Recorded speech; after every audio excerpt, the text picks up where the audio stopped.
Yas.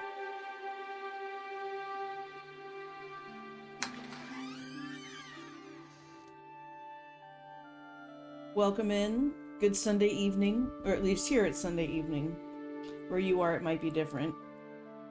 Argam, thank you so much for kicking off the stream by redeeming the password. So, this is episode 2 of a series that I started about a couple weeks ago.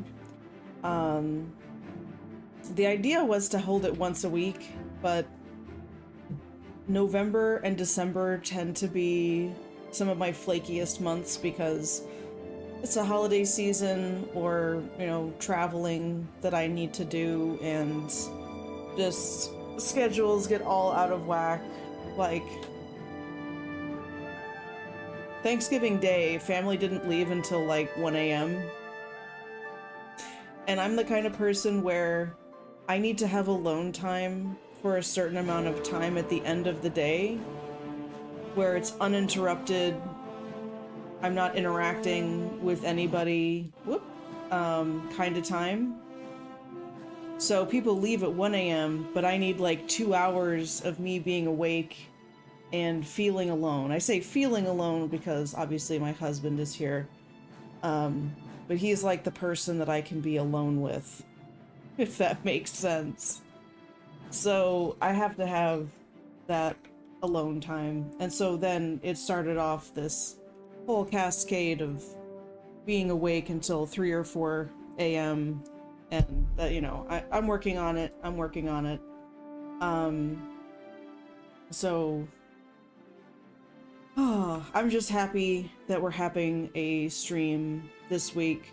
Next week I'm out of town, so I'm gonna have to miss it. I want to stream from my phone, at least for a little while. But my phone is kind of flaky, and I'm gonna be in an area where there's lots of competition for bandwidth. So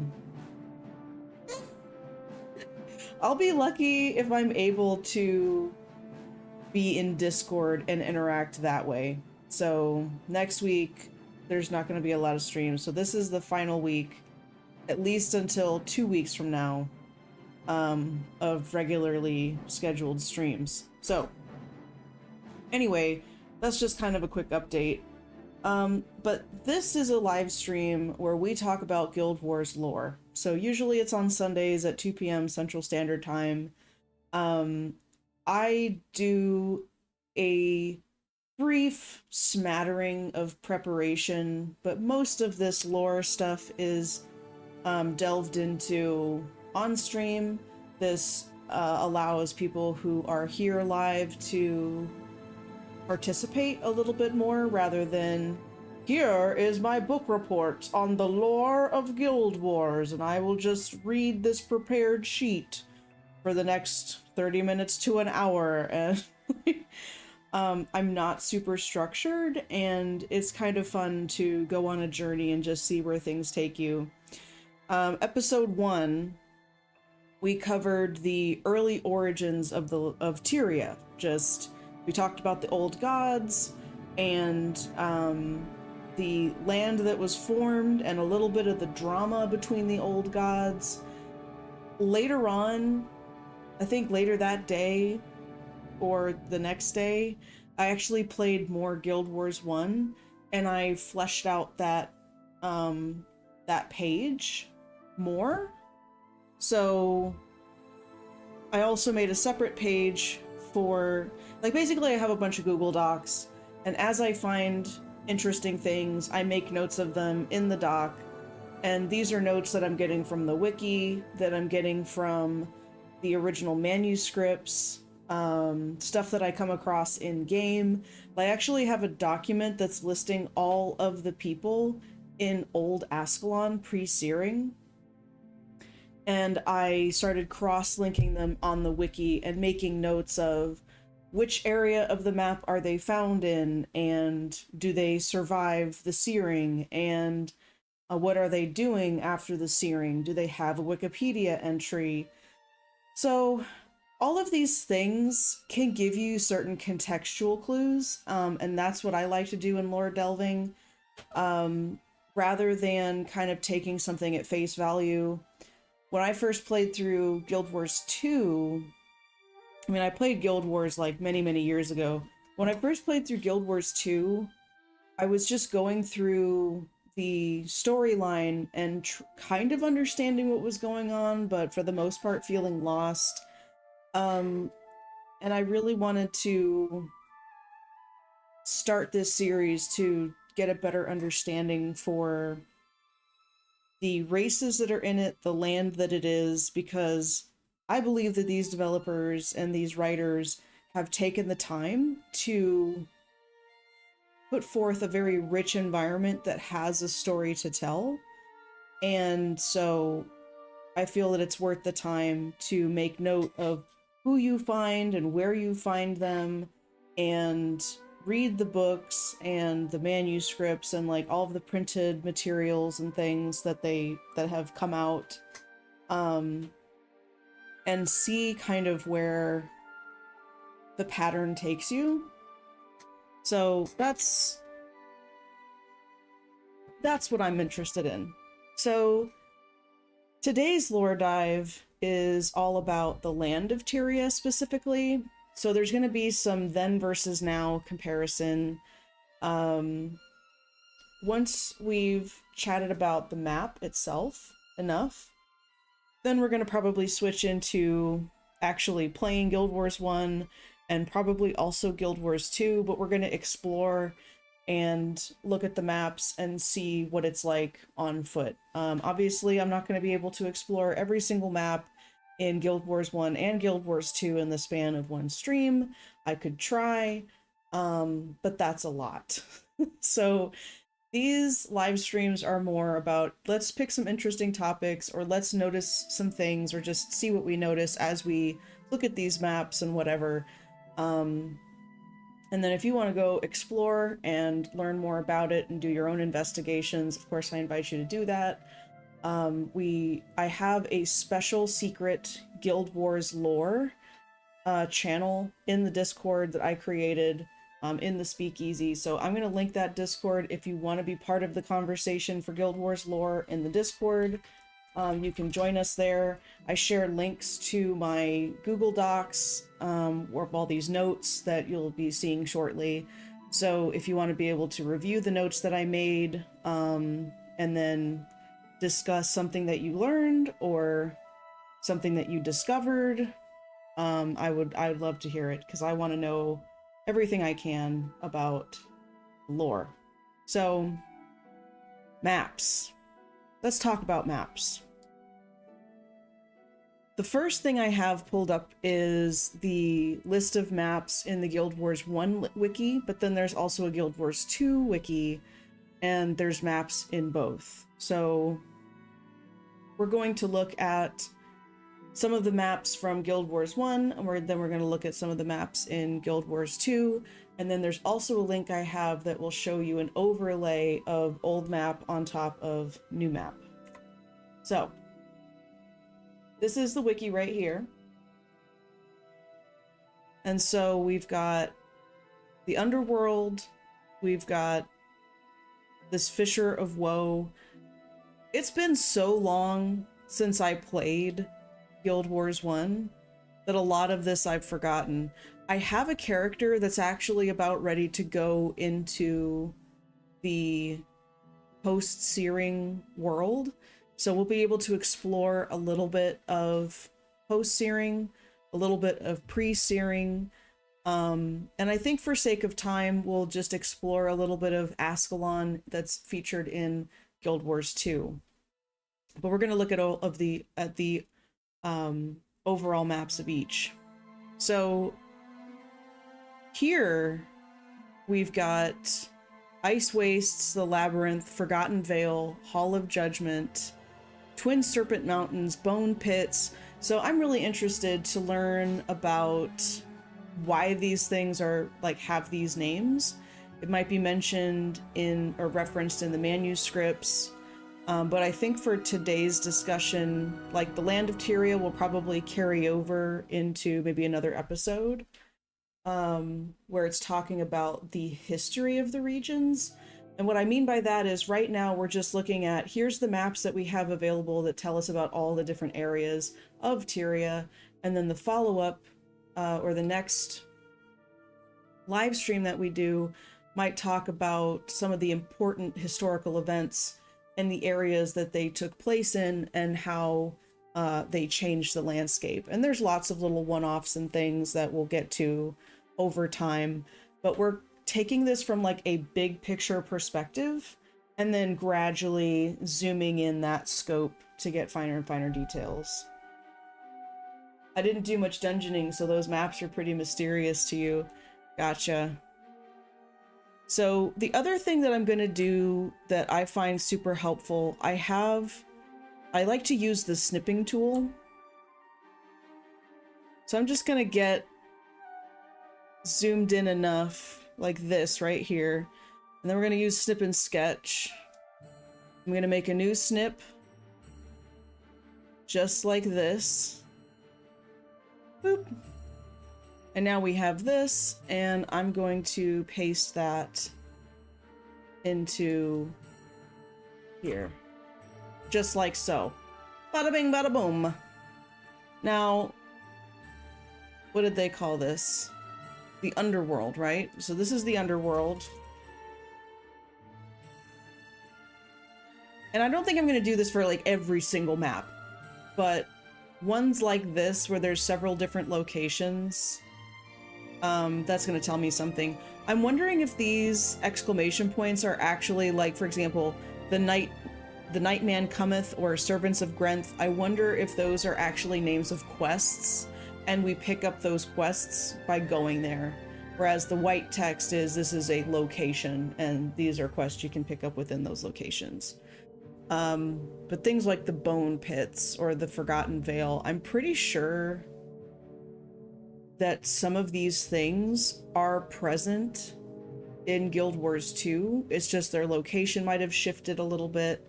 But it's really interesting for me to see how original maps or old maps carry over into Guild Wars 2.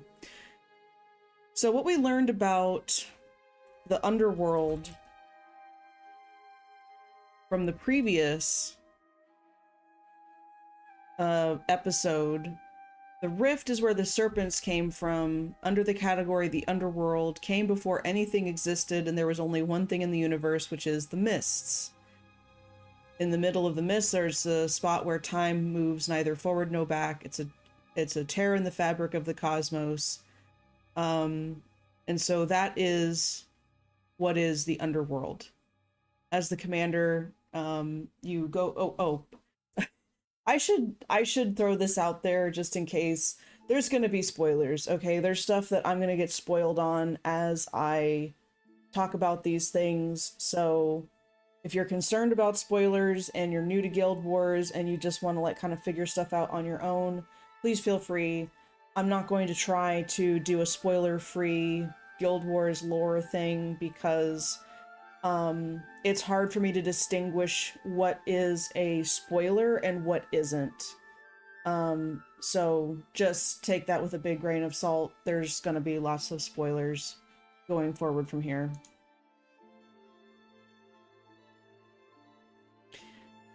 Let's see what else I've documented about the underworld. So the mists and the rift are contained within the underworld. That's what this is.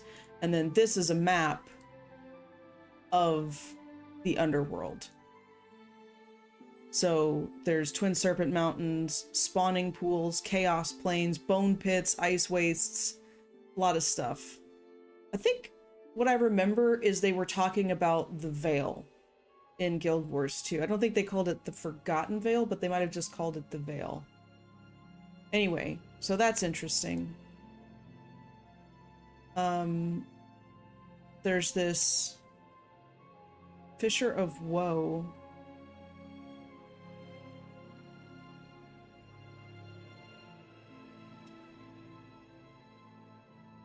How do I make this? There we go. A Gift of Griffins? Yeah, that sounds like a quest. That doesn't sound like... That doesn't sound like, a place, or defend the Temple of War.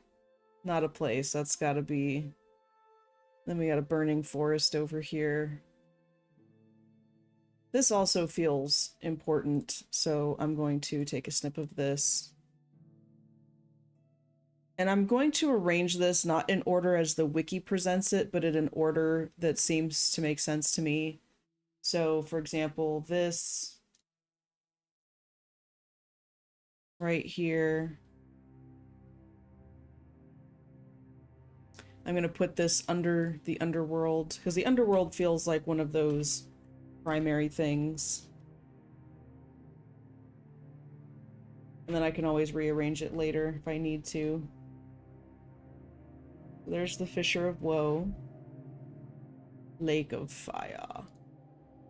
Fissure of Woe sounds like something that's contained within the underworld, but it's listed under core map. There's the Great Temple of Balthazar. Isle of the Nameless.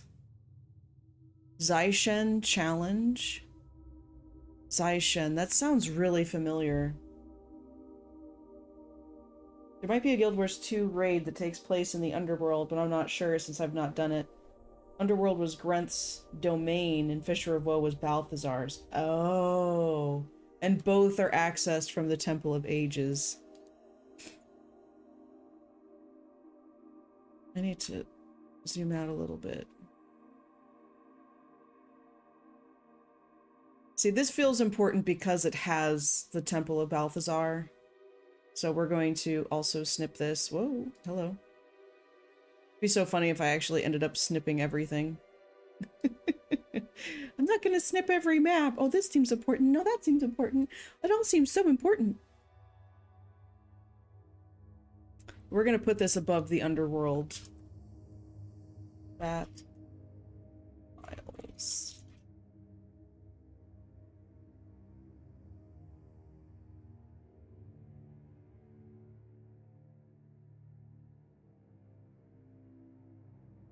There we go. It was like every page is going to be a map, but I'll be able to take notes about the maps just below. So like links to these areas that are in this map, because I want this to be a base to talk about, to cross-link with the wiki, depending on events that have happened there. Part of this is also going to be some overlap where, like, it's all in the wiki, right? So you'd think, oh, I can just kind of spiral throughout the wiki and, you know, I don't want to reinvent the wheel. I'm not looking to rewrite the wiki, but I am looking to build documents for a specific purpose. So, for example, it has these core maps, right? And you can jump to, you know, these different regions and things. But what I can't do, like, I can click on the Fissure of Woe. Okay. And then from here, here's the landmarks. So I'll be able to link through there. And then look, here's, yep, mission objectives, Gift of Griffins. Yeah, so the yellow stuff is a mission. But there's something for my brain where if I'm able to see on the map and then immediately have a link to an article that's about that place, it just helps me sort it better.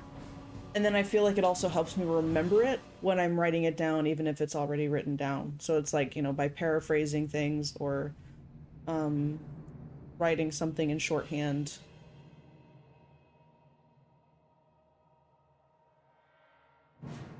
The Temple of Ages in Guild Wars 2 is underwater near where the Shadow Behemoth spawns. Oh, Shadow Behemoth. Hold on.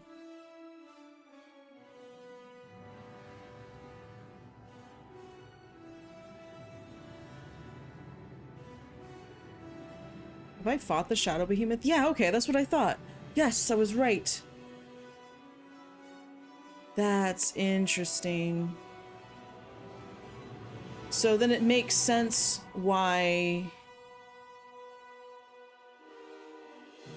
it's like the Temple of Ages is right there. Open up from the underworld. Right, exactly. And it's like, it's little details like that that I love discovering, because then it helps bring purpose. It's like there's a reason why this boss appears here, or why the landscape looks this way, or why whatever. It just helps the experience feel so much more rich. So anyway, that's that. And then here we have the Tyria. This is the Prophecies map, so this is like the OG. This is the discovered version, where you can actually see part of the Shiver Peaks regions. There's post-Searing, Ascalon. Crystal Desert is down here. This is where the Kingdom of Ore was, this peninsula that's been shattered into several smaller bits of land. That is where the Kingdom of Ore was. We learned about that from the previous episode, or about that whole incident in the previous episode as well. And that was something else that really helped a few things click, because I remember going to the region of Ore playing Guild Wars 2, and I was like, wow, this place is messed up. Like, has it always been like this? Was this something that happened because of Zaitan? And, you know, he started raising people from the dead and stuff. Like, maybe he's the reason that the land looks like this. And then you find out, oh no, there was a crazy psycho guy that sacrificed the entire kingdom in some crazy ritual and, like, cursed all of it. So it's been that way for hundreds of years. Anyway. So this is an example of a map that I'm not going to capture. It doesn't have anything listed, but we are just kind of looking at it. But this is core Tyria in the very first Guild Wars, which is Guild Wars Prophecies, or came to be known as that. And then here's where stuff is listed. So this is a map that I will copy with my snip tool here.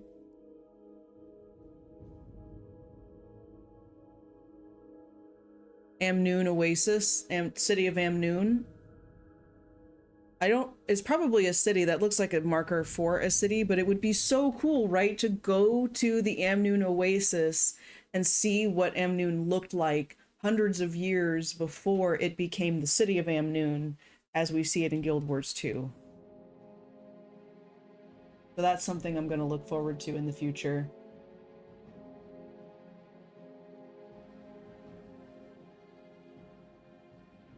Something else I thought I might do today, depending on time, is actually make a character in each of the expansions. Because the way Guild Wars 1 works is you make a new character per expansion, which is something I wasn't used to. In my mind, I'm like, oh, you make a character, you play through Prophecies, and then the character would play through Nightfall, and then the character would play through, like, no, not quite like that. We're gonna put this here. We're gonna say, we're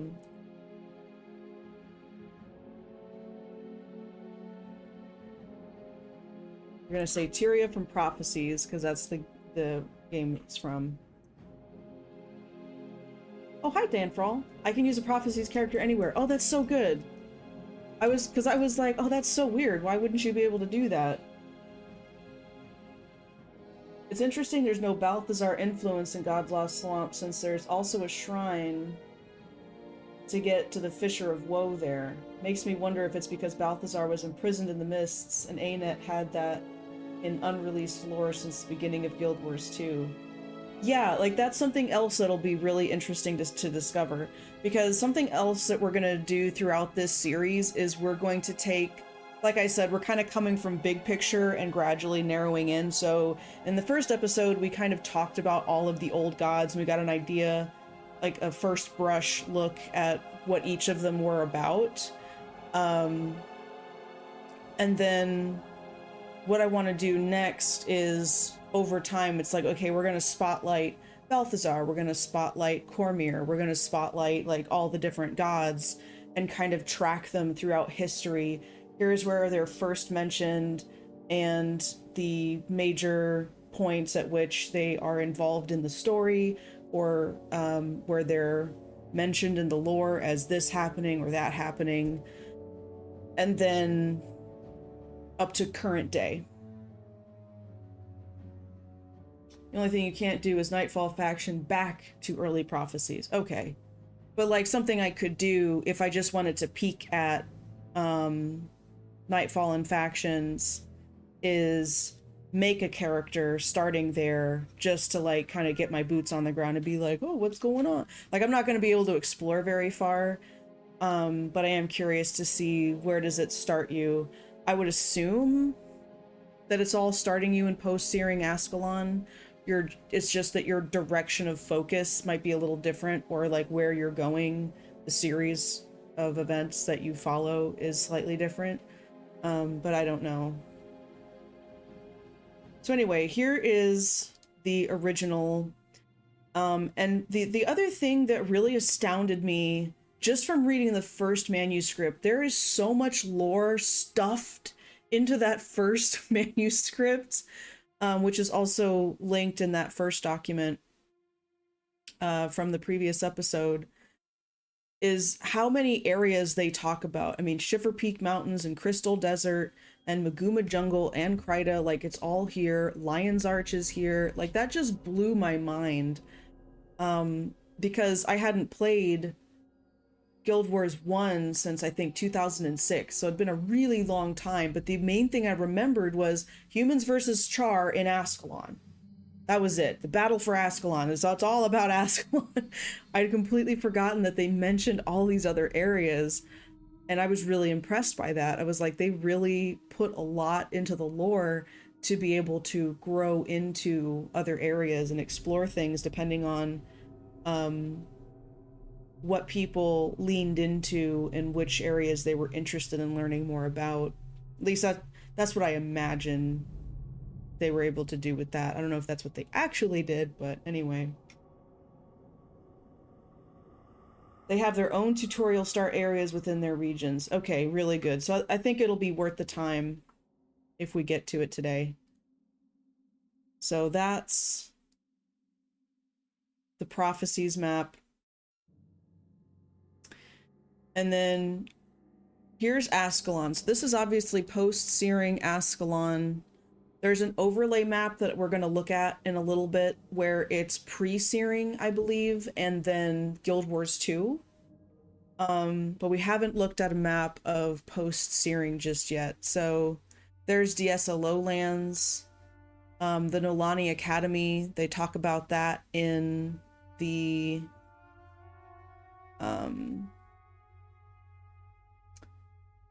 oh Lord help me, in the manuscript.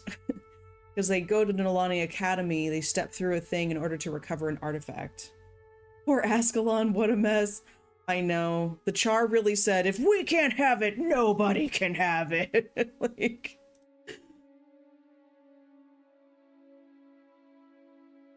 The other thing I found really interesting from reading the manuscript was that the gods were written as very hands-off, like standoffish. It seemed like they didn't really care about the suffering of the people. So they introduced magic to the land and they were like, here you go, magic, have fun, bye. You know, like they... And so the serpents got kicked out of their, you know, the Forgotten, I think they're just called the Forgotten. The Forgotten get kicked out of their role and pushed over to the Crystal Desert, where they kind of go into hiding and become the caretakers of Grenth instead. And then everybody is at war with magic, and the humans were pushed to near extinction, and that's when, what's his name? I made a note in the previous document. He goes... I think it was to Or, actually. He goes to Or to petition to the gods, like, hey, we're on the brink of extinction. Can you help us out? Can you do us a solid? And the gods are like, well, okay. and they put in some kind of balance system. It's been a couple of weeks since I last read it, but you know, that's why I'm making all of these notes. We got post-searing Ascalon. It's weird that I guess this is area of the map where you just don't need to go.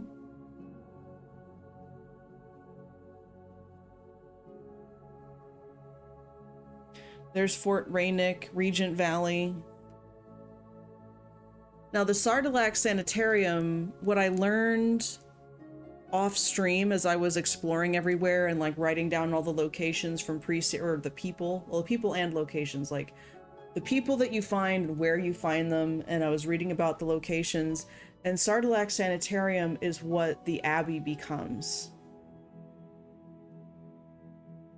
Oh, Serenity Temple was Ashford Abbey? I thought Ashford Abbey was Sardillac Sanitarium. Maybe I got it backwards.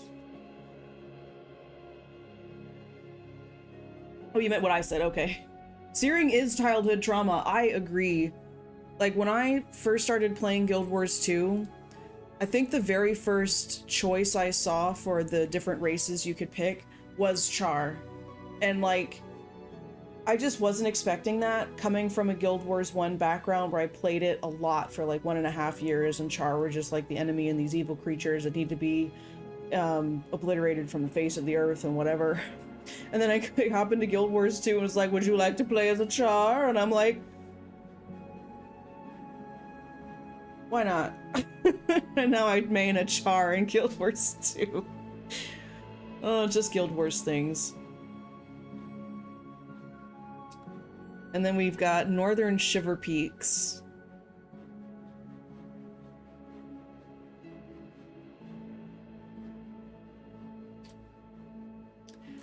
I think I did get to this area from when I was playing Iron Horse Mine. Isn't there an Iron Horse Mine in Guild Wars 2? Isn't there? I have to make a note to double check that. I think it is, though. And then Yak's Bend as well. Running across Gwen in the Eye of the North was a surprise, I bet. Which reminds me, I managed to get the tapestry shred. Was very happy about that. Whoop. Let's see, we're gonna put, what was this, Shiver Peak? Or Northern Shiver Peaks.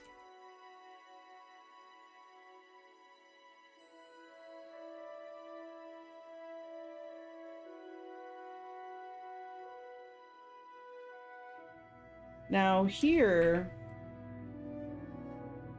Oh, that map isn't even legible. That's a shame. Okay, I'm gonna take this on my other monitor really quick. And then just list out stuff. Ice Tooth, Cave, and under that is like Anvil Rock, Iron Horse Mine.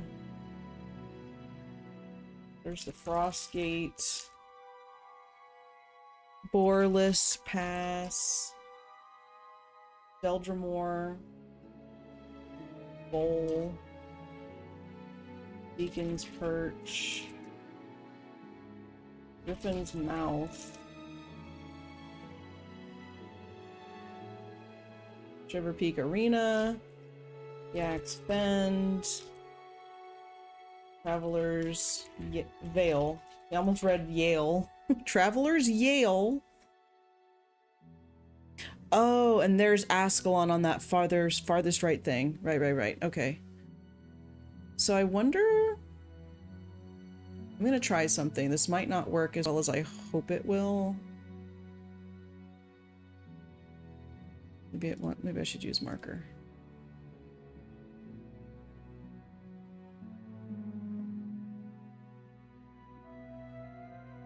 I can barely read it. Gotta make it bigger.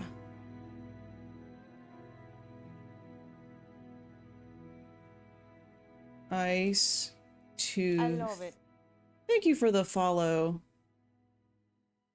Who's that?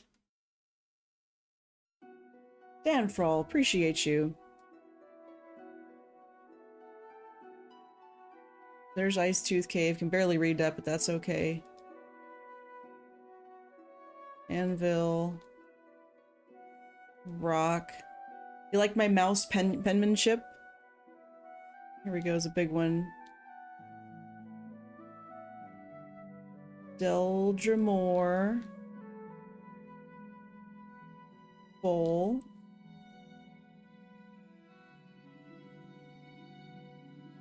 Do a little circle. Like that.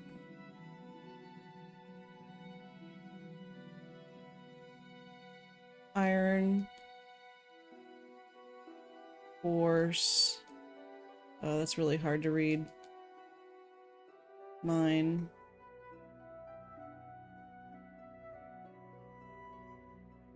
Yak. Bend.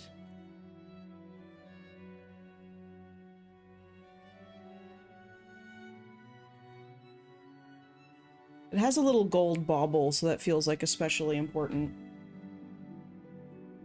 Just checked, an Iron Horse mine is underwater in Guild Wars 2.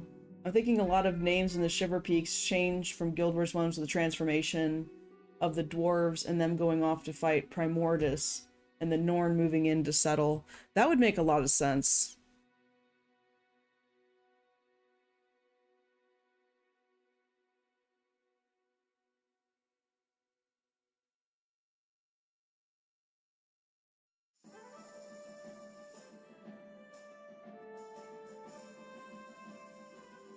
Beacon's Perch. I'm gonna see if this even reads well if I copy paste this over.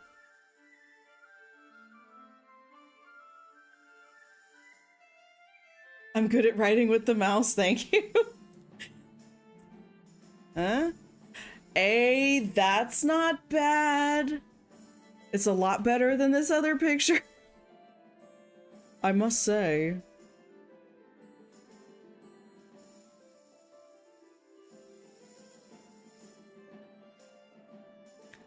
But, yeah, so I'm gonna delete this one. And now we've got this slightly better picture here. It'd be really cool if I could put text like just over the picture here. But the other secret weapon I have, which, yep, I have the cable here. I have this like super old draw pad from like 2006, 2007. It was called Bamboo Fun Pad. It still works.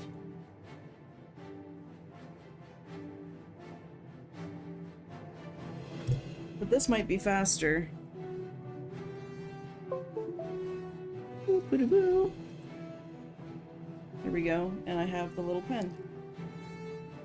Yaxben is a fairly small camp. The gold orbs are cities' camps that don't serve as mission launch areas. Okay. That explains some of it. So now, let's try this out. Thank God I have a really, really long desk. Oh no, Argum! Oh, that's not good. I'm glad it wasn't on your PC. I mean, it is called a PC. I'm sorry. I'm not funny. Okay. Oh, hello?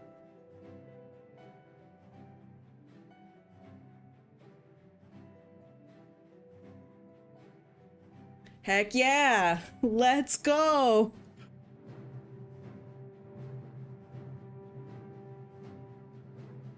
Shiver. Eek. Oh. Whoa. That's an alternate spelling of the word arena.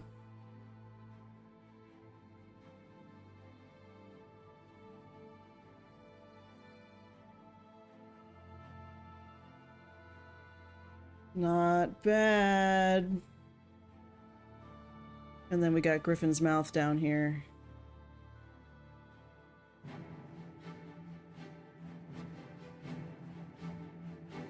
Mouth. Okay. That wasn't too bad. Alright, I'm gonna keep this handy so that I can draw stuff on the maps if I need to. Just leave it hanging over there. It's also a computer, so it could have been worse. No, I agree, Argum. It would have been dangerous. I'm glad that it didn't, that nothing happened. Okay. Good enough. So let's continue on here. That's Northern Shiver Peaks.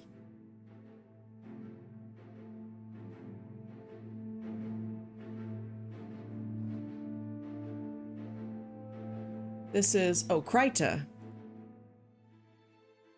Beetle Run. Oh, there's Temple of Ages right there. So Temple of Ages is now where the shadow guy spawns to fight.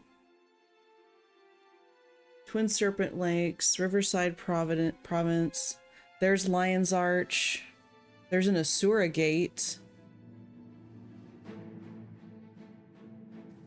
So cool. Cursed Lands.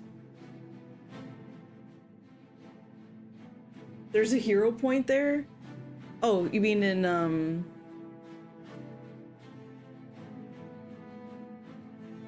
look at that, Keswick's Peak. So, you'd actually get to go through Keswick's Hills before, that one expansion that makes it all gross and stuff. What was that? Living World Season 2? Season 3? I don't know. But Keswick's gets all nasty looking, and then the Tower of Nightmares, or whatever it's called. It truly is a Tower of Nightmares. Really annoying. Zoom in a little bit. There we go. Get just... There's Griffin's Mouth. So yeah, it's like we're starting east and then we're heading west across the maps.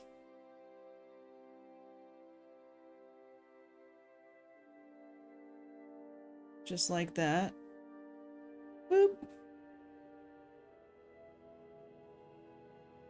And this is going to have the same issue where it's hard to read. A lot have been hoping he would get content to find or enter a rift, or we would get content into the ground where the Asura Gate is to get the old Asura underground city there.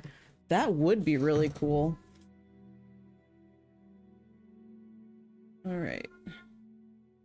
Just have the same settings? Yeah. So we got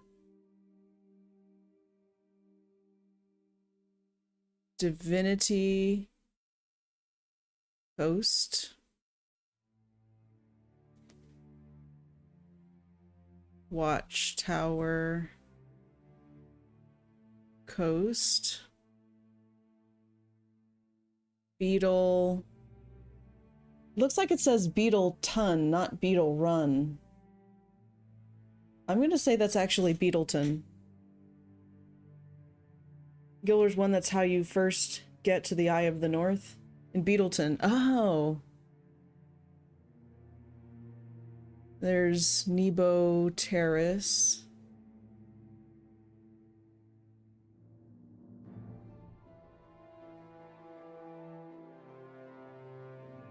There's the Temple of the Ages. I feel like Temple of the Ages is going to be one of those things that we look at more closely today. This feels like a very, very important spot. Cursed Lands.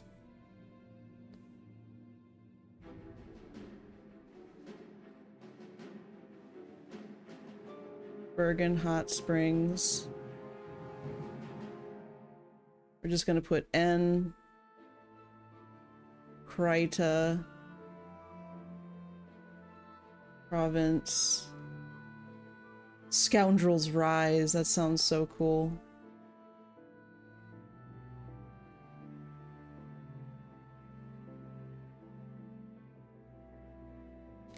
There's the Gates of Kryta.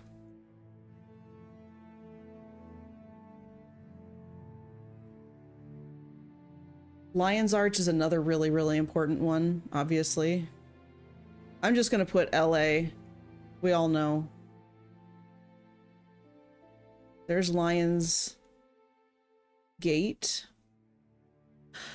D'Alessio. Now that's another important name, because D'Alessio, he's the guy that stood up because Kryta was where they finally met and pushed back the forces of the Char in Guild Wars 1. He like made a final stand, and so he's like one of those legendary figures that I feel isn't talked about very much. He's just sort of in the background. But it's kind of important because he helped prevent human extinction, so, you know. But I feel like he's just someone you discover only if you read books, read the manuscripts, kind of pay attention to things. Otherwise, it's just sort of like oh yeah, that guy. Hey, Lost, thank you so much for that lurk. Where Codicus Manor is in Guild Wars 2, town is still called Beetleton.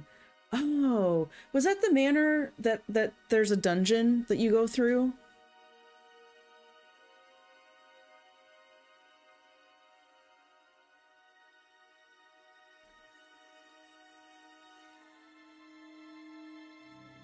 Does it say the Black Curtain? It does.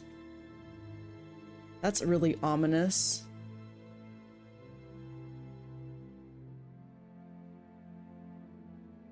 Talmark. Wilderness. There's Majesty's Rest over here.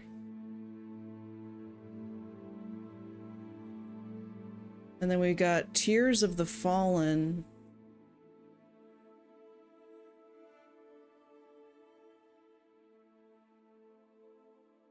Right there. That sounds familiar too for some reason.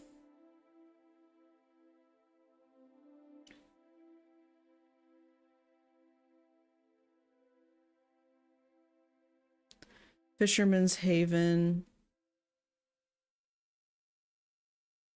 Stingray Strand.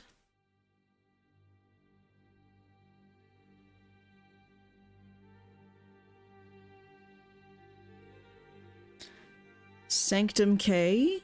Yeah, Sanctum K. Oops. Got an extra leg on that M. What else? Riverside Province.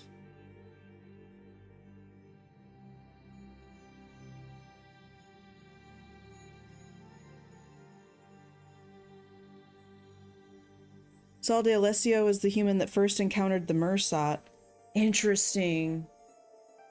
That area might be underwater. A lot of coastal areas were flooded when Zaitan made ore rise. That would make sense. Then we got this Twin Serpent Lakes. I feel like...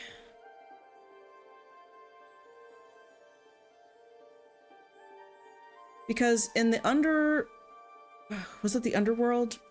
You had something really similar to that. Oops.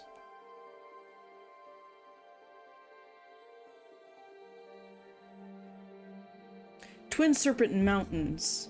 Is it a coincidence that there's a Twin Serpent Mountains in the underworld and then a Twin Serpent Lake in Kryta? It was a bonus mission pack you didn't have? That's interesting.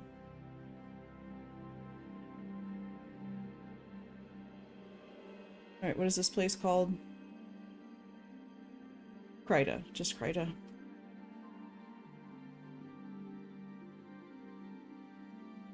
Yeah, look at that. You can actually read some stuff. So I'm just gonna make a note of things I want to investigate, like Twin Serpent Lakes.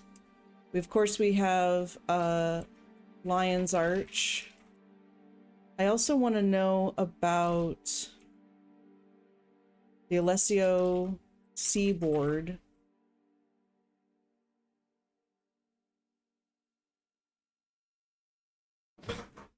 And then Beetleton also sounds important based off of what you said. Oh, Temple of the Ages. Like, a lot of important stuff is in Kryta. Which makes sense, because this is where people were pushed to. But I think there's going to be a lot of foundational stuff from Kryta going into Guild Wars 2 when it comes to human lore.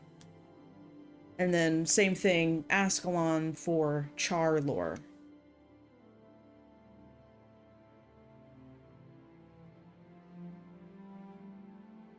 So I feel like these are kind of the main regions. So what else have we got? This is, oh, this is Maguma, right? You know that there's the wilds. Mamnoon Lagoon. There's Majesty's Rest up there.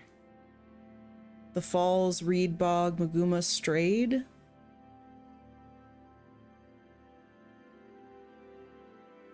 Henge of Denravi.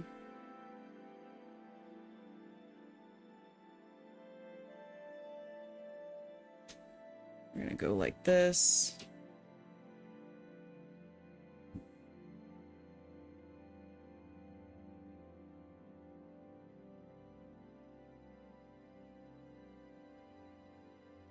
Bloodstone Fen is there.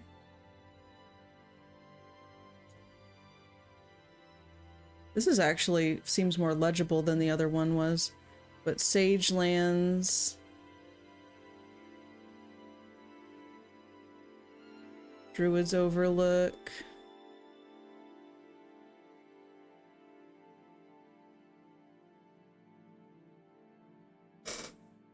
And then there's Majesty's Rest over here.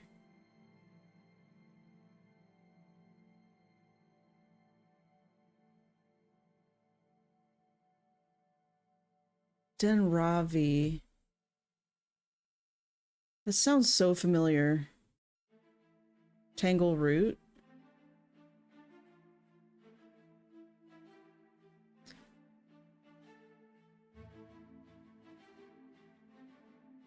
It's almost like I'm better with the mouse than I am with this pad. Oops. Dry Top. Etten's Back.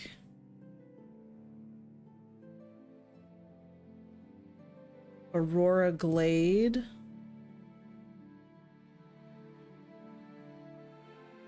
That also feels like an important name. Quarrel Falls. How did it end up being called Quarrel Falls?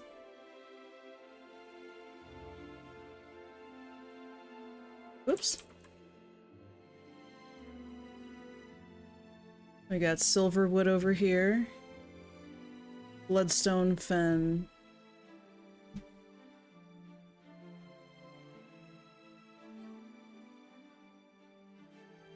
Oh, too dark.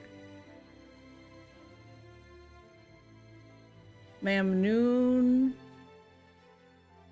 Lagoon.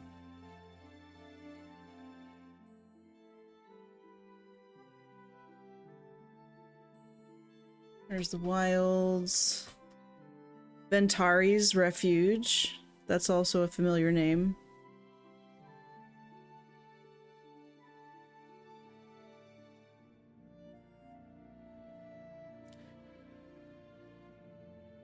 Reed Bog. And then there's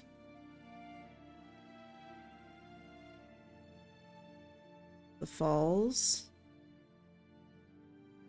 Yeah? That wasn't too bad. Feels like there's less locations there.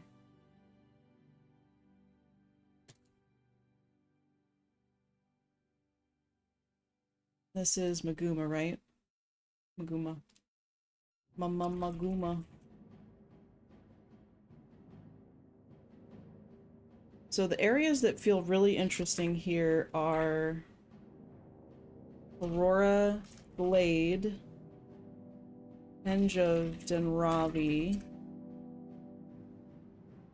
Bloodstone Fen, Atari's Refuge. And I'm just writing down stuff that feels like familiar, vaguely familiar. Good evening, Lucy Bud. Hey, Nasirman. There's an HP in Brisbane Wildlands named that. A hero point? Named what? I missed it. I got like so into it. Well, thank you for that follow, Lucy. I appreciate you. Yeah, we're looking at maps today. Maps, and then eventually we'll probably explore a little bit in Guild Wars 1 and Guild Wars 2. By the way, what I'm going to do is, what I typically do is these Google Drive like things, these sheets that I'm making notes on, I usually will copy a link to share. So like, anyone with the link is able to look at it. So if you're curious to go back and look through these notes or whatever, you can do that. Kind of follow along as I take notes. Not sure if this is something you'd be interested in using. If it's a link, just put like dot instead of the actual dot. Because I trust you in Cereman. It's just my bot will automatically slap anybody who posts a link. Has a map with the Guild Wars 1. Yes, I have a link to that actually at the very top. So what I'm doing right now is I'm just going through and grabbing maps. I just realized this actually isn't very easy to read either. I'll have to go back at that later. But okay, so what I'm gonna do, because this is gonna take a while to like go through and write down all of this style of thing. So what I'm gonna do instead is, oh, hello? Okay. I'm gonna go back to some of these other maps, and I'm just gonna make note of stuff that I want to look into, but we're just gonna glance at everything.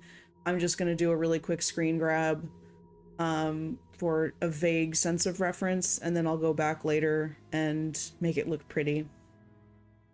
So in here, like, look, this one is so much easier to read. I think Aurora Glade is repeated in play form as part of the initiation into the Shining Blade in Guild Wars 2. Gotcha. So what did we say? Forgotten Vale, that's something I want to look into. Twin Serpent Mountains is another one. Hall of Judgment. Y'all of Judgment. Sounds important.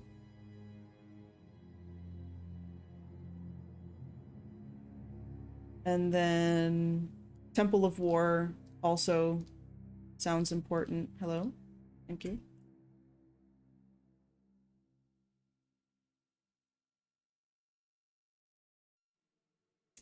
And then Burning Forest sounds important too. But after we write down a few things, then I'm gonna go through and kind of look stuff up. Okay, yeah, so Northern Shiver Peaks. Here we go. Well, let's get a close-up look, and then I'm gonna put this on the other side. Over here. Now, Nolani Academy, we kind of already know it's important. There was like a mission to go get a specific relic. But I just want to see what else we can find out about it. Of course, the Great Northern Wall is really important. Fort Rainick is something else I'm mildly interested in. It might not really have much of anything to learn about it, but we've also got Ascalon City, of course.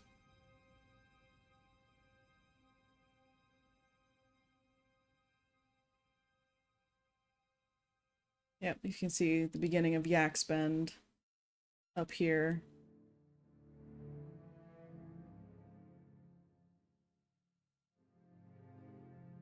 And I'm guessing the breach is where they breached the wall after, like, during the searing or whatever, right?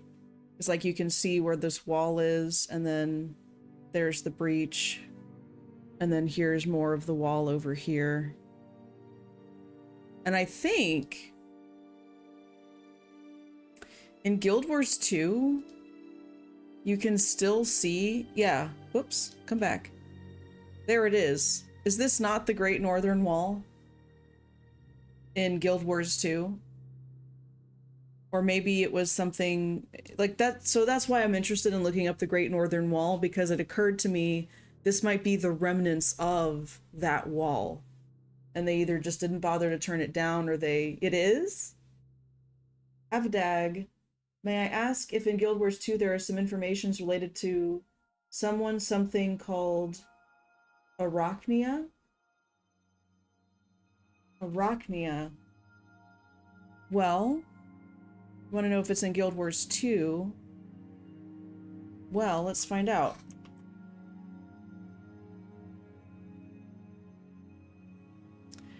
So there is something here. The name of Abaddon's predecessor is speculated to be Arachnia, as this name can only be found by data mining Guild Wars. So there's that. But spoilers, be warned. Lots of spoilers here. We're just digging stuff up and unearthing it, and it's the way I feel like playing Guild Wars right now. So we're going to do a little something called Control F that'll allow me to search this whole page. So this is a trivia thing. So this is not like necessarily anything official.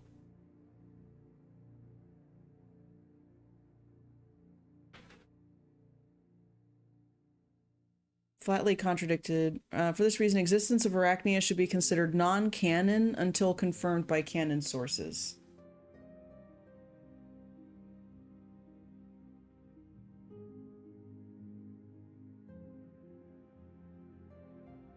The Char built the Black Citadel on the human side over the city of Rin.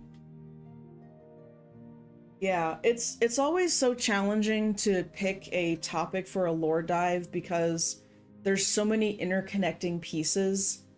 So I think that having a dive on these cities, like, so they're starting from the beginning and going and marching forward, but there's also starting at the end, or basically current times, and then looking back. So I think what I'll do in a future episode is look at, you know, here's the major cities, like the starting nodes, the starter cities like the Black Citadel or Radasum, like basically those kinds of areas. And here's how they've changed over time, or here's when they were first founded, and, you know, that sort of thing. So having one for major cities. Thank you for that hydrate, Argum.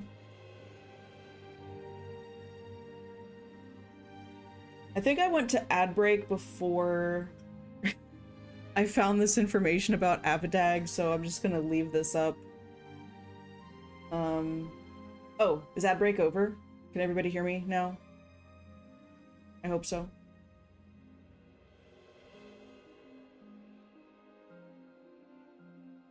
So, assuming everyone can hear me, the only thing I can find within the Guild Wars 2 wiki of Arachnia, which the Guild Wars 2 wiki, it will tell, like, if there's a character or a statue or a anything within all of Guild Wars 2, if a character mentions it, whatever, it'll be here in this wiki. And all we can find is that the name of Abaddon's predecessor is speculated to be Arachnia, but it can only be found in data mining Guild Wars. So it's not, you know, the existence of Arachnia should be considered non-canon until confirmed by canon sources. So it looks like it's not something that you can, it's not something in the game. It doesn't exist.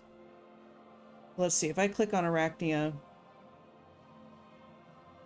this page contains information about a Guild Wars component or feature that has never been included. Information was obtained from ArenaNet staff or extracted from the gw.dat game file. And in this case, it's from the game file. The information on this page does not apply to the game as it currently is or was.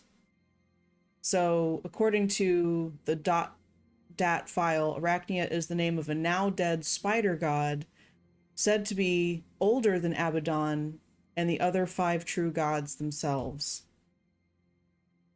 While some information originally found in the .dat, such as the name of the Lonely Vigil statue, was later confirmed by canon sources, other information originally gleaned, such as the Realm of Torment being renamed the Redeemed Realm after the ascension of Cormyr, has later been flatly contradicted by canon sources. For this reason, the existence of Arachnia should be considered non-canon until confirmed by canon sources.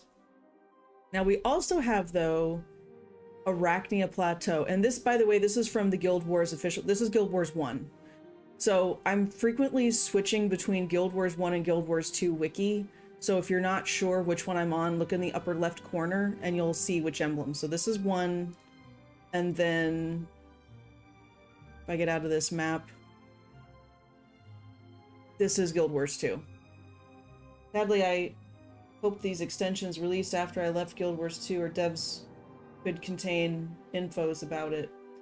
Well, tell me about how you found out about Arachnia. When did you first hear that name or learn of it? Because there is a plateau. Oh my gosh, look at that. This is one of 2 landmarks, other one being Spider's Heart, that hints at a dead spider deity, Arachnia, and is one of many landmarks, others being Spider's Heart, Harvestman's Lair, and Veil of Shadows, that hint to insectoid gods. And it's in Nightfall, in the Realm of Torment. Okay.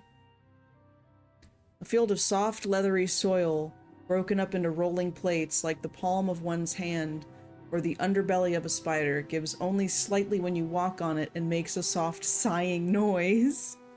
From the .dat file. So it's not... Yeah, information in this article comes from the files not officially confirmed by ArenaNet.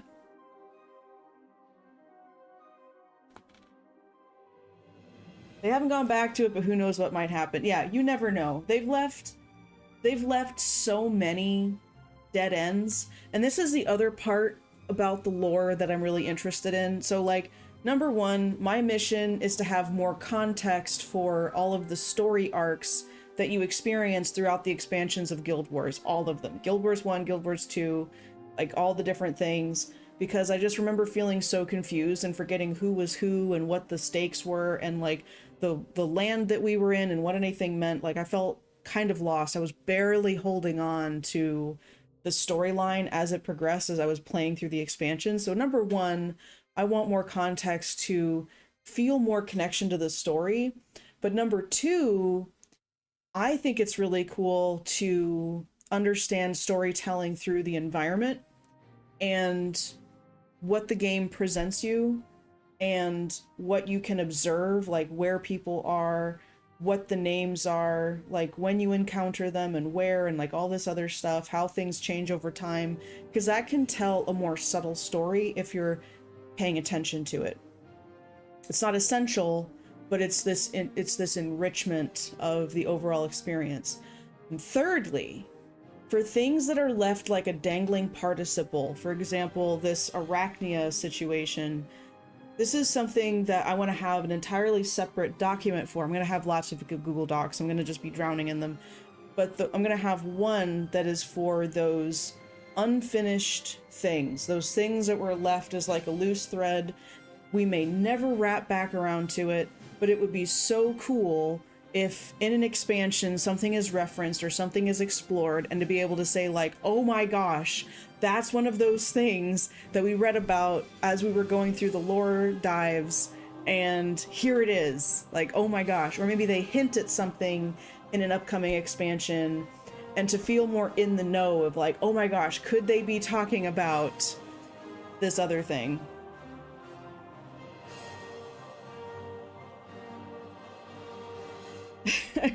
I still prefer my joke of the underwater dragon name being Selbub, like bubbles backwards. Stuff is in the realm of torment, which we had not seen in Guild Wars 2 yet. Yeah. And Arachnia could also be a placeholder name. That's very true.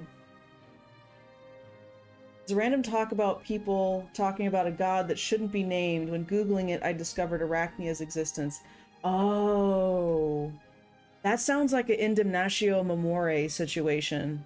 And that's I think it's Latin term, but it's what the Romans used to do. If you did something so bad, if you did a crime that was like just the worst of the worst, like your memory was condemned.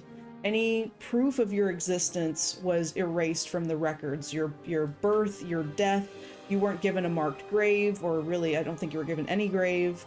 People weren't allowed to talk about you anymore.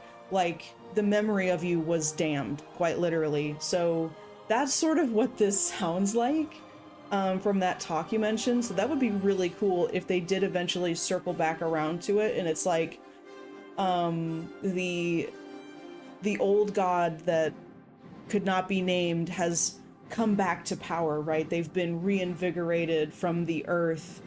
That would be really cool. Abaddon created the Titans in the Realm of Torment, so maybe we'll go there later in the current expansion. I was actually thinking the same things, you know. I was like, I wonder, because they're bringing those creatures out. I forget what they're called, but like those stone creatures.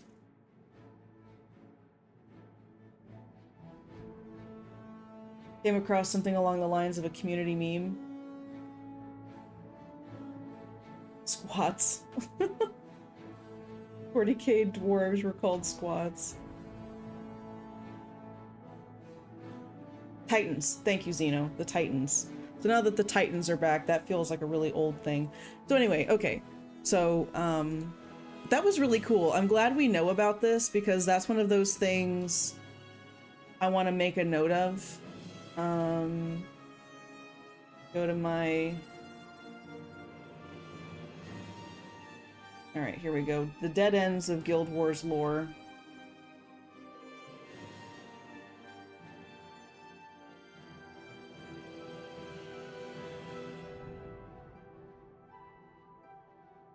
And I'm going to link this.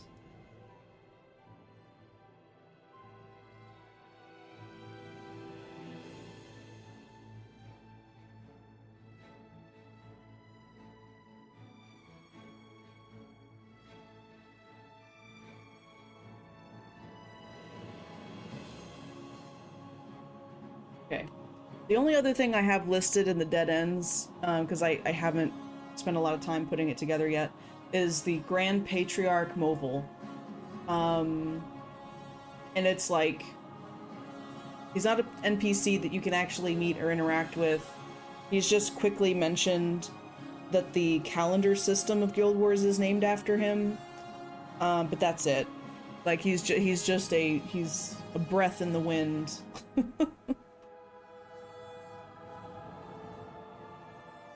I don't know if we can count data mine piece of information that was never actually presented as lore dead and just something that was found in. Right, so what I'm doing to Cereman is I'm writing it in the document and I'm specifying this is not confirmed or does not exist. But the fact that it is documented in the wiki to some extent, and it would be really cool if there actually was a spider deity situation that could one day become a boss that we're facing in a future expansion, is kind of cool. So if they ever dropped hints about a forgotten god or something that shouldn't be talked about or something insectoid, I mean, that would perk my ears and I'd be like, oh, could they be following up on something that's been essentially an unbased rumor, and we're going to see something come of that? I don't know. But it's just one of those things that I want to tuck in for reference should it ever become relevant. It may never become relevant. I mean, these dead ends are things that may never matter. And that's okay. It's why it's called the dead ends. But there's always the chance. There's a chance. Okay. So, yeah, let's just look at the maps. I feel like we have enough maps to work with right now in terms of like locations to look up to understand their history a little bit. Because we looked at... Oh, you know what? The only one we haven't done, or the only 2, 3... Crystal Desert, Southern Shiver Peaks, and the Ring of Fire.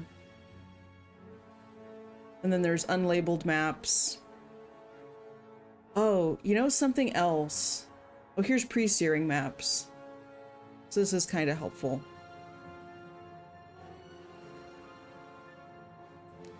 So pre-searing is tiny. It is so tiny, and yet it's so large. Especially without mounts. But you know I'm gonna snip this.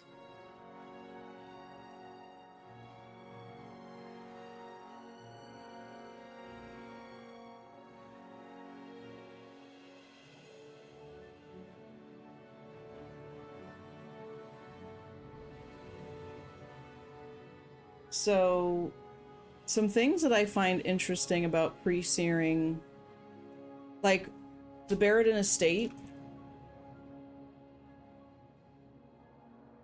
is actually something that becomes, I think, a dungeon in Guild Wars 2.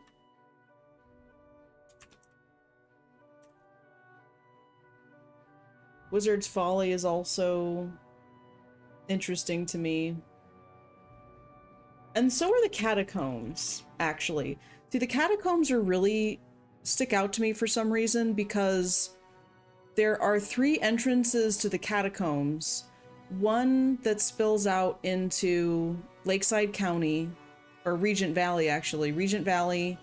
One that is the entrance into Ashford Abbey, and then one over here that's close to the Barradin Estate in Green Hills.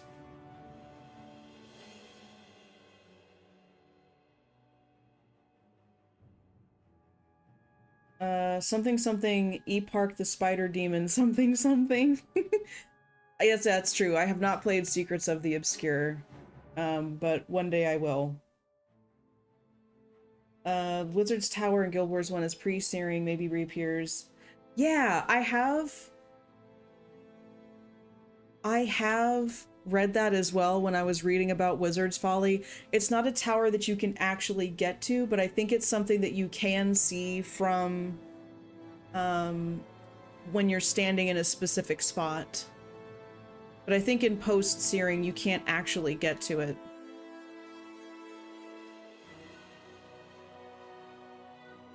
But these catacombs, dude, there's got to be a story going on here, okay? So some interesting things I noticed about the catacombs when I was wandering through there off stream. Like, I delved through every little nook and cranny, and you find this like giant pit into nothingness. Like, what is that all about? And then we've got this it's almost like a buried city is what it feels like. So I feel like there's more history to these catacombs where they became catacombs, but I could see a city structure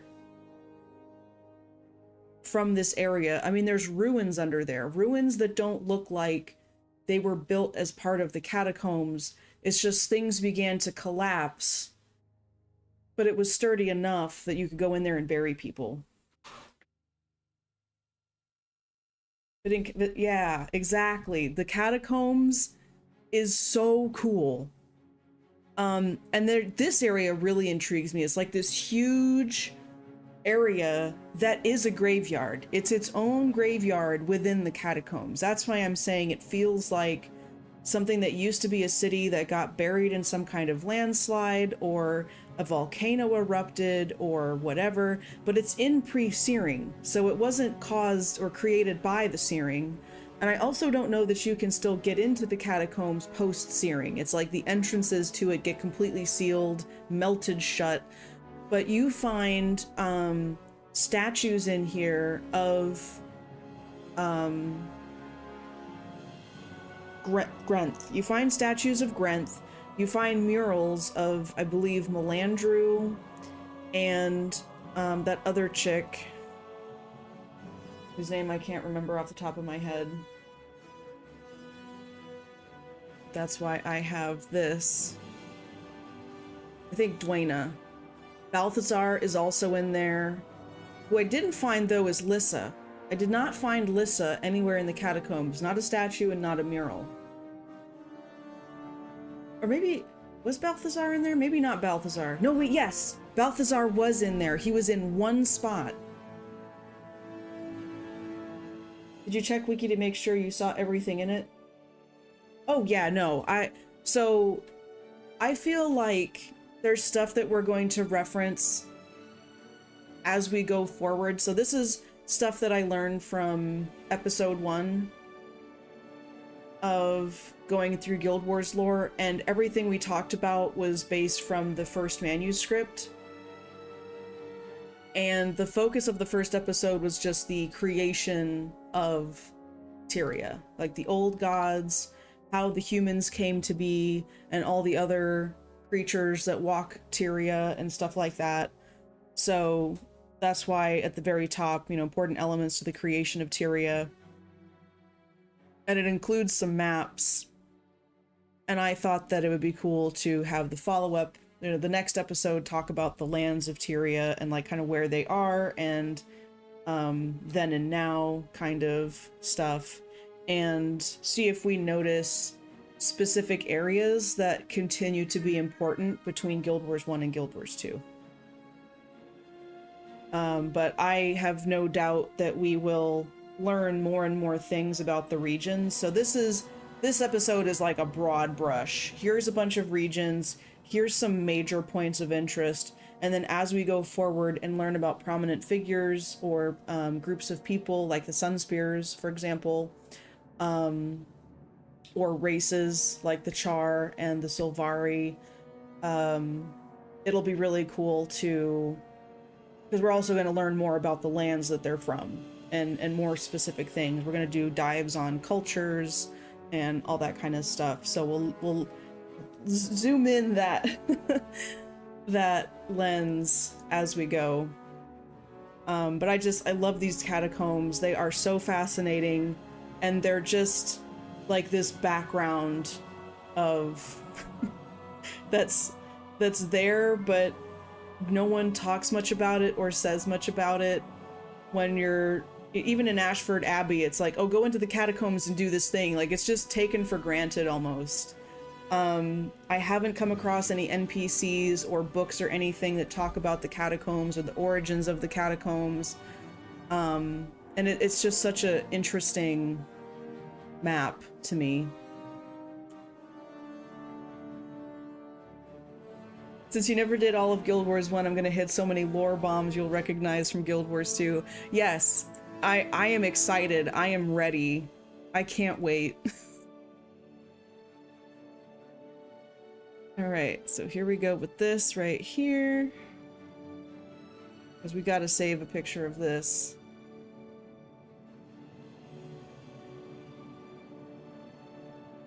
Oh. We're gonna also put this here. Catacombs, it's just so wild. Alright.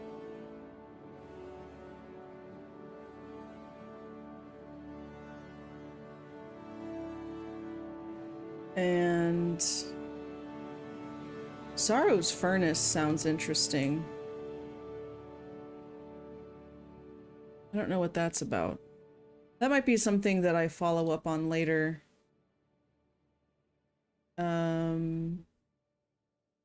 Yeah, let's look at the Crystal Desert. Tomb of the Primeval Kings. That's something that is featured in Guild Wars 2. Ilana Reach is there. There's Amnoon Oasis, which becomes the city of Amnoon, if I'm not mistaken. Augury Rock. Oh, that's a big one. That's a big one in Guild Wars 2.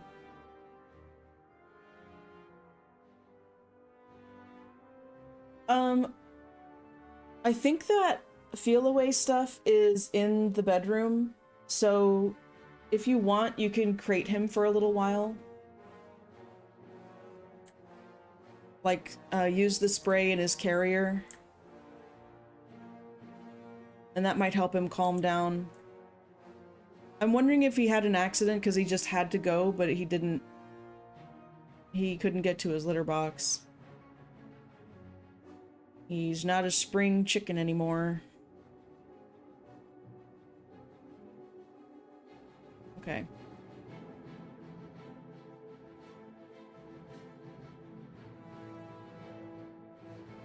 And we're gonna go down Crystal Desert.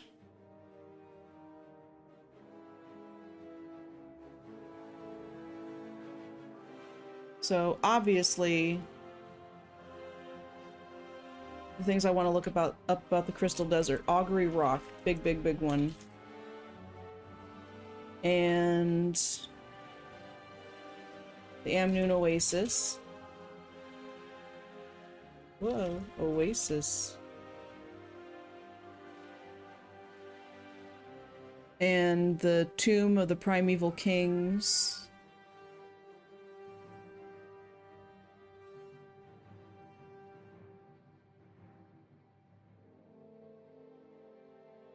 Ilana Reach also grabs my attention for some reason. Catacombs may be the ones in the Ascalon Catacombs dungeon in Guild Wars 2. Yeah, I agree. I'm gonna make a note of that so we can follow up on it. They're just one of my favorites. The...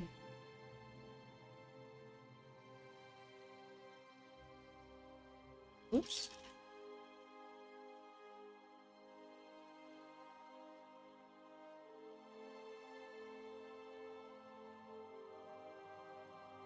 Southern Shiver Peaks.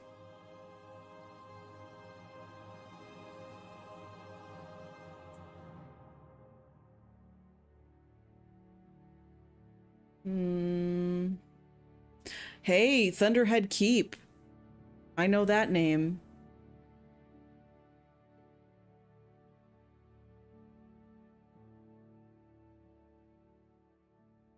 There's Beacon's Perch up there, and then there's some of Ascalon over there. Okay.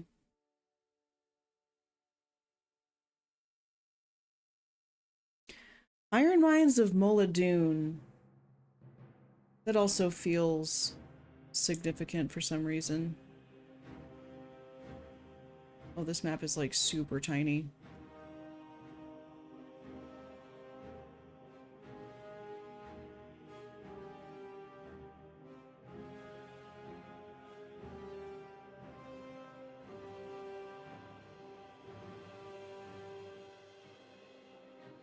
We're gonna put this right underneath here. Here we go.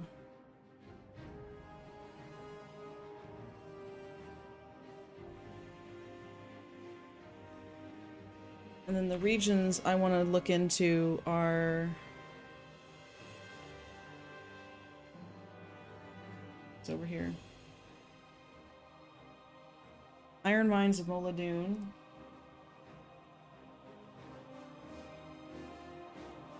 What I'm kind of wondering is if that's going to be some kind of thing, Dwarven thing.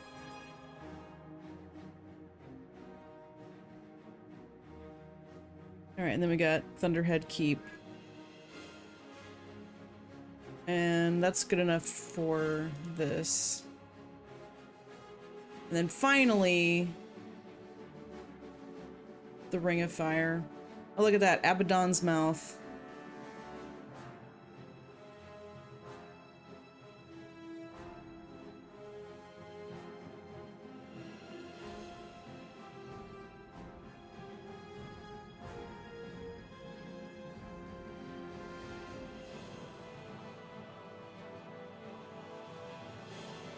We'll look up Abaddon's mouth from there.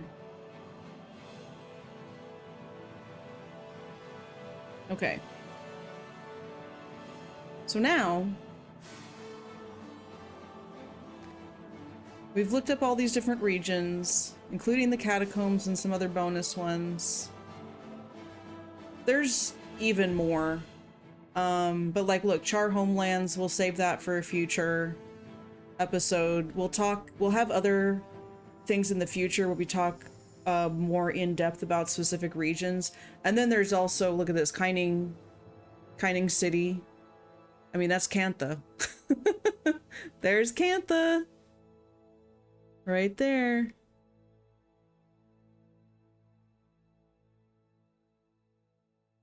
But we're just gonna stick to the mainland. Because it's just too much all in one episode, you know? Thunderhead Keep was a pretty big intense mission in Guild Wars 1 where we beat on Krokatorik's big ol' head. Yes. That was a really cool thing. I enjoyed that a lot. And this is Ekavald Forest. There's Arborstone.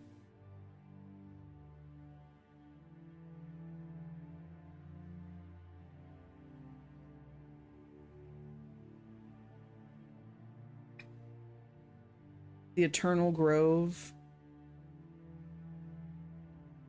Morning Vale Falls. I think that's also in Guild Wars 2.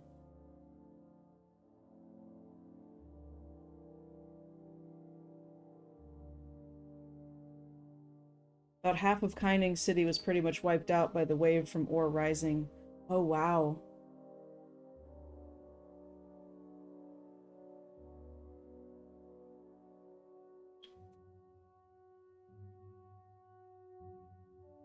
Ooh. Leviathan Pits. Oh, I see. This is like the other half. Is this what you were talking about? This is the stuff that went underwater?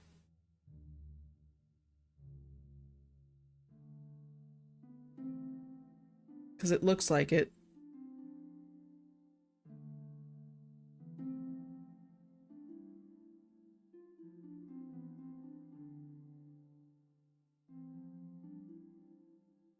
And then we have Nightfall. Look at that! The domain of Vabi and Korna, the desolation, Istan. Oh my goodness. So much stuff in Guild Wars 1, so much! I don't know much about the lore, but I know it goes quite deep in details like Malcor's story that I discovered by seeing Malcor's Leap Vista in Guild Wars 2. It can be years of studying. Oh yeah, I mean... Which is why I'm like, I'm taking a more laissez-faire approach because there's going to be so much, there's going to be so many interconnected pieces where as you learn about one thing, you're going to learn more about something else. It's very interwoven.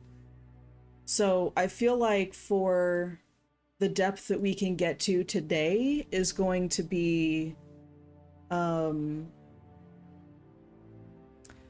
the mainland of Tyria. So Maguma Jungle, Kryta, Shiver Peak Mountains, Ascalon Ruins, Crystal Desert, Fire Islands, and then yeah, so this is like the extended map. There's the Battle Isles, okay. But like, this is so wild. Like, I had no idea they had these regions in Guild Wars 1. I mean, to be fair, I only played Prophecies, I didn't purchase any of the other expansions. But it's so cool to see. Anyway. So what I'm going to do now is we're going to actually look more closely at some of the locations that piqued my interest. And we're also going to take a peek at the map that's overlaid with the other one. I think it's linked here. Yep, overlay right here. Boop. So this shows pre-searing map. Well, no, actually not just pre-searing. Pre-searing and the Guild Wars 1 expansions overlaid with Guild Wars 2. So just to get an idea, okay, of how tiny pre-searing is, even as much time as it takes to cover everything there, do all the quests and whatever, is tiny. There's this blue stuff. See, there's Wizard's Folly, Foible's Fair. Anything within this yellow dashed line, this is all pre-searing content. And it spans from here up to here. So actually, what I can do to make this more visible is we're going to do another one of these.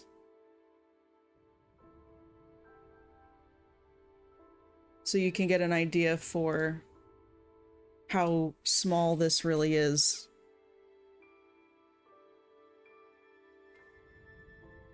So I'm just gonna do kind of a really quick slap job trace.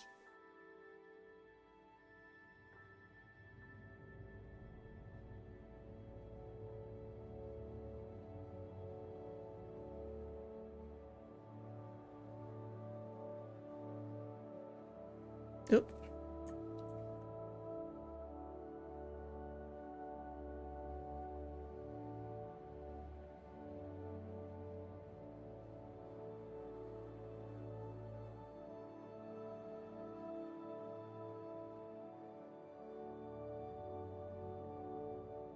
Just so it's easier to see.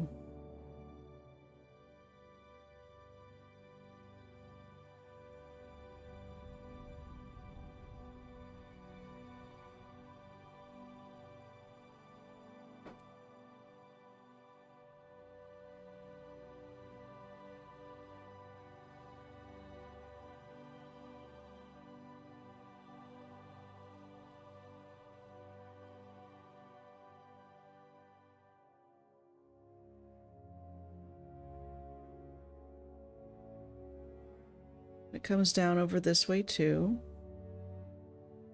Like I said, this isn't perfect.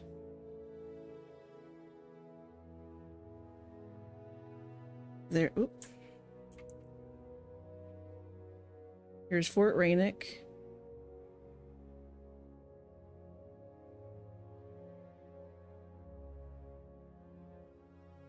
There's Ascalon Arena.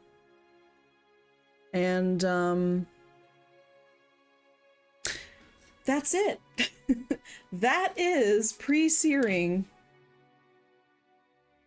Guild Wars 1. And then we back out.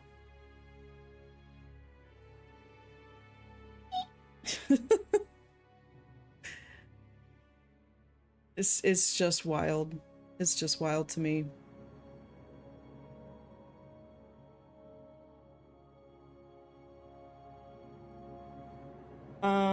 The Eyes of the North, I believe so.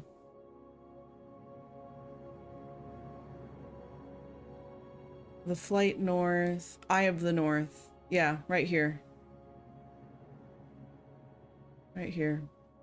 So basically, it's showing, like all of this white patchy stuff.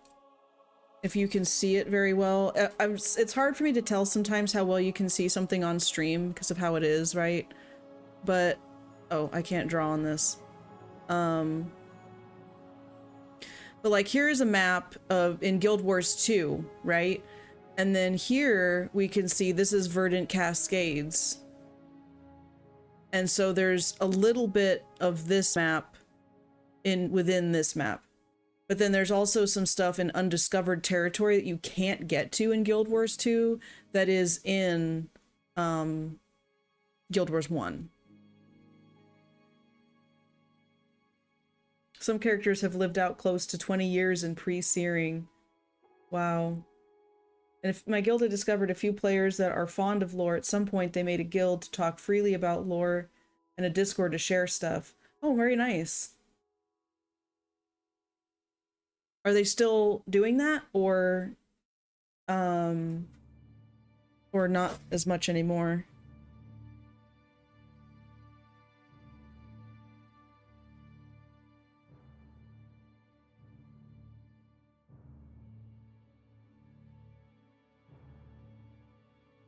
It's interesting that this has blue outlines right here. I don't know what that means.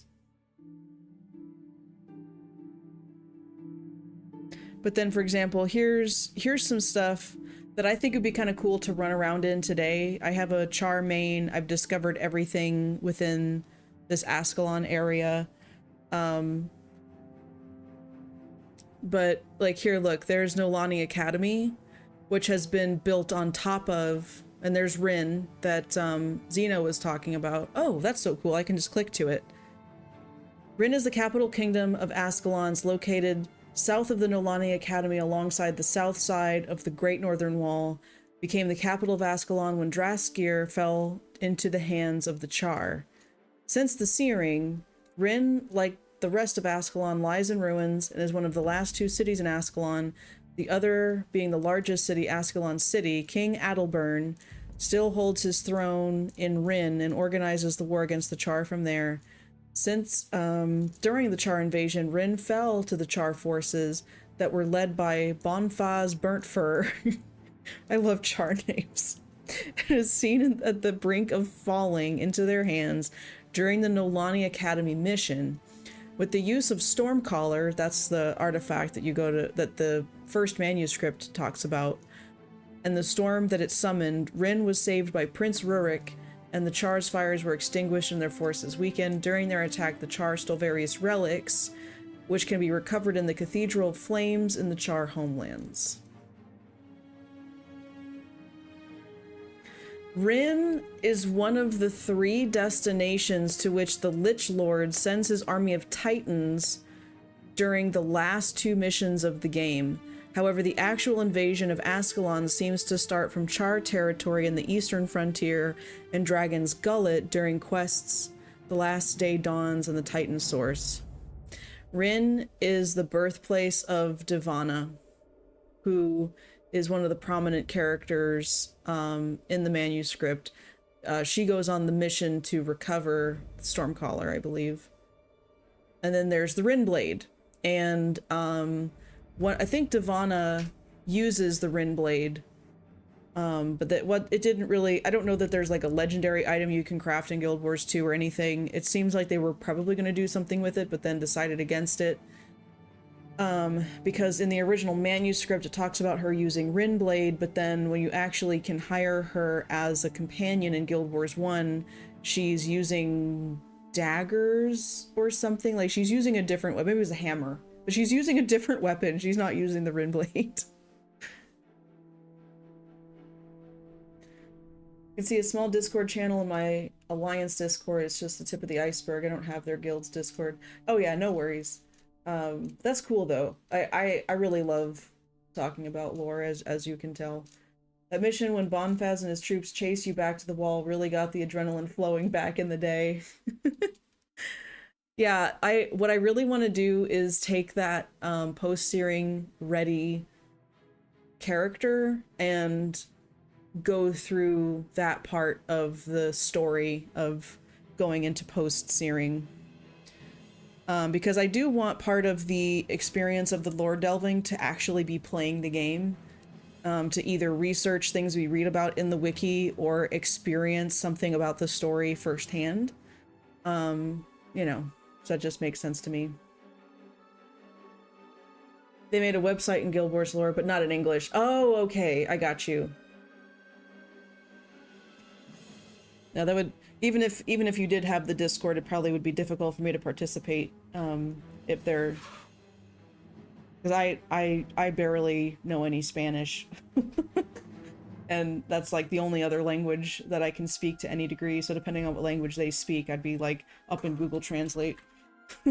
trying to talk about lore. Okay, so this has kind of started us in a direction, right? So there's Ascalon. Let's just quickly look at Ascalon. I'm also going to link this into this document here.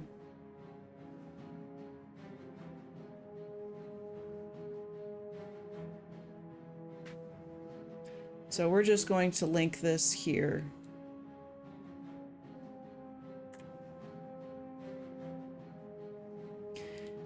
But then, yeah, this is after the searing. And then there's Ascalon pre-searing. So it talks about where it is. Humans established Ascalon in 100 BE, which is before Exodus of the Gods, and holds King's Watch, where King Doric was crowned. There have been constant war with the Char since that time. And I want to make a note of this right now, right here.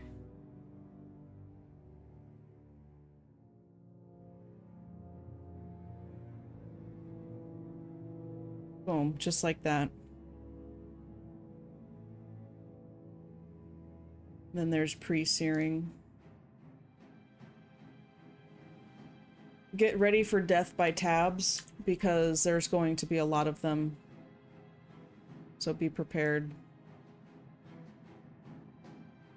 Actually, if I just do this, does it know? No, it doesn't know. Never mind.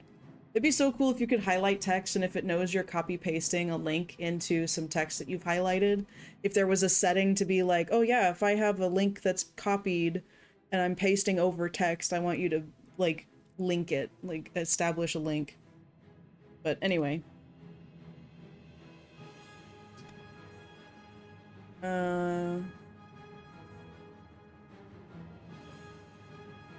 Oh, right. And so the other thing is that Duke Barradin, so this is a little bit talking about characters, but Barradin's estate, which is one of the places that we're going to talk about, that's where Duke Barradin resides. And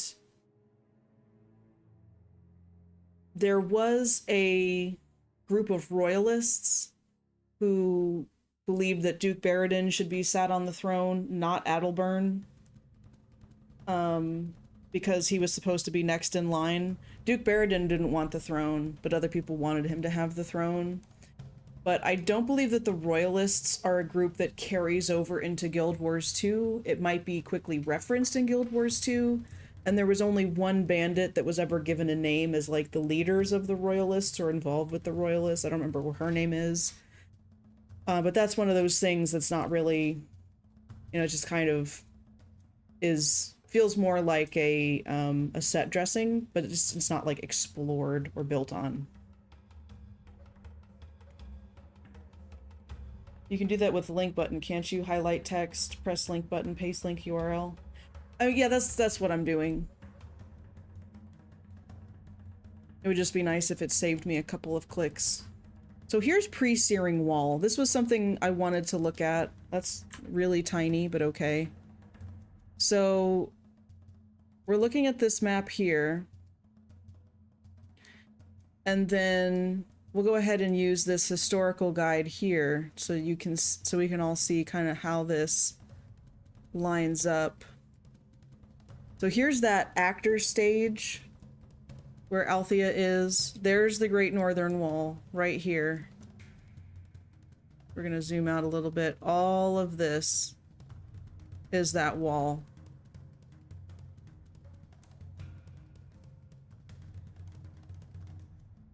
And we can see how this mostly lines up. And something else I take interest in is the waterways. I mean, obviously these maps are hundreds of years apart from each other, but sometimes things persist and other times they don't.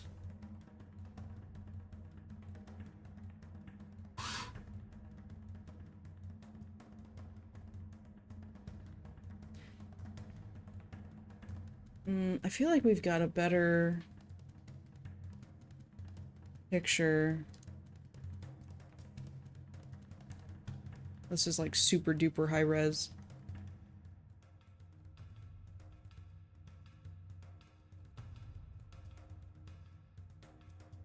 Boom, there it is.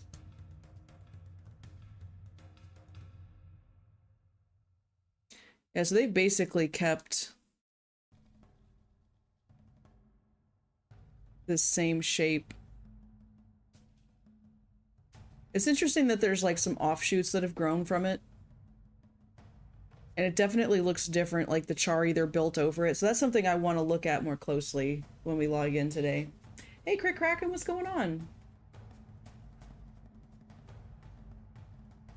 We're gonna close some tabs.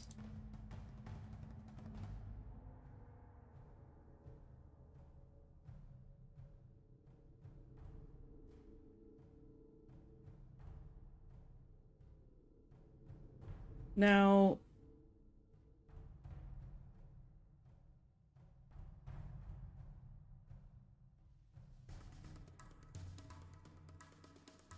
I don't see anything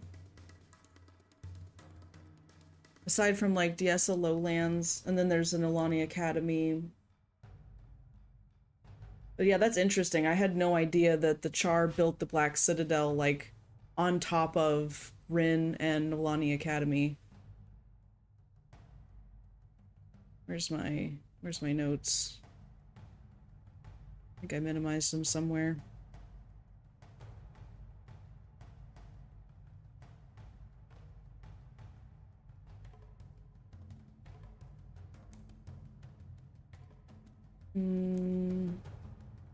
Millennium Academy.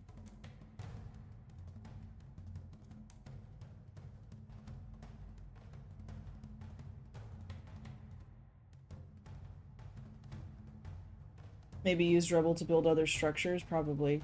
I think near Rin, point of interest is the remnants of Stormcaller. Really? Switch back over to this.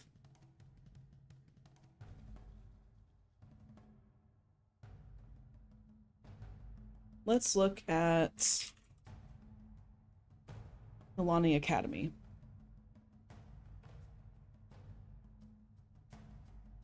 There's these ruins. But we also want to look at it in... Whoops. This is super zoomed in. There we go.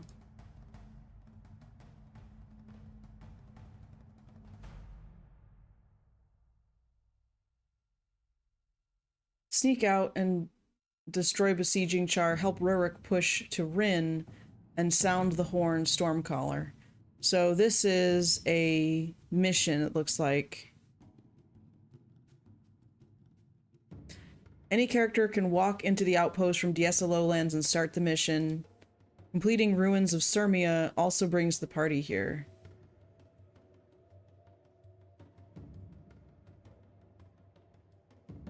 Bonus, return the Tome of the Fallen. You know I'm gonna go for that.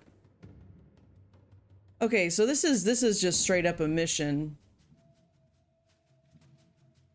This name is also used for an outpost in the Zaishen mission quest. Okay, outpost? Okay, here we go. This is more appropriate for what I'm looking for. Hey, what's up, Isekai? It was one of the most advanced schools in Ascalon. It had a sister academy in Droskir, with a portal in each academy linking the two together. The academy lies on the edge of the town of Nolani and has multiple obelisks for defense, though, like much of Ascalon, it hasn't seen use since the Searing.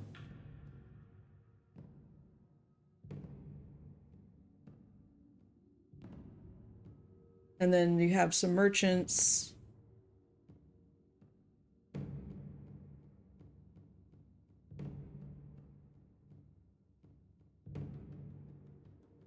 And then there's some trivia here. So what I'm going to do for the guide, or for this here, is we're going to do Guild Wars 1 wiki.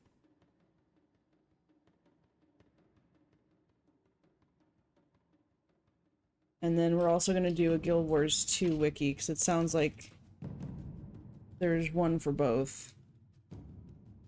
There's ruins. It's an area in the Black Citadel. None of Ascalon's academics of magic remained intact after the Searing. In its prime, the Academy was known across Tyria as one of the most prestigious schools. Ambassadors from Or and Kryta often made special arrangements to have their children study here, even though they were not of Ascalonian descent. The ruins is home to the Thorn Reliquary, an ancient artifact in the Bloody Prince Thorn, was sealed by his father, Mad King Thorn, and later resealed permanently by the Magister Tassi and the Pact Commander. Wait a minute. In which the Bloody Prince Thorn was sealed by his father, Mad King Thorn. I didn't know that Mad King Thorn was tied to the Nulani Academy. What? That is interesting.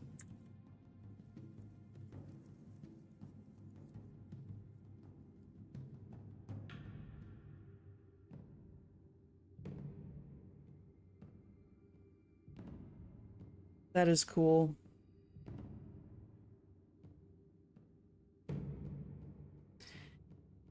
So let's look now. We're just going to kind of take a quick tour of this Great Northern Wall.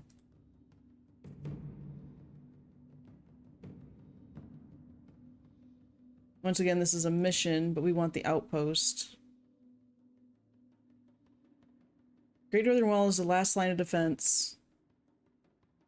Before the Searing, Northern Gate was the grand diplomatic entrance used to greet visiting dignitaries. Now it's just another outpost, manned by the Ascalon army and citizens who volunteer for guard duty.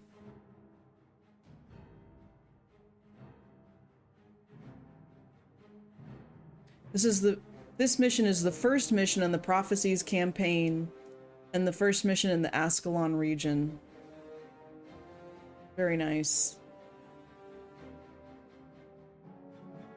Complete exploration of this outpost contributes less than 0.1% to the Tyrian cartographer title.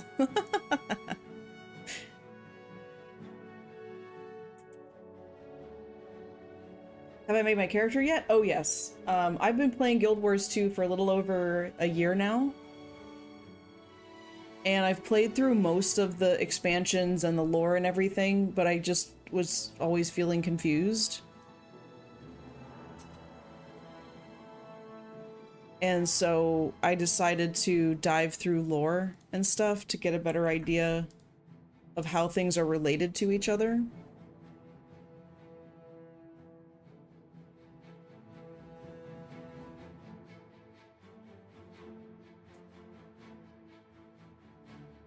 Is there anything here about this? Okay. It's a landmark. Okay, it's a barrier constructed in 898 after Exodus to halt Char incursions. So that's interesting.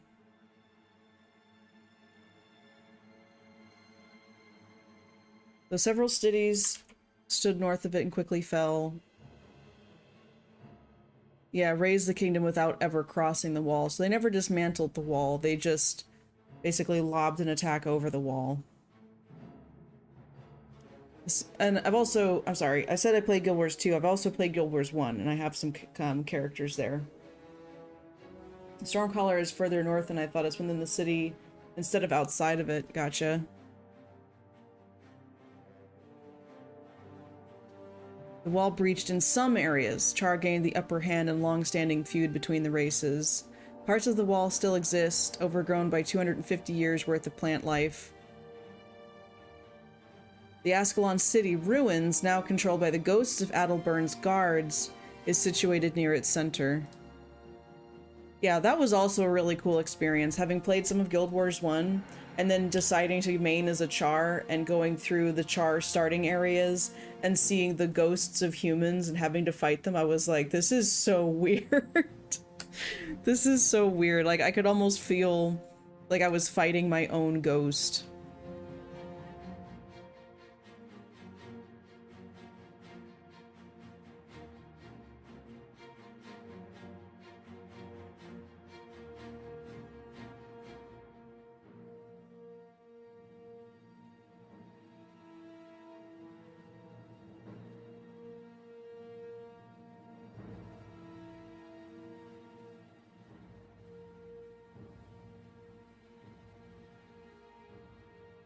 They moved it and set it up as a trophy defeating the humans. Nice.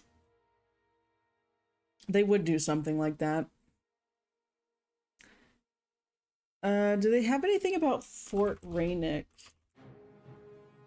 Is there anything...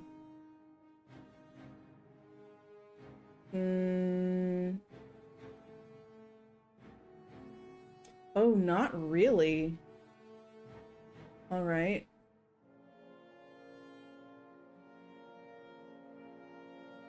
That's a mission. We want the outpost.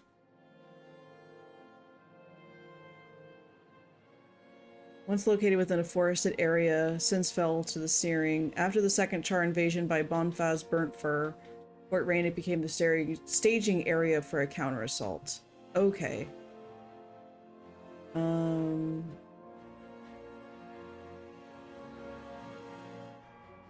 The second mission in the Prophecies campaign. Okay, that's cool.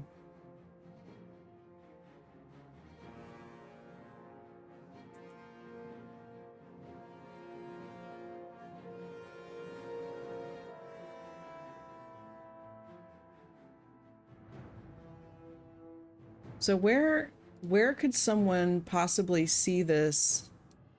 So here we have an overlay map. What's the closest approximation to Fort Rainick? Wait a minute. Oh my gosh. This thing that Kralkatorrik left, this deep scar across the land, passes directly over Fort Rainick. But, wait a minute, it looks like it might be accessible in this eastern... Did they call it Eastern Frontier in Guild Wars 2? No, wait a minute.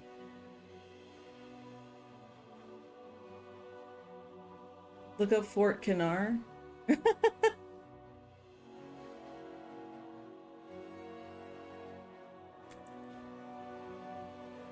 No way. Char Fortress within Blaze Ridge Steps, just west of Serenity Temple. No way.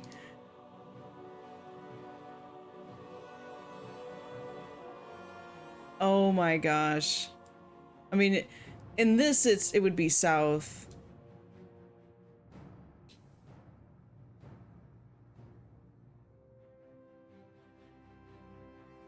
The Char would do that, wouldn't they?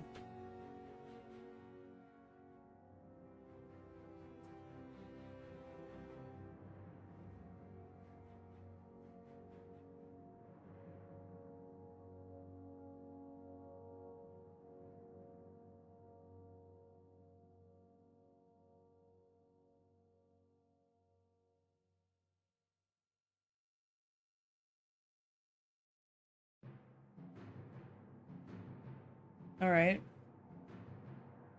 Sentinel Faith Shredder. Look at this guy. That's crazy. Okay, okay. So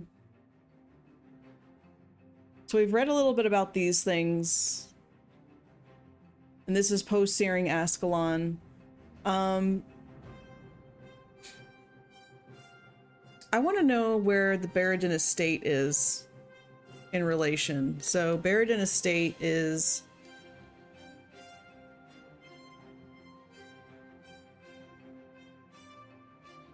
There it is, right here. Right in front of Black Citadel, actually. Like, you exit Black Citadel, it's like in the level 1 area. It's so difficult to pick the strangest one. I like animal facts. A mantis shrimp punches with the speed of a .22 caliber bullet. Isn't that wild? Do not touch mantis shrimp. If you see them, stay away. But that is a strange fact. I love strange facts. Okay, so Barradin Estate, right? That's what it's called. Yeah.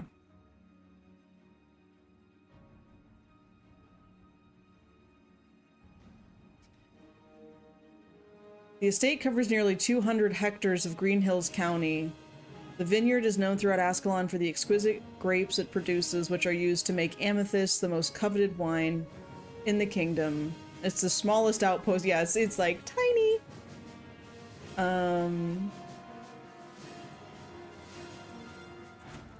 And once again, it's sort of like a set dressing. It's technically there because it's an excuse to have an enemy called the Royalists that you have to fight, because they wanted him to be on the throne instead of Lord Adelburn or King Adelburn. But the more interesting thing is, for what we're doing today is there, what is it in Guild Wars 2? Old Duke's estate, right? That's what that is there, within the Plains of Ashford.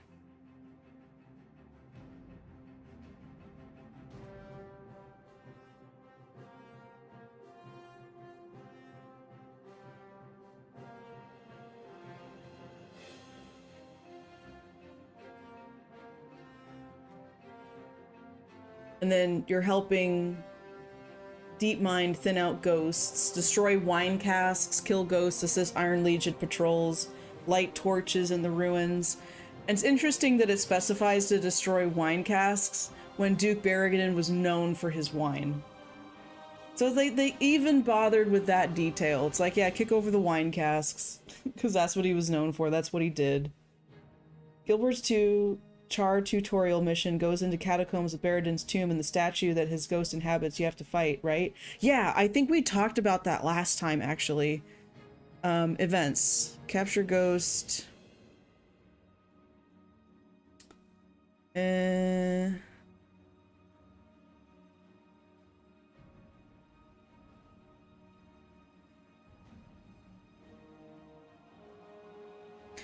was one of the...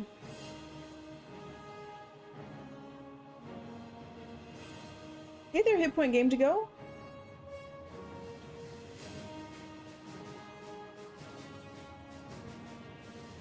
Oh, the winery link. Yeah. And I love that. Can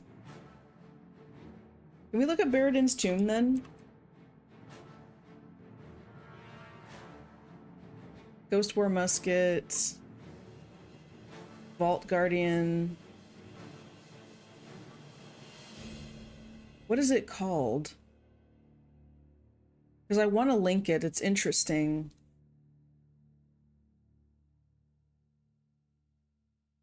Village of Char's Triumph.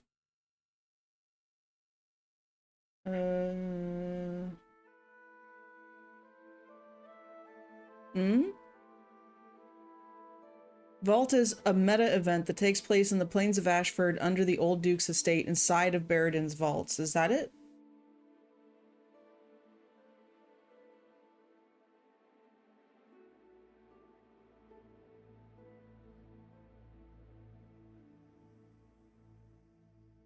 Yeah, antagonists in this meta event are former allies of the main characters from Guild Wars Prophecies.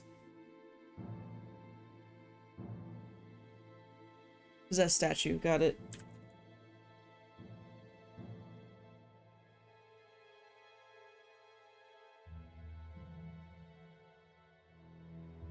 Ritual cleanse the foe fire. Yeah, there it is. It's a construct.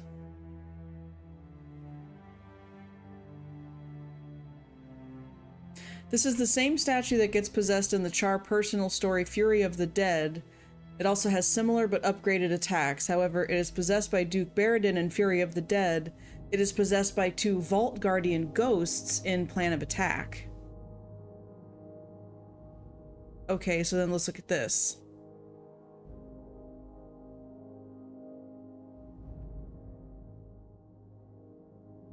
Fury of the Dead is a short multiplayer tutorial instance for players that have created a Char character.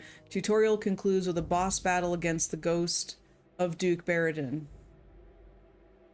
And then he's, you know, there he is. There he is.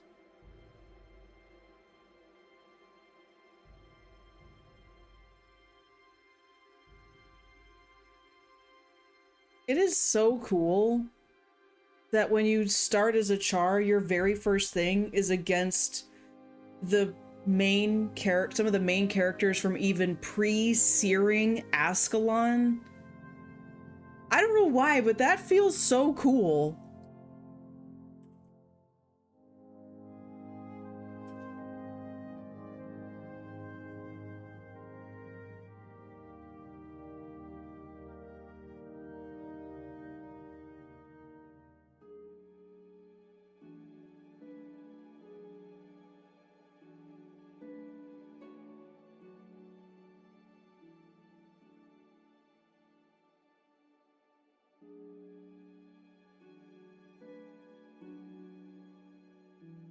Like the boss, Enadiz, Zidane spelled backward, which has the elite skill headbutt, reference to Zidane's headbutt on a football player.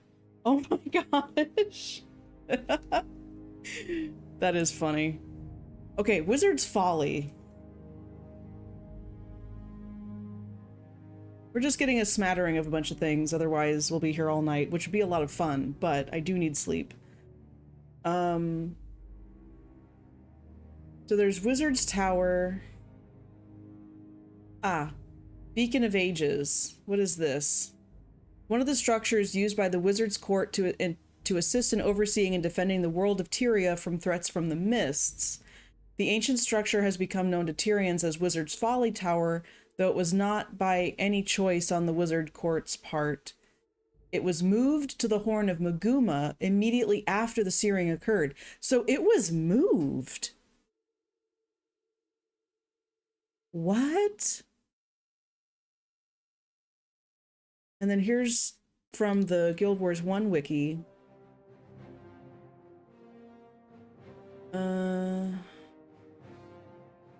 Windstar howling upon approaching, and then fade. There's a floating wizard's tower visible near Keswick's Peak.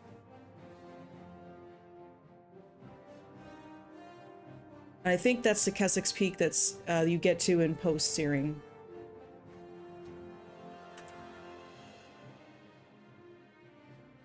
So there's Wizard's Folly.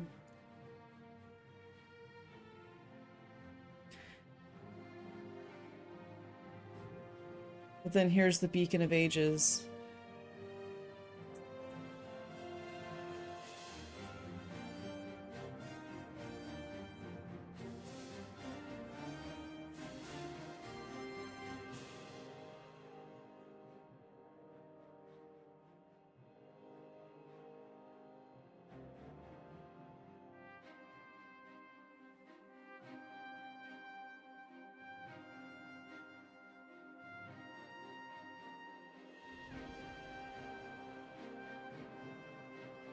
Didn't know it was the same tower.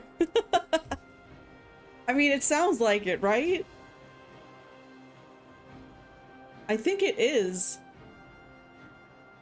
So here, it's like it's been plopped down, right? It's no longer floating because Wizard's Folly Tower here, dude, that is the same thing. That is totes McScroats. Like, it's just that this one has better graphical detail. Like, they've enhanced it, right? But that's the same tower. The legendary torch Rodgort, which reversed as Trogdor. Yes. Younger me was blind and brain didn't work much. I mean, I had no idea either. But this is why I'm doing this, right? Because I want to have an appreciation for how things have shifted and moved between Guild Wars 1 and Guild Wars 2, or understanding how things are related.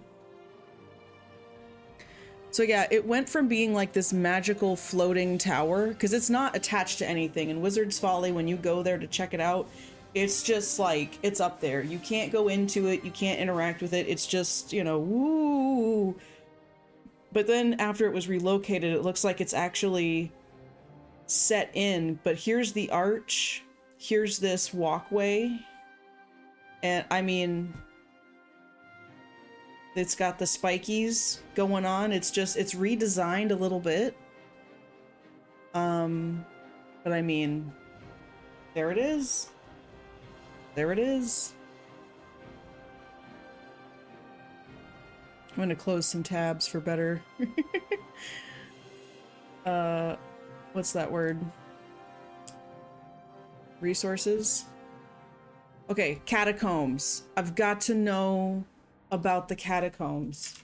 I feel like there's something deeper with the catacombs.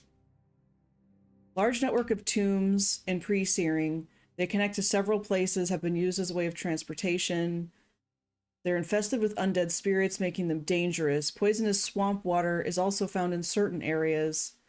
Adventurers who do brave the poisonous water and the swarms of undead are treated to beautiful murals depicting the gods of Tyria, except I could not find one of Lissa. I scrawled all through there, and I did not find it.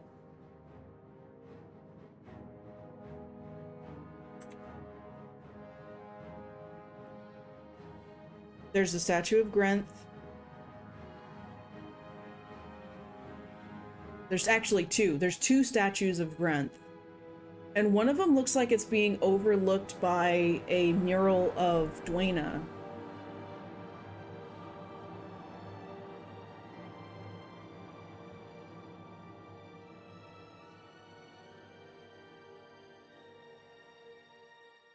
And there's some people and whatever. Oh. Oh, is this concept art? Yeah, see, there's Grenth, and I actually found this, like, pool of water. But what is this? It looks so ritualistic. What you can't see from this angle, I don't know if they're going to show it from other pictures, but there's Balthazar on either wall. So you walk in and there's the stained glass of Grenth directly in front of you, and then on either side is Balthazar. So let's see if they're going to show it. No, but yeah. And then what's this about? What is this about? It's just casually, like, hundreds of candles set up in this, like, ritualistic kind of setting for a sacrifice. There's also, oh, I forgot to mention. Do you know those grave monsters? Oh, the name of them starts with a G, but you have to fight them in that one dungeon in Guild Wars 2. And I wish I could remember what they're called. You find a big one in this chamber. It's all by itself, but you find a big one here, and then there's like 2 or 3 that are here. Yes, gravelings, thank you. You find gravelings here, and this is also where you find the prized Moa. I think that's actually its corpse right there on the ground. There's another wizard's tower that's floating offshore in post-searing and in Guild Wars 2 that does something I won't spoil. Cool. But like this doesn't feel like part of the catacombs. This feels like where people would gather to perform some kind of ritual. Maybe not like a bad ritual, but like committing someone's spirit to pass on to the afterlife or something. It's just, what's that about? Oh, this is a really cool angle. There's like a river underneath as well, where a river goes. And here's this bridge going into it, and there's these giant bones underneath. And then here's what look like mausoleums, right? Where you would store a dead body inside there. And then once again, this huge thing of Grenth. And it makes sense that Grenth is all throughout here because it is catacombs. It's where they're storing dead bodies. But then there's things about the architecture that don't make sense for it to just be catacombs or for it to originally be catacombs. It feels like something that served a different purpose that was then transformed to serve as catacombs instead. Did I watch those bones under the bridge in game? I did look down at them, and I tried to determine like what kind of bones they might be, because once again, that might tell an interesting story. But they didn't appear to be like moving or anything.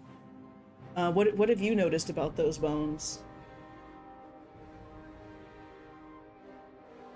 Yeah, and this is that huge underground thing. Like, look, there's tombstones underneath this walkway, or obelisks, I guess. They might be defensive obelisks, but those could also be grave markers. And then you've got all these caskets up on the rows here. And then you've got these carved faces. Who are they? Maybe there's somebody important. Seems to be dragon. I didn't even think of that.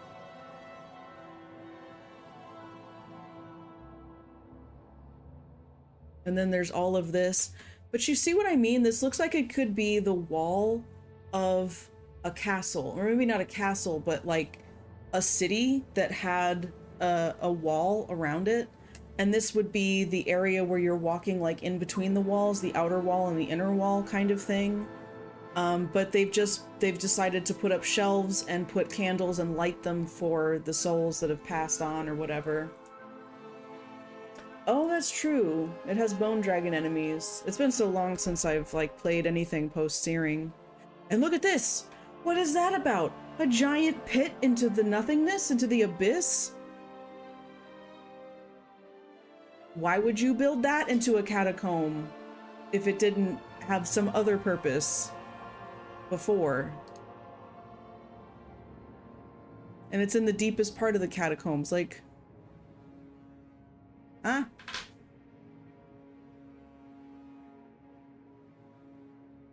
So, for me, the catacombs are very sus. As an article on the Ascalonian catacombs. Alright, let's follow up on this. It was originally Char land. The humans pushed us out and built Ascalon on top of it. Over 200 years ago, we took our lands back. The human king, Adalbern, watched his soldiers panic as we breached the city gates. Facing certain defeat, the doomed king refused to surrender. Adalbern smashed his ancient blade, Magdare, and cursed Ascalon. The blast incinerated the attacking legions and turned the defending humans into vengeful spirits. The ghosts see the living as invaders. They show no mercy and no weariness, only blind hatred. Adalbern's hatred. Our underground network of tunnels and crypts within Ascalon, they have several levels, were built over a gaping cavern connected to the underworld. Thought to have been lost after the searing cut off access. Okay, these are the same catacombs. They're part of the humanity's legacy in the region. Many spirits dwell, including trainers who lived during the time of the searing. The spirits down there, though affected by the faux fire, are holding back gravelings, long-forgotten native creature of the land that was forced into the depths centuries ago. Completing this dungeon explorable mode or its reward track awards, tales of dungeon delving, blah blah blah. Have we got any trivia? Oh, I can't wait to read more of that map. Erstegalken, the Norn hero, has gone into these ancient ghost-haunted catacombs. Ritlock Brimstone wants you to go after her before she stirs up King Adalbern's long-dead citizens. See, even that simple, like, mission campaign feels like there's so much more at stake when it's literally, like, the curse of hundreds of ghosts, you know, stirring up that hornet's nest. Yeah, see, same kind of architecture. Look at this. This is a city wall. This is a fallen city wall, and I just won't hear otherwise. There's the gates. Even bigger gates, it looks like. And these big steps. I mean, this is palatial. Another really big door. It's just it was changed to serve a different purpose. That's my opinion. A hall of murals. Okay, let's put these things side by side.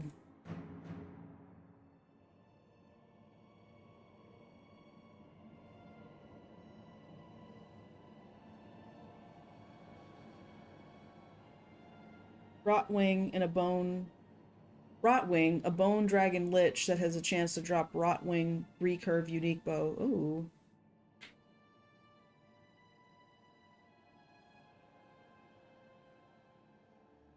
Oh, this is snip and sketch. I want this. Skull Reaver.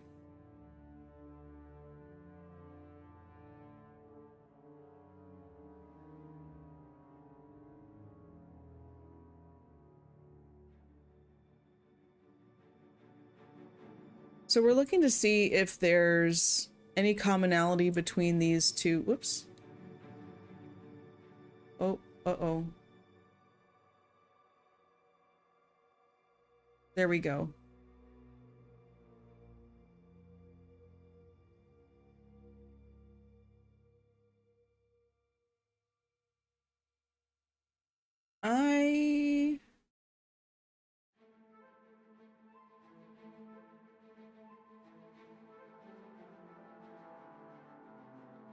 I'm not seeing a ton of overlap here. There also isn't that, like, ginormous pit into the depths.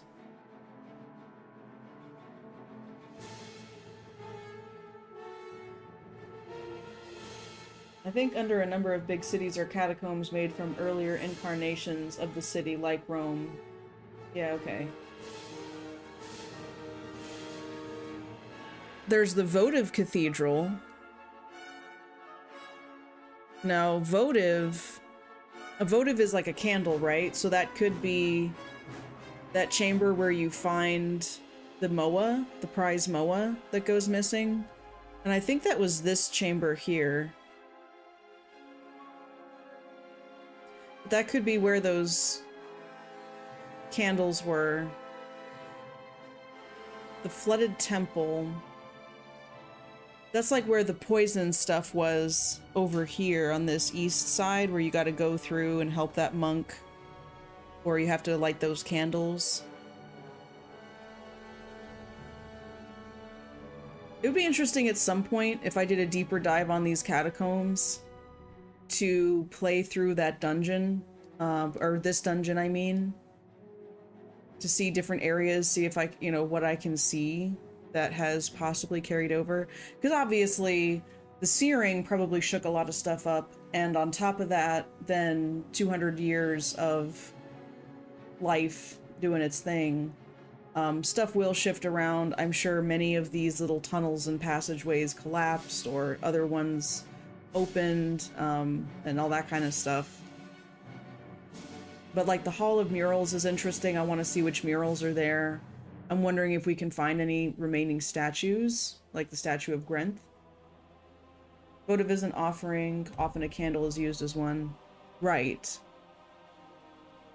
So I am interested in that. See, this is where you start, but there's no other exits. So it's like all the other exits were sealed off. This may have been one at one point that would have led over to where Green Hills County was. But other than that, maybe at the Flooded Temple was another one. And in the Lover's Crypt, I think that's actually where you encounter two people that you find, that you meet in Foible's Fair. Vasar and that other chick. She gets sick after the searing, and I think you help to give her medicine. But those two you fight within these catacombs, if I remember correctly.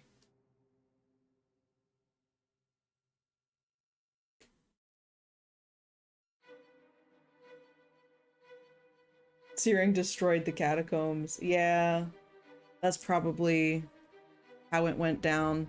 But still, like, when I do deeper dives into specific regions, I'm curious to kind of play through the dungeon and then also go through the Guild Wars 1, and just make note if there's any similarities. And I'm talking about prominent features, like, can we find this statue in existence as we're going through Guild Wars 2, or a mural, or like that deep pit into the abyss. I don't think there's anything like that here. But, you know, just prominent, like, rooms, you know, can we find anything that would give a hint that this is what this used to be, you know? Anyway.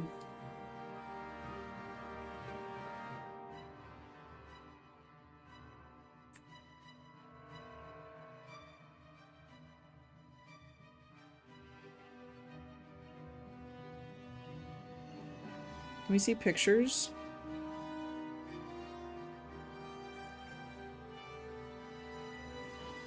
Yes. Oh, those are gravelings. Like, there's something going on up here. But I can't really make it out. And there also appears to be something here.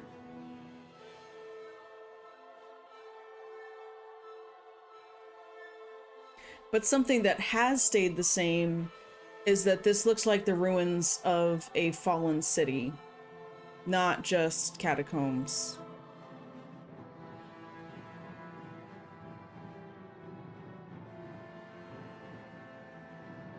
Can we see any, do we have any pictures of this room?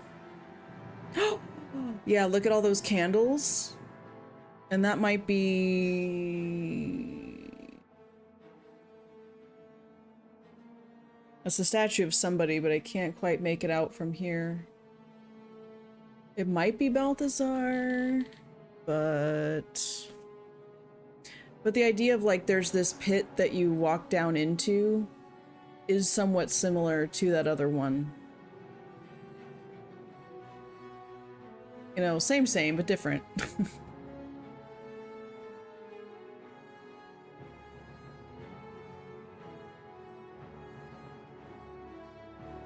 And there's the Lover's Crypt. And there's a statue of somebody. Foefire's Heart is where Adelburn summoned the Foefire, so that would be the location to find, to line up maps. Yeah, I agree. Anyway, we're not doing a deep dive on the catacombs as much as I would love to. Not today, anyway. So. That's the catacombs, and then next up...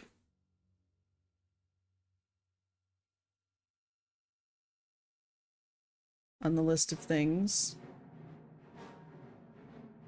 Looked at that. Okay, Shiver Peak. So, Zeno, I think you already looked up Iron Horse Mine, and it's underwater? In Guild Wars 2?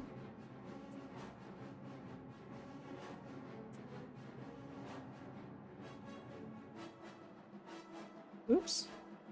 Iron Horse Miney.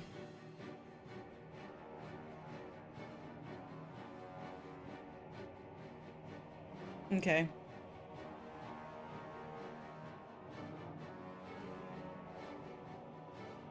Large area northwest of Yak's Bend.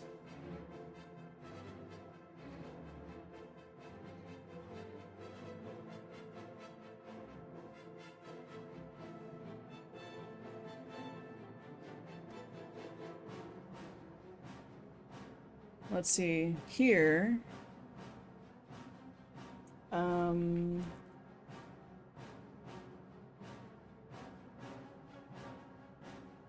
Iron Horse Mines, yeah, there it is.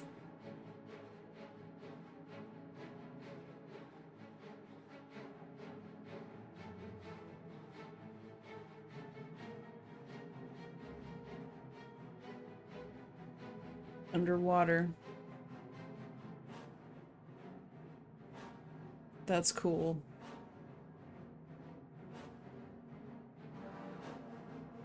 Oh, I think I remember going in here at some point.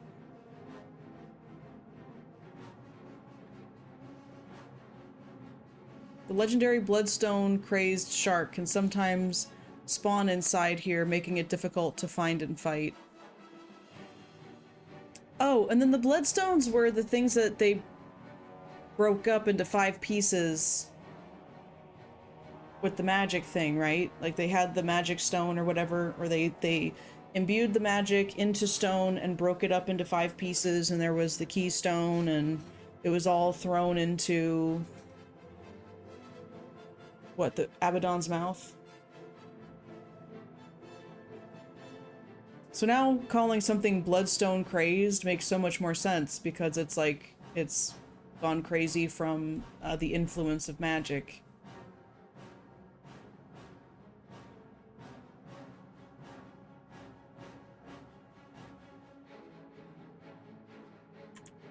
Since we looked this up, I'm gonna go ahead and link it.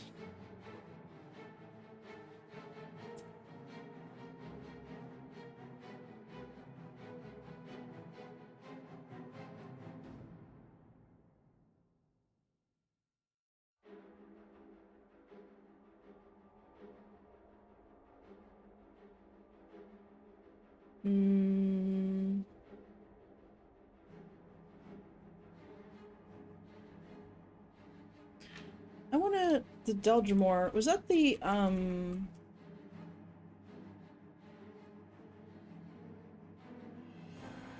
group of dwarves? Yeah, okay. Following the transformation, all the Deldrimor have turned into stone dwarves to battle Elder Dragon Primordus and his destroyer horde.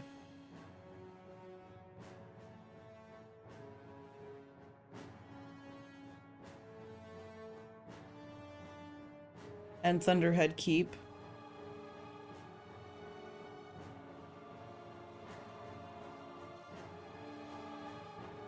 Ancient Dwarven Fortress.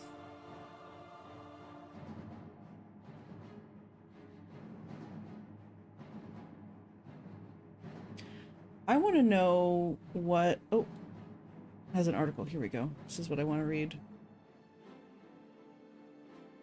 In Season 3, a Bloodstone blows up, and after that they added Bloodstone-crazed creature events. Oh. So Deldrimor were good, and Stone Summit was unfriendly. Look at that. Mission Iron Mines of Mola Dune will bring you here. How did I know? Within the last generation, Thunderhead Keep has become the capital of Deldrimor Nation. Since the Stone Summit uprising, it served double duty as both royal court to King Yalis or Jalis Ironhammer and his last line of defense for the good dwarves of Deldrimor.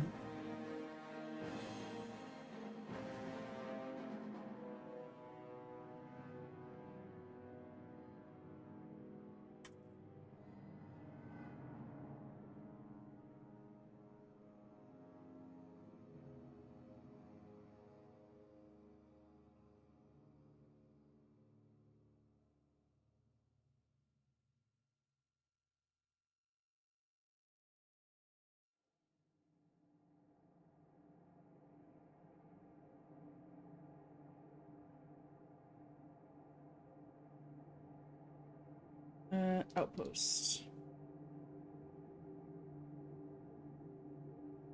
Jalis is one of the spirits a Revenant can channel? Oh, that's cool.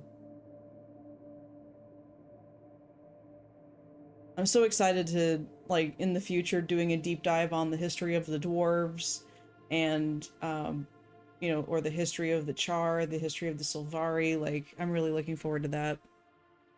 Small dwarven settlement with a corral for Doliacs. Mission Ice Caves of Sorrow brings you here. So I'm starting to notice a pattern. I feel like Guild Wars 1, at least Prophecies, and probably the other expansions too, but they're very linear. Like, you do this thing and it leads you to here, which will then lead you to there. Compared to Guild Wars 2, where it's sort of... It's still somewhat linear, but less so.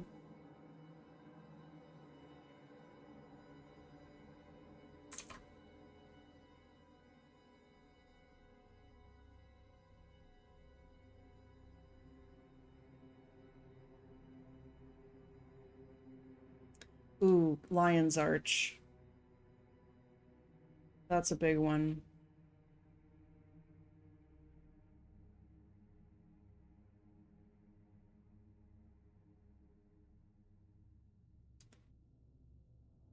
After completing Gates of Prida. Okay, that's high on my to-do list.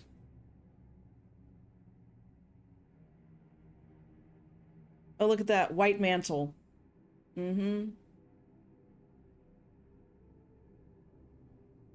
Which was established by D'Alessio.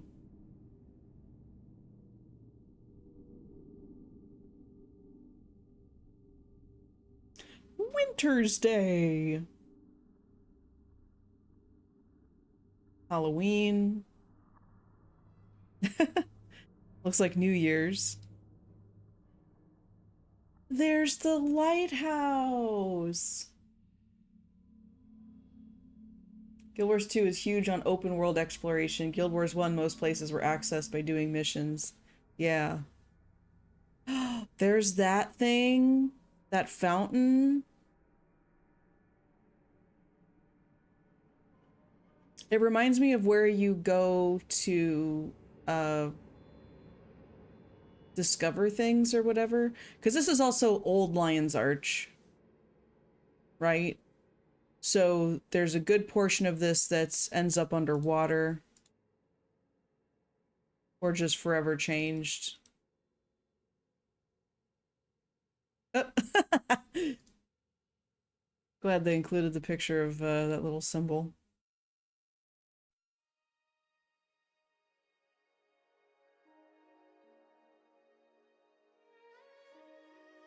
Lion's Arch disambiguation.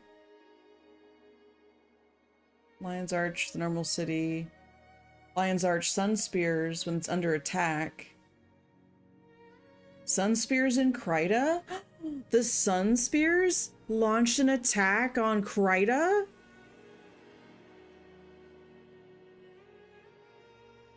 Lion's Arch War in Kryta for the Aftermath, Cinematic, Halloween, Winter's Day. Oh.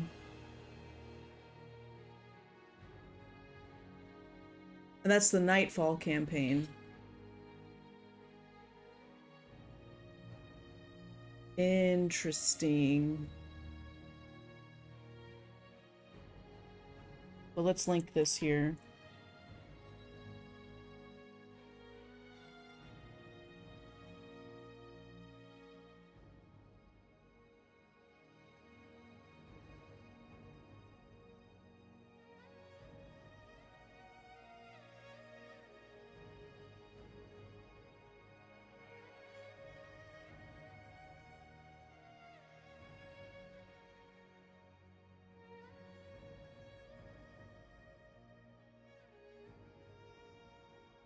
See some pictures. Yeah, it's so much more massive now.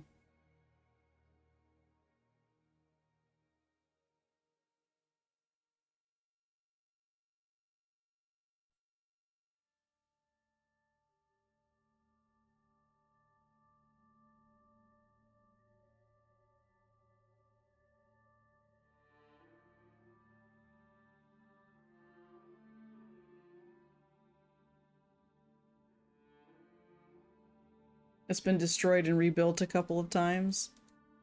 Yeah, see, that's interesting. Like, why the hate on Lion's Arch? What did it do to draw such ire? Are these mixed with images of old Lion's Arch? Like within Guild Wars 2? Oh my gosh. That was in Mission, right?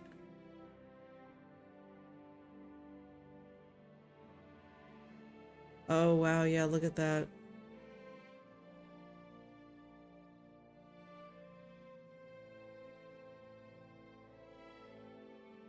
Hey, what's up, Heat Thing? One takes place between Guild Wars 1 and 2 and is covered in the book Sea of Sorrows. First time was when Zaitan rose and raised ore. Second time was Scarlet's attack. Gotcha.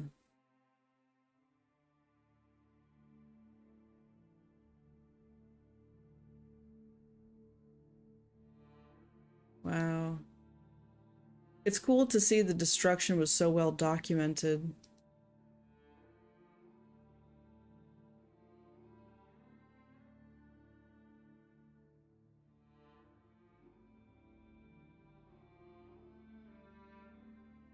I feel like Lion's Arch is going to need its very own deep dive.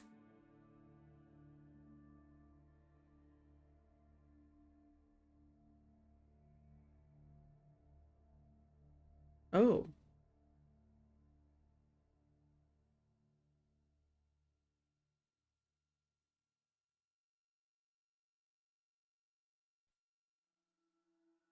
Winter's Day.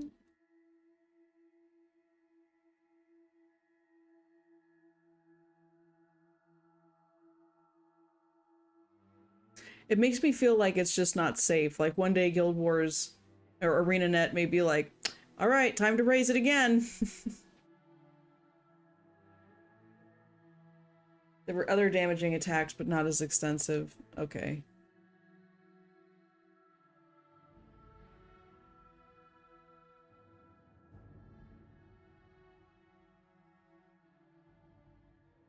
One slide looked like it was from the rebuild phase of Lion's Arch to the current version.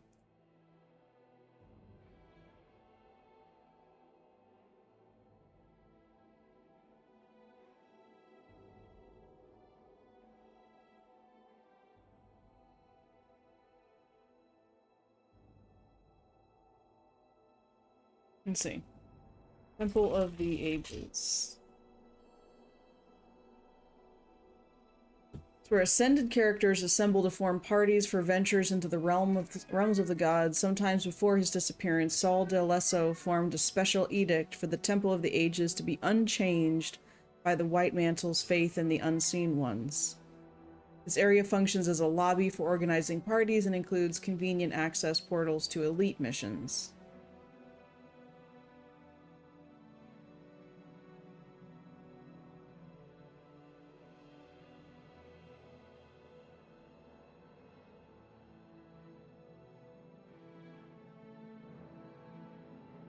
The only outpost in Kryta that allows players to form a party of 8.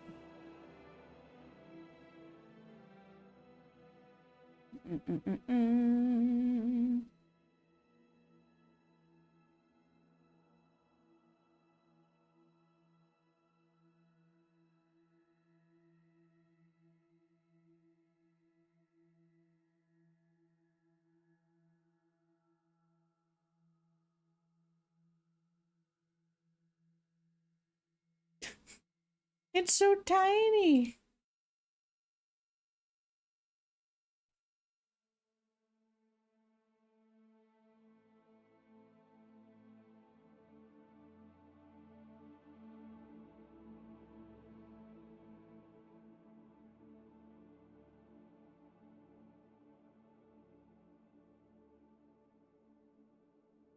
All right. Is there a Temple of the Ages here? Point of interest. Then there's a Hero Challenge interactive object. It's a point of interest within God's Lost Swamp. Rising up out of the swamp is the partially submerged ruins of a temple. It was a sacred location in Kryta where 6 human gods were worshipped. The temple was destroyed when ore rose and the resulting tidal wave sunk it. The ruined remains of the statues dedicated to each of the gods remain on the site and still glow. Oh, that's what all those are about.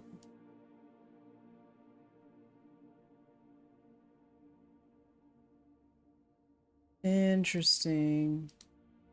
Also, the name God's Lost now makes a lot more sense.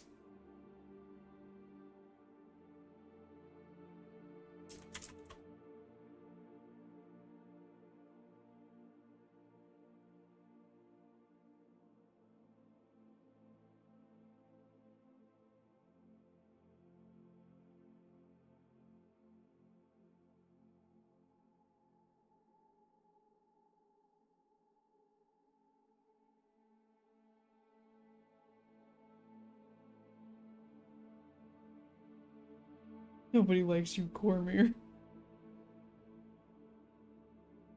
There it is. Objects. Portal to the underworld.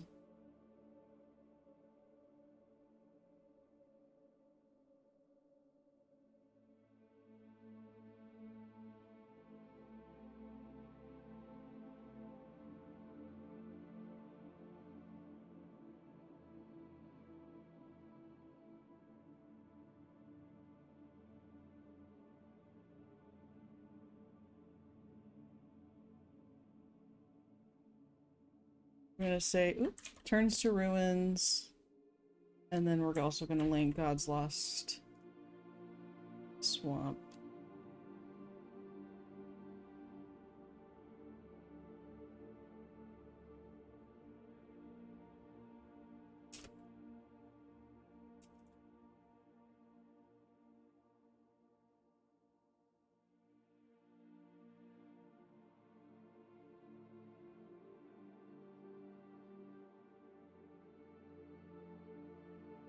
Portals to the underworld are greenish portals that lead to and from the underworld. When they're open, I'm not sure how to pronounce this, and shades will often come through them, as well as flesh reavers and imps.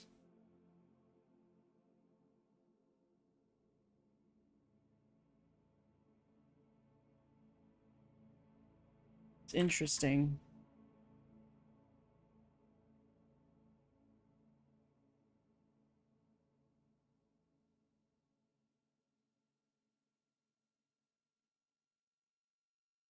What is the black curtain? Like, that also strikes my interest.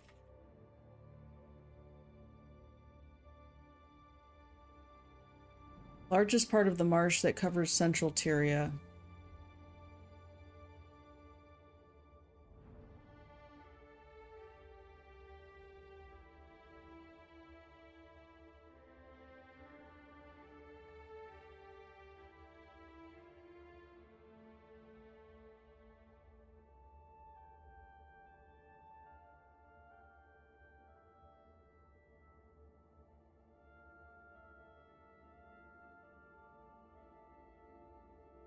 Oh my gosh. An Oakheart boss.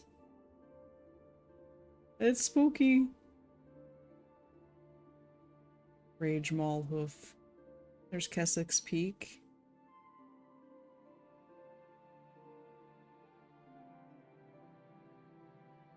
It's a big old pain in the butt.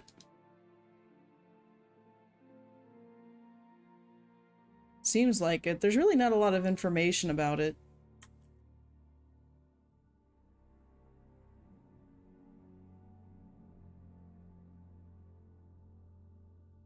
Like, why is it called that?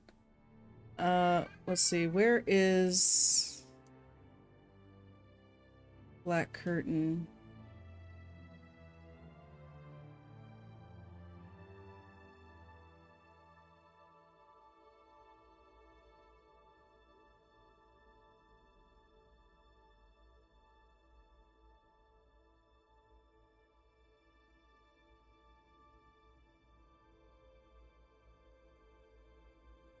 There. It's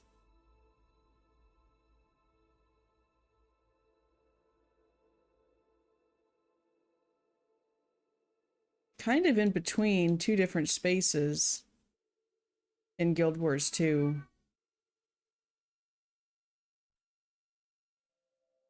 But I feel like that doesn't really give us more information on its background or what might be going on with it.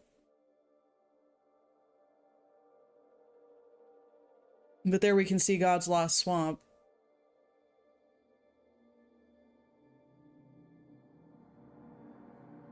You died a lot there in the Black Curtain.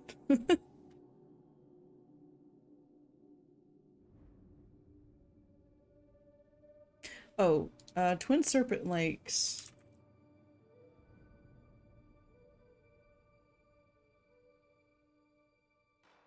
You have to struggle through it to get to Keswick's Peak where the Wizard's Tower is floating offshore. Gotcha. Derived from two lakes, one in the north and the other in the south. These lakes resemble the heads of serpents, though to some footprints, and together with the winding natural passes between the northern and southern halves gives the impression of two serpents intertwined. The lake's waters and streams that feed them makes this bountiful hunting grounds. Many different creatures call this place home, including Kuromi Tengu.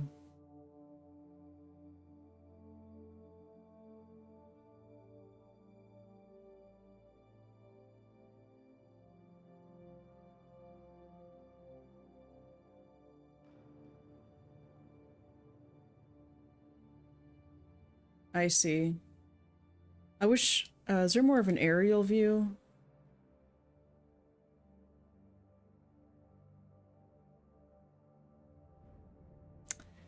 Kinda not really.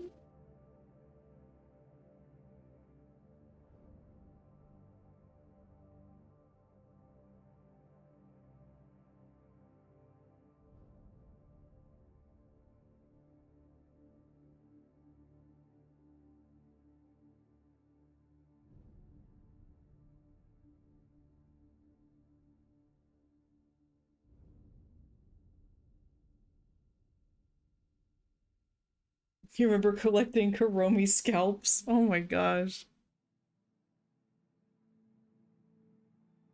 Is there anything like that here? Is it a point of interest or anything?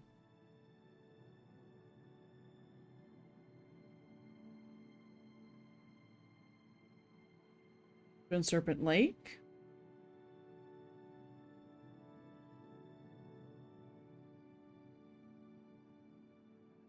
Let's look at the overlay.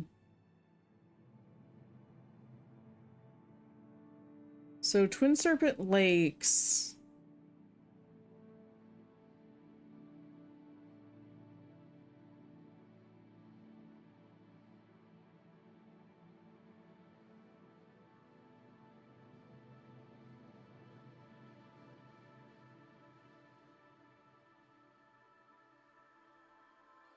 Is that Silvari starting area?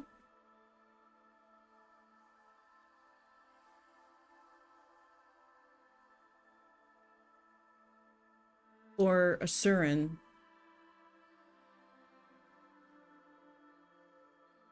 This is Asuran over here. Okay, this is Silvari.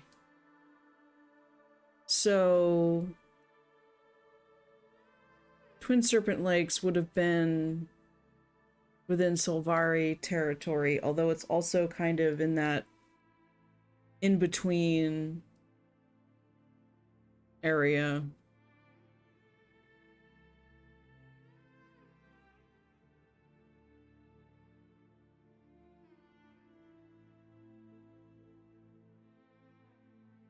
You can get spiked eggnog for 2 Kuromi scalps. I want the eggnog hat. That's what I want to go for in the Winter's Day this year. Okay, so Twin Serpent Lakes, not as interesting as I had hoped they'd be. Doesn't appear to be connected to the mountains. And I'm itching to get into the game, so we're going to kind of speed through this a little bit faster. So let's look up Aurora Glade.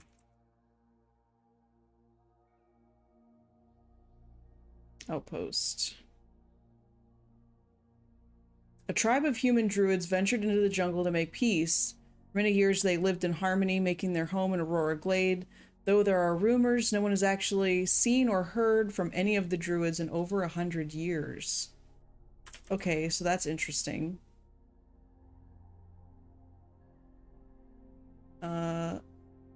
Boop.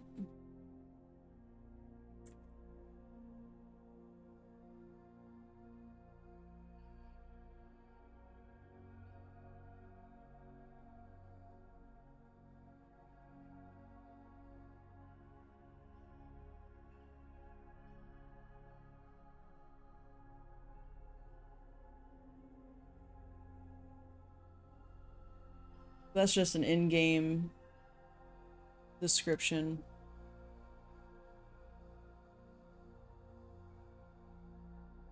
Oops.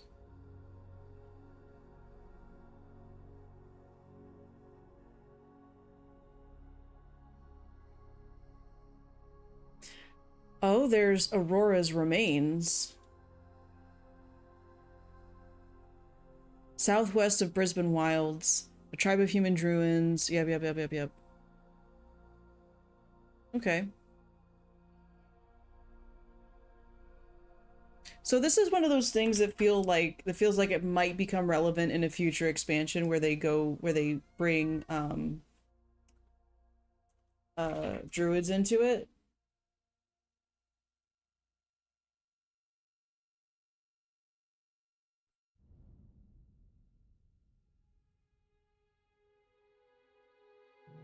Bloodstone Fen.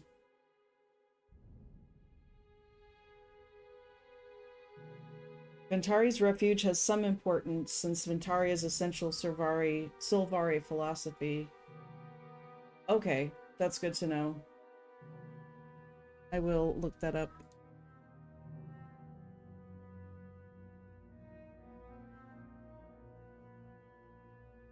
That looks suspicious. The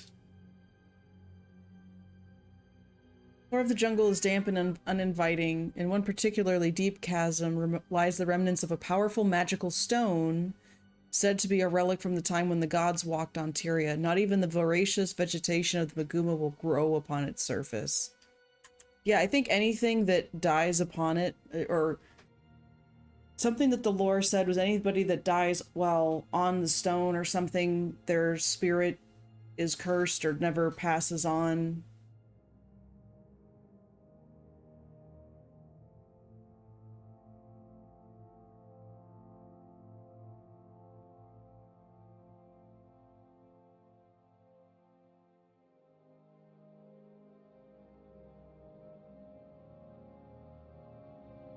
Right, because it absorbs them essentially.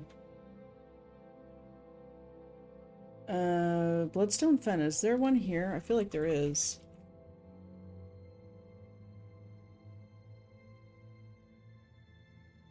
Yes.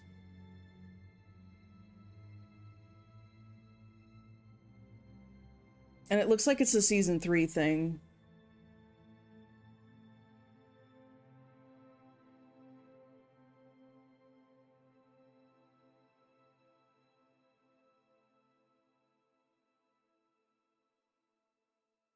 Gotcha. Okay, that's cool.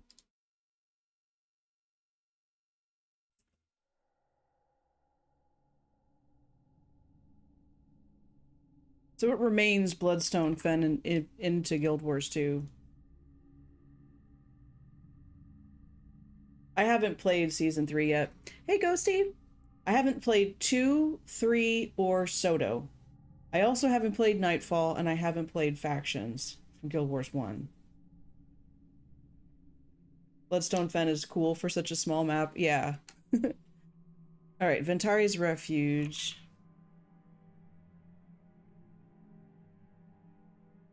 We're just learning about the lands.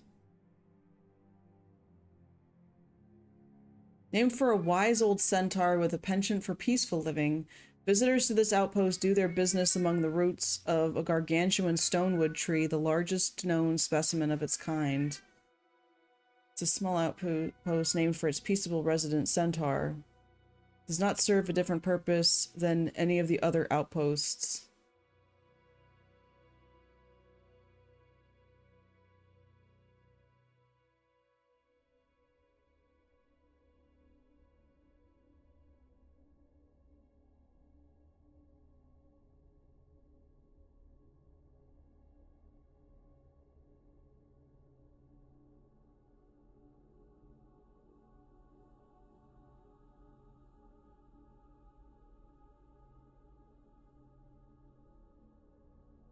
Is there anything like that here?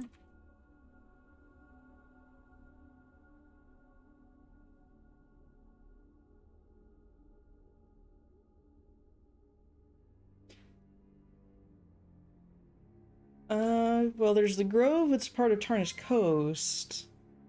Shares many parallels to Ventari's Refuge.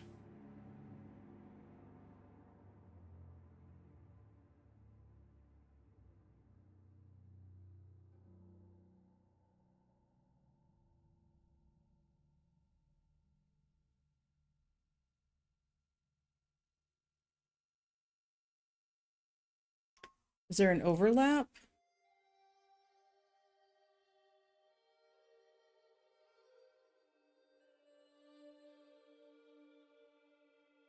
There it is. So it's just barely within... Is that the Gilded Hall map? Wait a minute. Is it?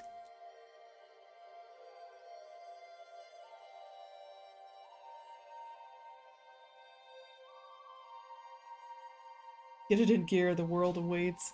But there's so many interesting things. Is this not the Gilded Hall?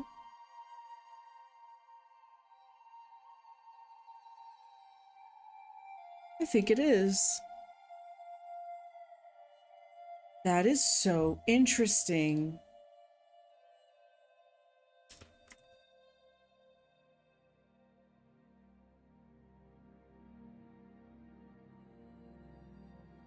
Gilded Hollow, thank you.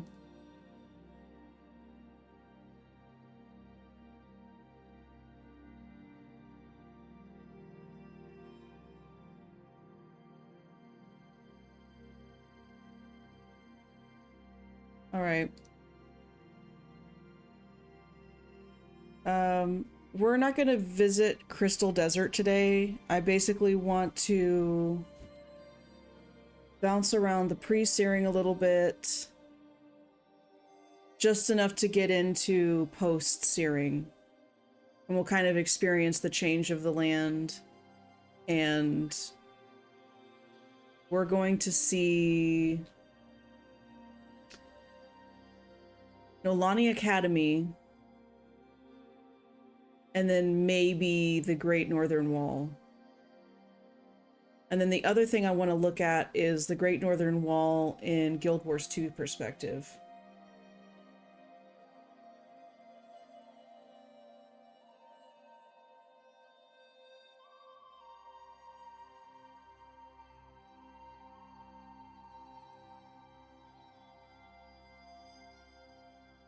Then I'm going to leave this map up over here on the side.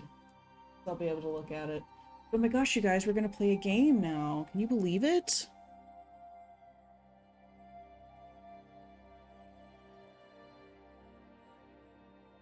While I'm getting logged into Guild Wars 2, I'm just going to turn this off so I don't accidentally expose my email.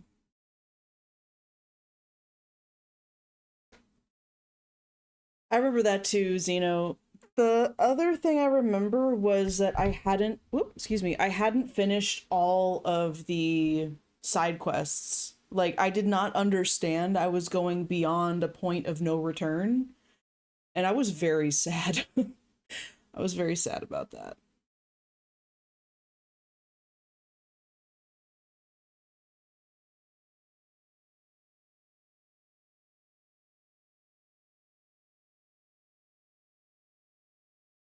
It's loading.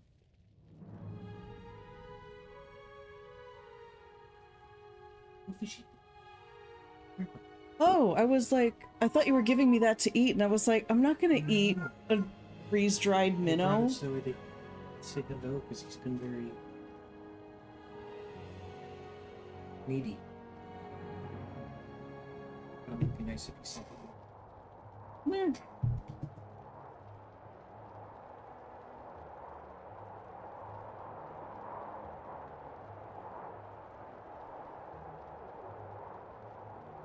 He's like not understanding.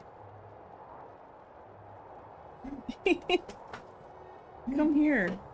I have the thing. Sorry, I didn't mean to completely derail it. I thought he would. Oh. But he doesn't Here. seem to understand.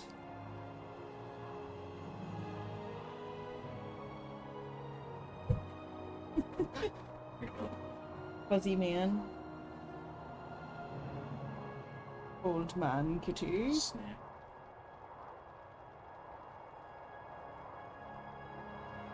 I'm very needy. Oh, he dropped it. Oh. That's okay, he's going for it. Oh. Dude, it's right there. It's right there. See it? Dried minnow is so strong smelling. Like, how could you not tell where it is?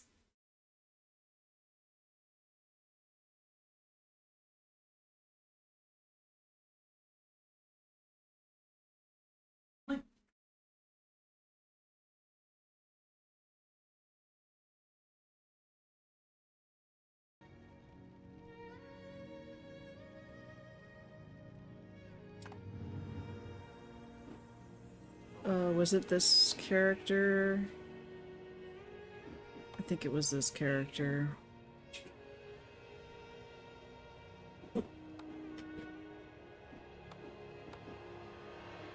Yeah, because this one made it all the way to Fort Rainick.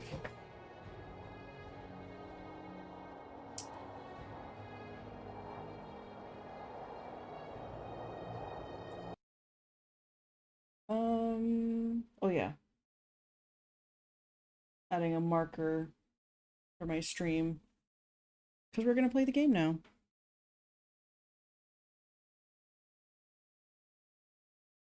Saw a video today of a cat reacting to the stinkiest fish in the world. Some Scandinavian fermented tin fish. Surstrumming?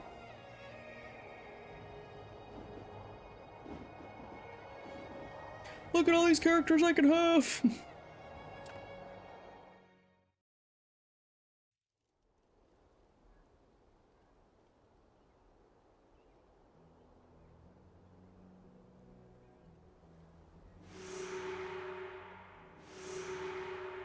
Oh yeah, Orion. Oh, I think Orion survives the searing, because I remember, I think I saw his name briefly in the wiki as a hireable companion or somebody that was a traitor within one of the outposts.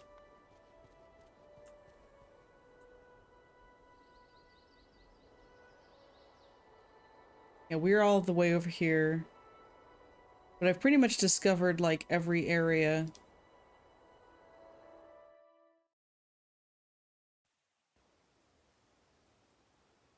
Didn't freak out, walked away every time it was in front of him. Yeah, surstrumming is some nasty stuff. Yeah, Relena Stormbringer. Relena and Vasar are the ghosts that you fight in the Ascalonian catacombs in Guild Wars 2, in the lovers, whatever.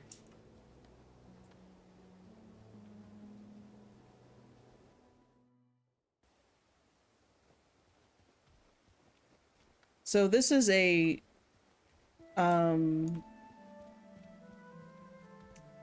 Ranger Necromancer character. Just cuz.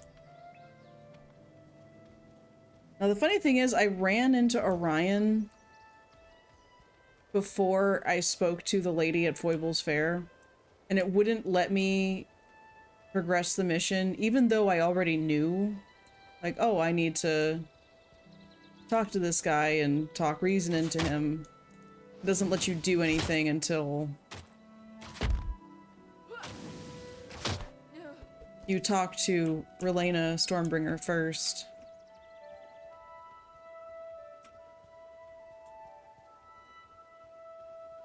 He would flee through a cave.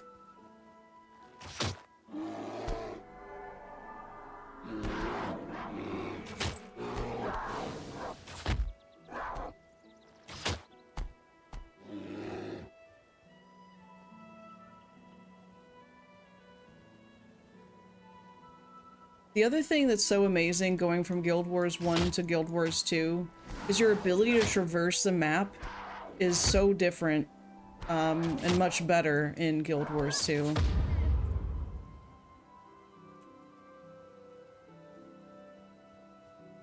You know, I could just run. I don't have to fight very much.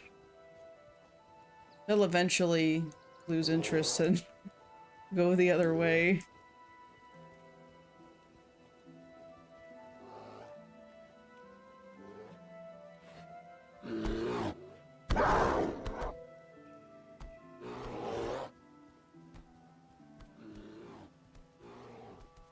But it's like, I'm so close to finishing all of the quests. Like, I think there's just those 2 left. And then that'll be everything from pre-searing. And I'm so close to level 8! All these bears chasing me. There he is! Orion Elec. May I have to fight you now? I think I will.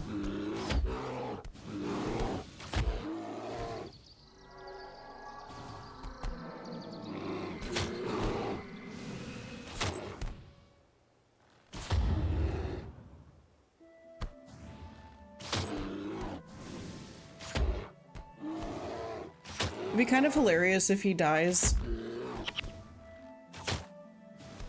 Annoying, but hilarious.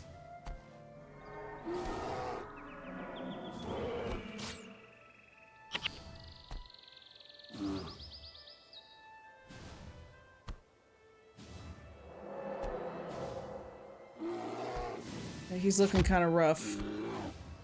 Does my companion die? Oh my god, he's dead.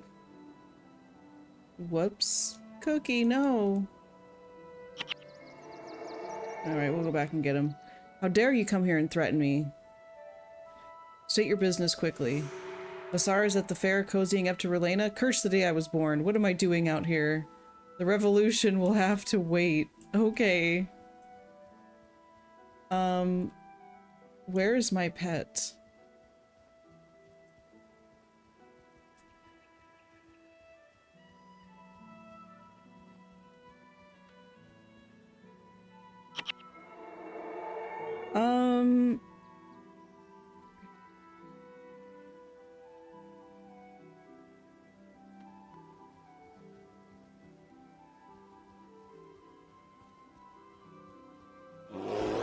I don't have to res it, do I?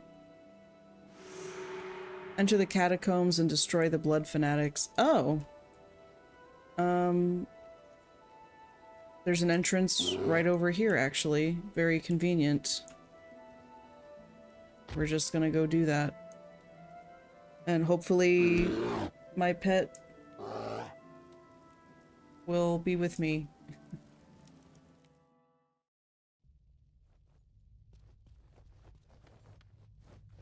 Alright, so within these... Oh, we gotta go all... It would be faster to travel to Ashford Abbey and then go back into the catacombs.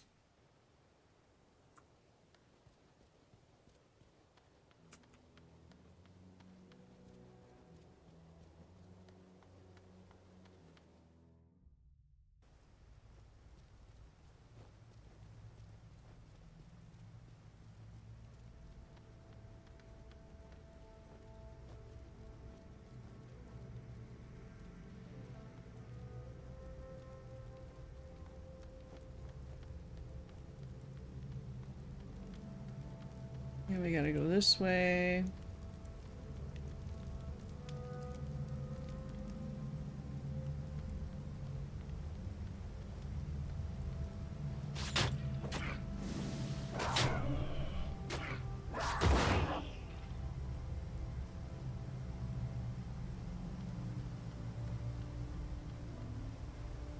I hope this gets us where we need to go.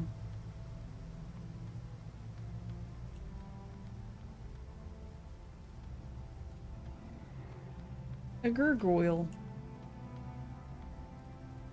Yeah, look at that statue of Brent. That is impressive.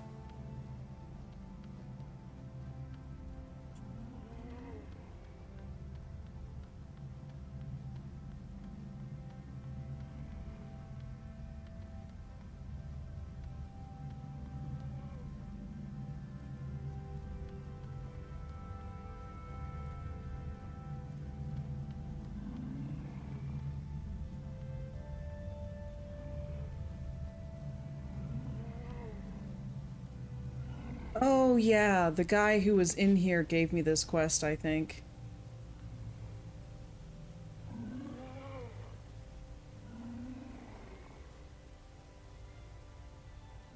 See, the other reason that I don't think that this was originally catacombs was because, like, look at all these pathways that have no stone or anything to hold its shape. Like, why would they build stone structures in some places but not in others?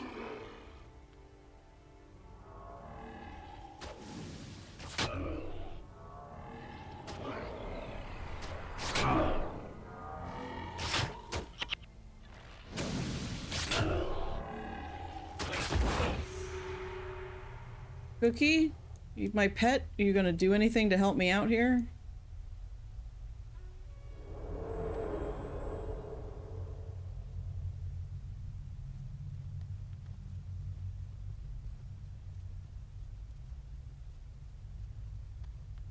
Oh, are they hanging out? Yeah, they are. They're hanging out in here. I think my pet got stuck behind that gargoyle.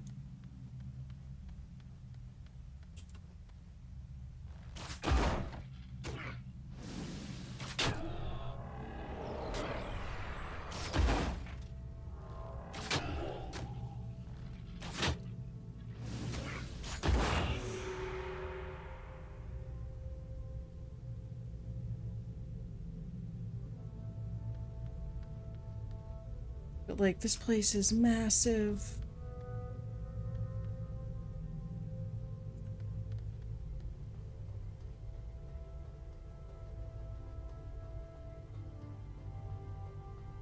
Maybe they didn't build crypts where rain could get in and make waters mushy. Uh-oh. Uh-oh. There's two of them.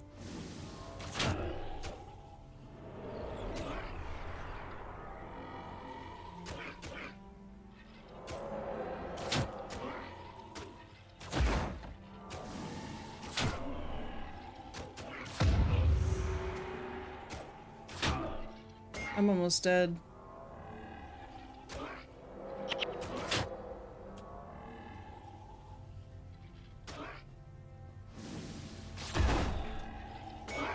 Ah! Candy box arrived? Oh, yay. You know what? I don't need the skeletal limb. It's fine. Cache of black blood. Where are they? Oh, okay. Then we'll just warp over there. Run, Forrest, run! There's the good old Duke. That's basically what he looks like when you fight him in Guild Wars 2, I think. It's just like a ghost version of that.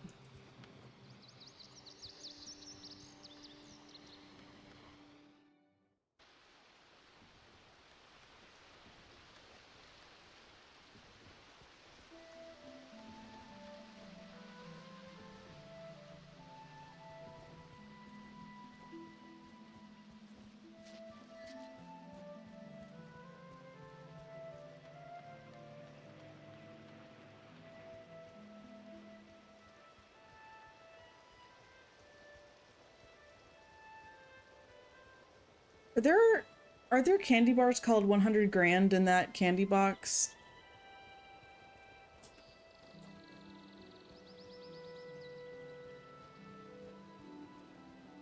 Oh, no, no, no, no. I don't want to go in the catacombs.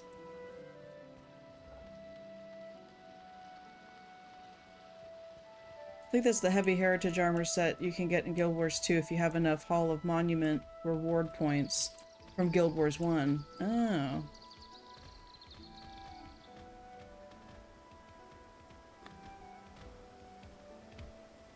You know what? I changed my mind again. It would be faster to go to Ashford Abbey and then exit and go north.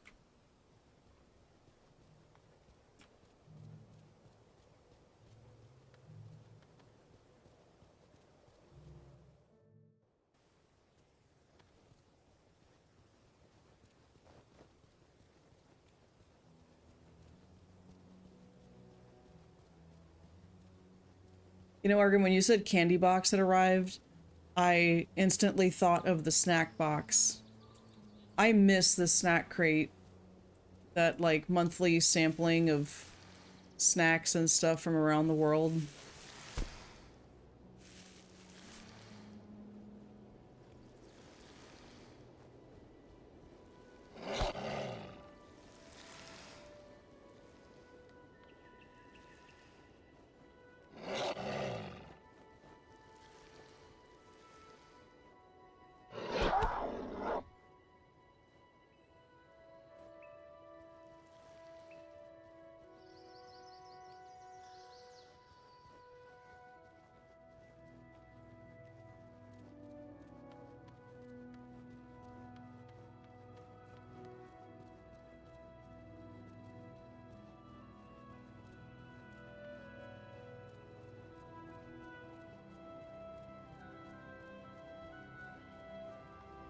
Oh, this Balthazar.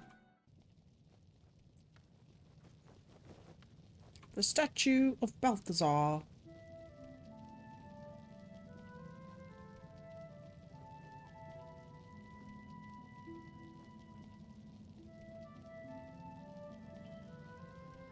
$100,000 flames.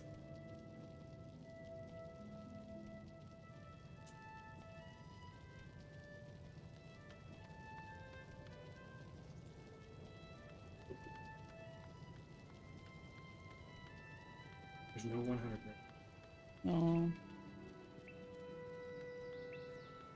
Look at the good assortment, though. Oh, they got the take fives. Yeah, there's only like one or two. Yeah, you know, wait a minute. That's not what I ordered. That's not what I thought I ordered. Yeah, there's one take five in there. One. Yes, please. I wasn't sure if you got this for up here or downstairs. Oh, I got it for downstairs for the candy bowl. Okay.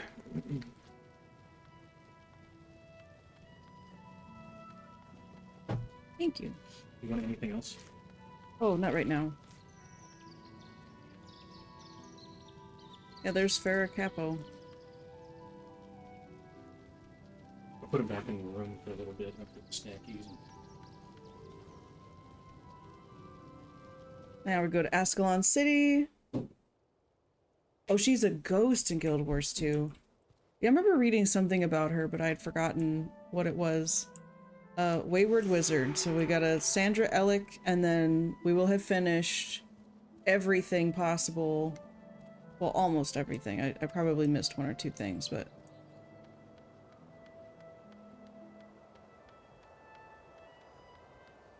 we will experience the searing.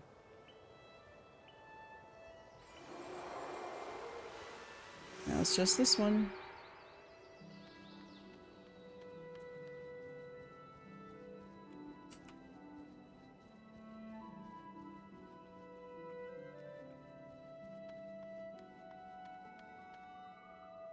Oh. Weirdo. Won't run up to Sir Titus, has to like run into the bridge. Have you heard? We're almost ready to set out. Before you join us, keep in mind you'll have to say goodbye to all the comforts of Ascalon City. Out there beyond the wall, our lives will be in constant danger and we'll have only our comrades to rely on. But Balthazar willing, we'll drive these Char from our kingdom once and for all. I think I used to use her as a bodyguard in Guild Wars 1 pre. If I remember right, you could take her on as part of a mission and she'd follow you. Ah, okay. Mustering our forces now. The attack against the Char will begin tonight. Let me know when you're ready, but be sure that all of your affairs are in order. You may not see friends or family for quite a while, but if you have unfinished business, attend to it before you go. Okay, so they do give you a warning.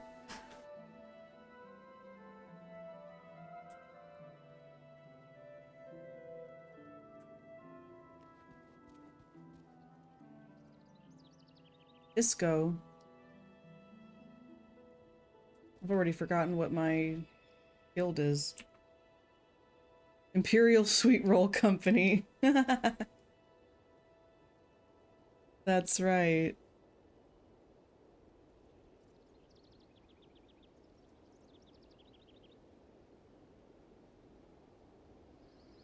About to hit the fan, I know. I've got my snack ready.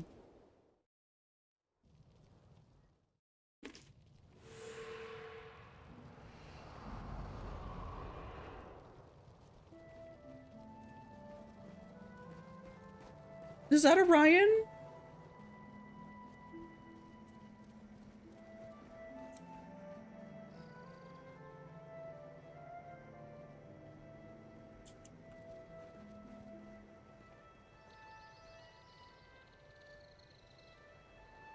Was delayed by official business. He was delayed by me. I wanted us to watch the battle together. Sir Titus did not exaggerate when he spoke of you. You've shown great promise today. Yeah? You're talking to me?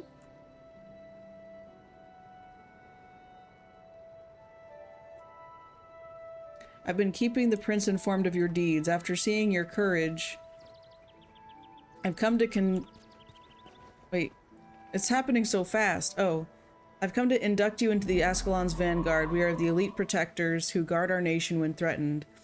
As part of the vanguard, you are needed for a critical mission before we can begin our offensive. Our sentry spotted Vatlaw Doomtooth and his warband in the old bunker out behind the citadel. He must have found a passage that led here from the catacombs. Whatever his purpose, it can be no good. As soon as you're ready, the prince himself will accompany you to cast this Char fiend out of our land. Does anyone ever play MMO in first person? Because it's kind of hilarious.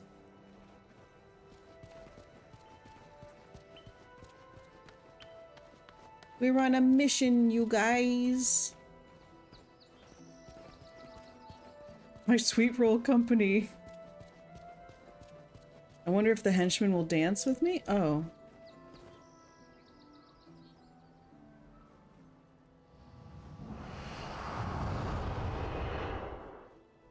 One of them did.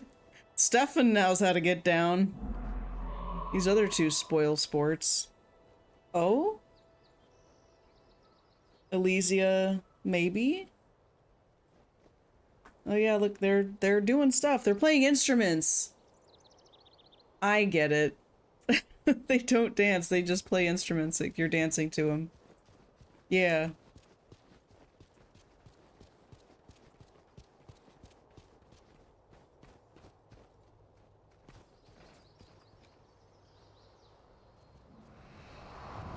What's over this way?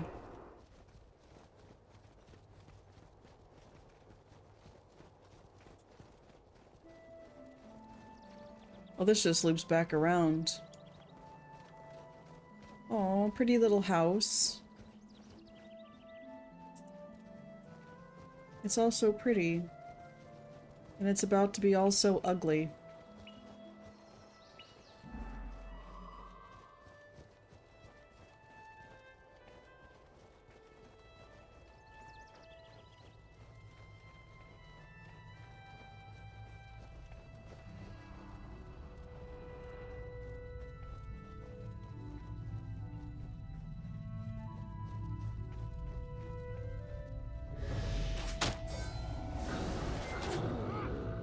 They die so fast. 0 XP?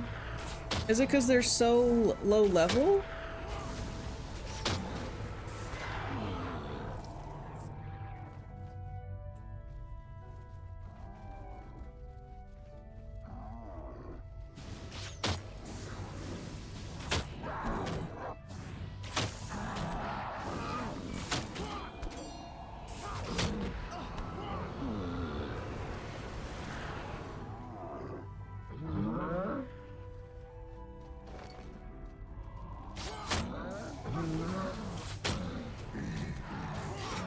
You wonder if Elysia will die.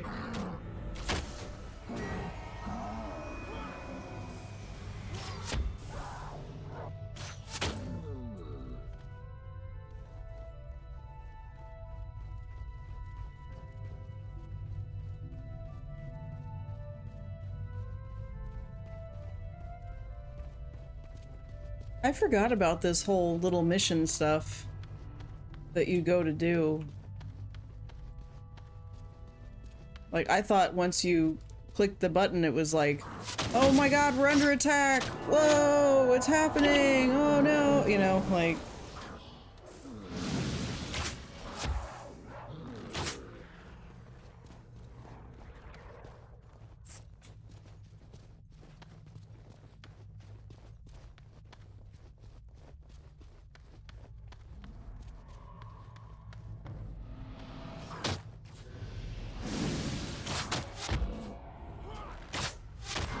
I can see my arrow being knocked and launched.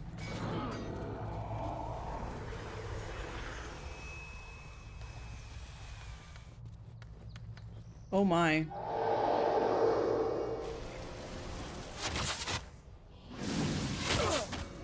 What Quake mod is this?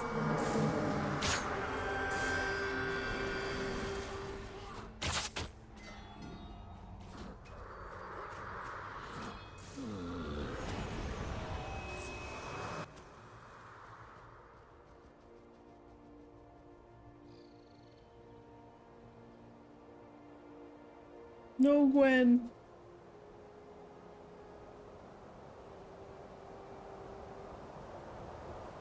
It was on that day that the Char discovered a way around the Great Wall, a way to bring it down.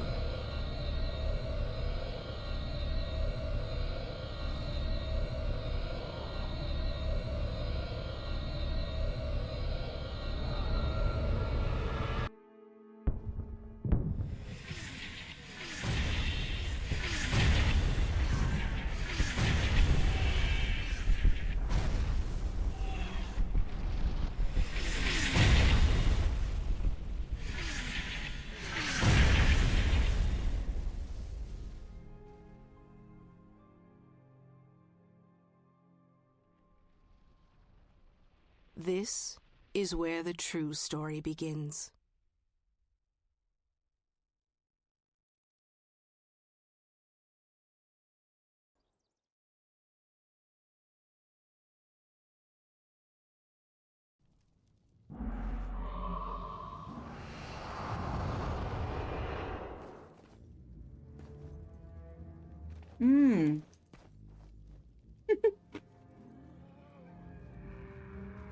Goodbye, color. Hello, brown.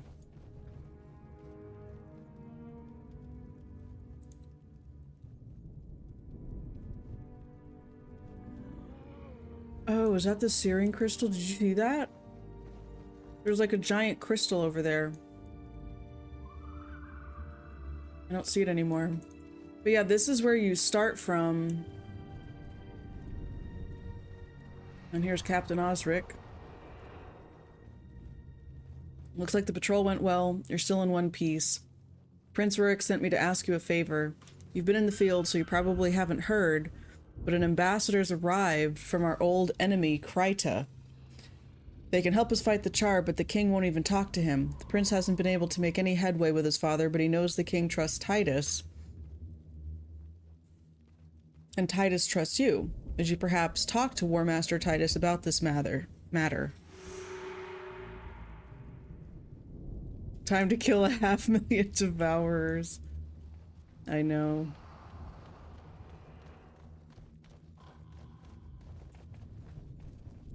Yeah, there's all those crystals. They remind me of Glint.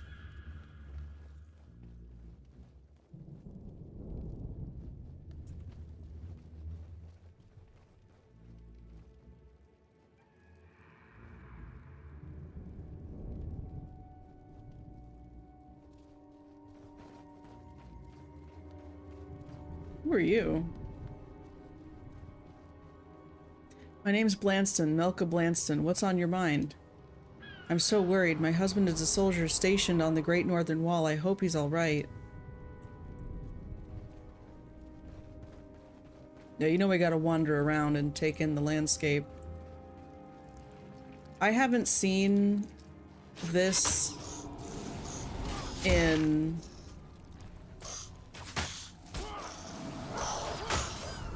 probably over 15 years.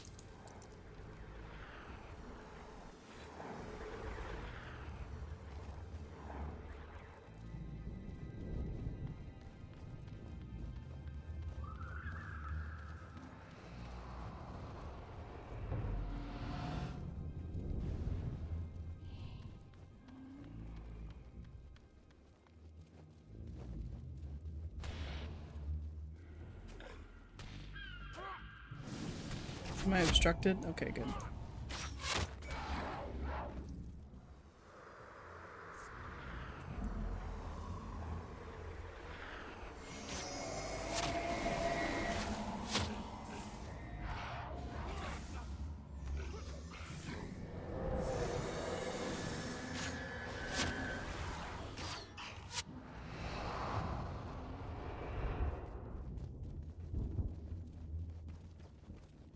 Oh, what was this? Is that the stage? It is. It's Althea's stage. Althea! No! Oh, is that Lissa's statue? Statue of Lissa still stands. Blanston, I forgot about Gurn Blanston, her husband. On one of his albums, comedian Steve Martin joked that he was changing his name to Gurn Blanston. That's the only reason they use that name? The voice actor is the same one as the human female in Guild Wars 2. Oh, the narrator? It was that day that the Char found a way around the wall. It was not that way.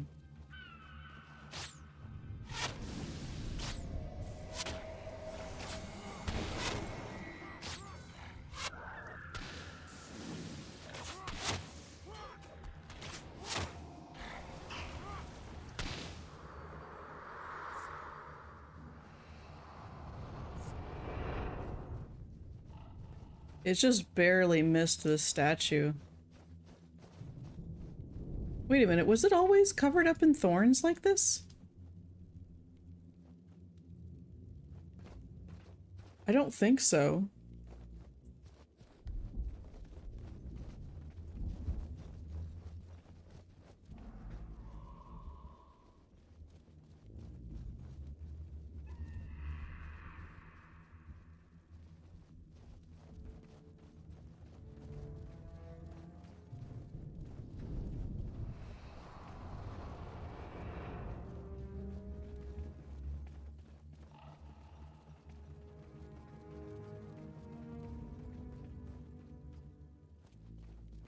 Traveling north of the wall is ill-advised. He's just like, it's just another day. He's probably in shock. He's like, everything's fine. This is fine.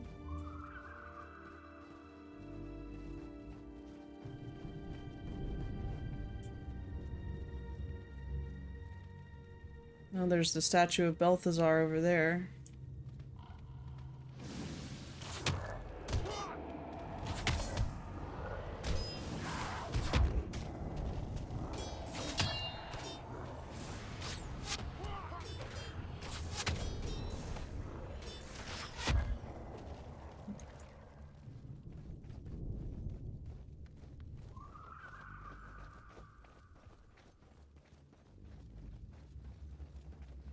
Grab a soda and some chips, right on. Chips actually sound really good. I guess okay, I'm just gonna travel to Ascalon City.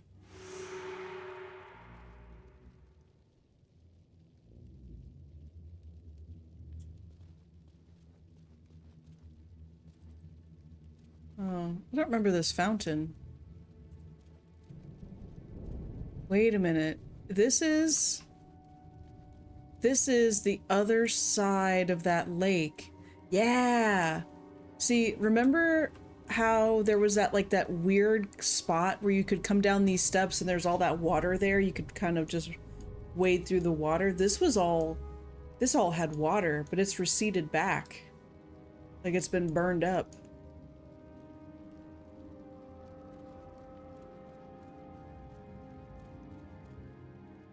Don't talk to me about the Crichton ambassador. I've been getting an earful from both sides. Do you know why King Adalbern trusts me, Brandy? Because I know where my loyalties lie. King and country. Balthazar preserved them both. Perhaps joining the prince's vanguard has confused you, but Rurik is not the ruler of this kingdom. Now listen to me. The king's already given this matter much consideration, and the likes of you and I best abide by his wisdom. If it happens in Ascalon City, it's because I say so. Don't waste my time. What do you want? King's message. I have an important task. Deliver this royal message to Ambassador Zane of Kryta. His camp can be found just outside the city. Go out to the western gate to the old Ascalon and head west to find the encampment. I don't trust the Crichtons. I want you to take someone with you in case there's trouble. I'm sure Elysia will be willing to go with you, and she can heal you if need be.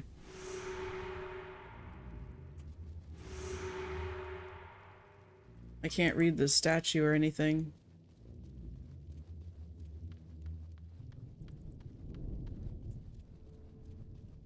Ellie Rigby. People often forget about the children of those slain by the Searing. I try to look after them, but there's only so much one woman can do. If we don't find someone to help us soon, I'm afraid of what will happen.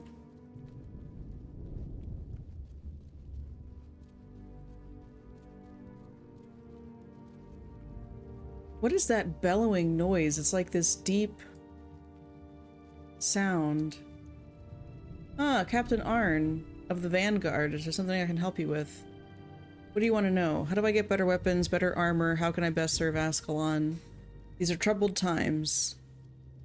Might also go out Westgate to protect the countryside of Old Ascalon. If you ever get lost, use your map. Okay. Okay.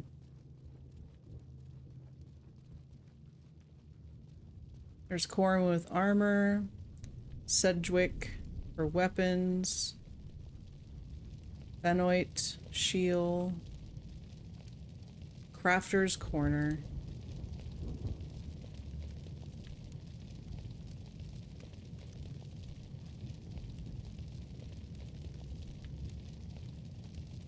Oh, that's right, I have a summoning stone.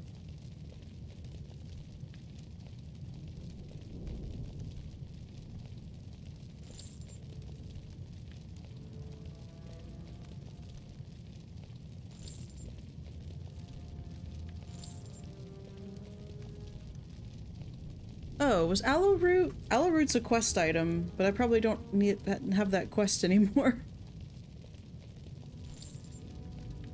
Oh well. Look at all those other humans on the map in this 20-year-old game. Are those the blue dots? Whoops. I just pinged the map.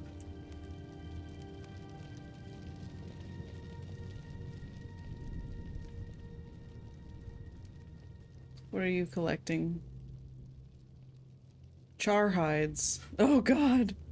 Oh god. Char hides.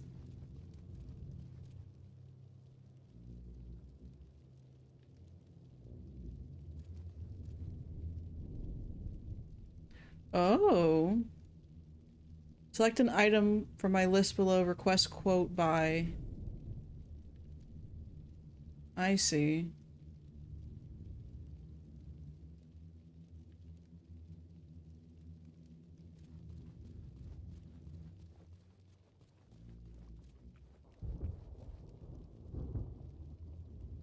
Well, for the other mission, I need to go this way, right? Foreman the Crier. I bring good tidings and announcements of exciting events.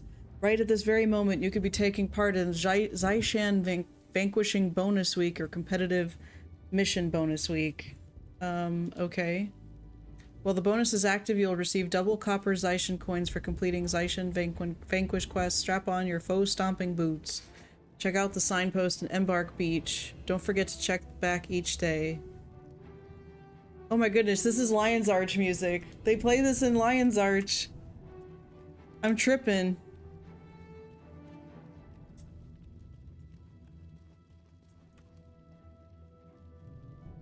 How much chest space do I have? I have no idea. Hello? Elysia? I was told you might come with me? Oh, they're already there. Do you want to join me? I don't know what if you're in the middle of something. How do I check that? Oh, here. Oh, chest storage. Other way around, Lion's Arch music is this music. No, you're right. You're absolutely right, Danfrol. Talk to his Inlight agent to activate your storage account today. Have you considered purchasing storage account? For 500 years, we've been trusted for our reliability and discretion. For a one-time fee, permanent access. Okay. Upgrades. Oh. Probably don't need to worry about this for a while. Wow. Wow. Wow! Look at all these things. Anniversary storage. Do I need to worry about depositing funds? Like, if I die, I don't lose money, right? Purchase the upgrade for material? Okay. I wasn't sure if I would need to right away or not. Crafting material storage.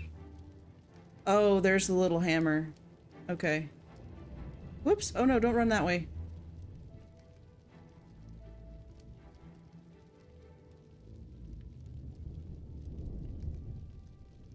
Oh, look at that. Okay. Tapestry shard. Oh, crafting material? Heck yeah, let's go. That's a salvage.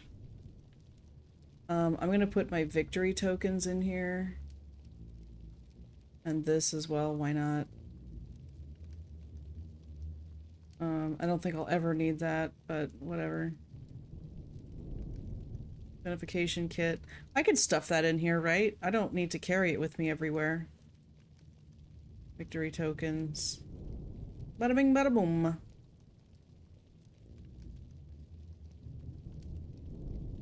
Hey there, Ward Against Kids. Money only needs to go in storage once you hit 100k on a character or want to move money. Okay. Mox tells me that the name of that tune is called Guilds at War. No deposit materials button feels bad. I agree. Feels bad, man. So for those just joining, I've been doing a lore dive thing, so today we were talking about the maps of Tyria. So today I'm taking a character post-searing for the first time in 15 years. Just because it's been that long since I last played in this area. I mean, I just recently started playing Guild Wars 1 again a couple months ago. But we're examining Ascalon pre, post-searing. We're going to look at the Great Northern Wall. There's a mod called Guild Wars Toolbox that lets you have convenience things like that. ANET won't ban you for it. Oh, so it's like a mod that'll give you those quality of life buttons and things. That's good.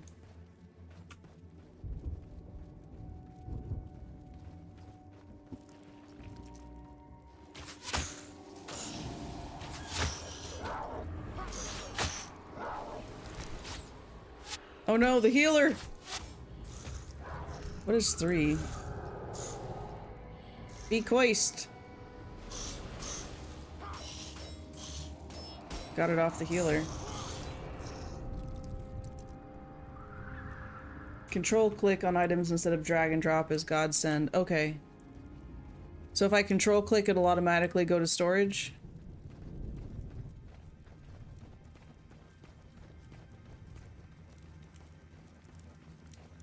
Oh, there's Prince Rurik chilling over there. There's Ambassador Zane. Okay, this is close. There's another reason you don't want to play Season 3. You get Mox's home instance, homestead jukebox, and cat mess cleaner. Alright, let's finish up this business. Message with the royal seal. Honor ambassador, etc., etc. Your request for permission to enter the city and address the people is emphatically denied. This being the 4th such denial, His Majesty bids you reconsider this ill-conceived journey and contemplate a return to Kryta. King Adalburn and I have learned very different lessons from the wars of past. Isolation is not the answer. Only in peace and mutual friendship shall we find our salvation. I still have hope that in time he will realize the truth of this. Wait, what are they saying? Good king indeed. Yeah, because Kryta is the area that ends up becoming the human starting area. Wait. Now I must go to the king, change his mind, and give you access. This... Wait, they just denied you. But okay. Unseen ones protect you. This land has seen much tragedy. Even in this place, I feel the spirits of the dead filled with confusion and anger. I can consecrate this ground so that the dead may have some peace. I'll need very special items. I believe there is a craftsman here in Old Ascalon called Artisan David? Who is capable of fashioning exactly what I need. Would you take this list to him and bring back the supplies? Okay.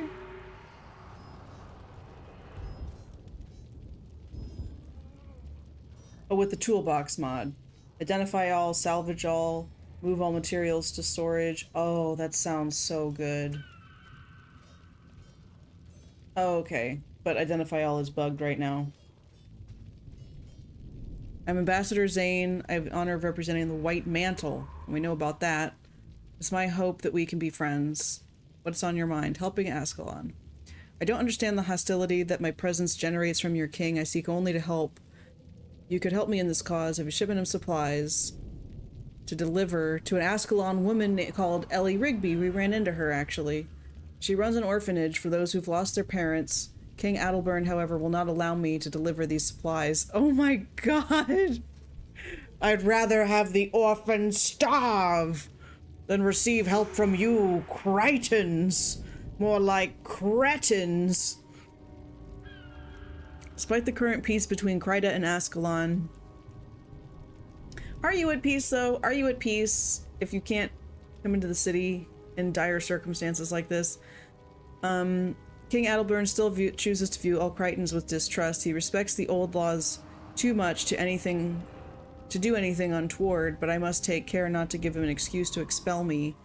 Therein lies my trouble. Unable to enter the city, my men have been forced to travel south to Regent Valley to resupply and have been victimized repeatedly by a bandit named Torin. We'd hunt down Torin ourselves, but shedding the blood of an Ascalon, even a criminal like Torin, might be a mistake. Will you attend to this bandit threat for me? Okay. Those white mantles sound shady. I don't know much about the white mantle, so I would love to hear your take. Because that's part of the lore dive of these streams. You know what? Come to think of it, I think I still have a no spoiler tag on my stream. That's actually inaccurate. I should have taken that off. Oh, hey, look, it's War Master Grast. You survived! There's no end to these blasted gargoyles. Gargoyles? Oh yeah, thank you for that, Lost. Happy Thanksgiving. I hope you had a good one.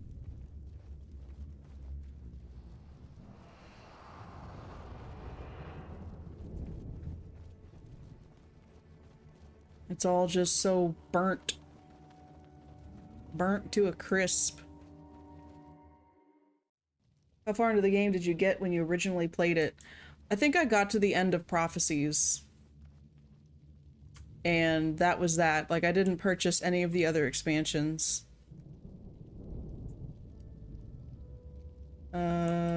I saw that lady somewhere. Here we go.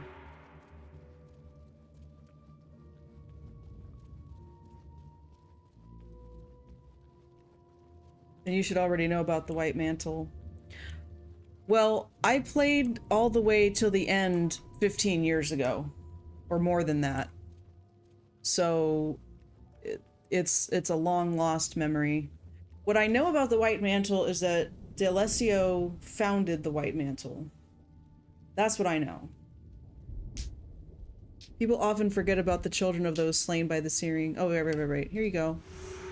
Go and tell your mutual friend that these supplies will be put to good use. Thank Duena, there are people like him around to help those in need. I don't understand why certain people are so suspicious of people like our friend.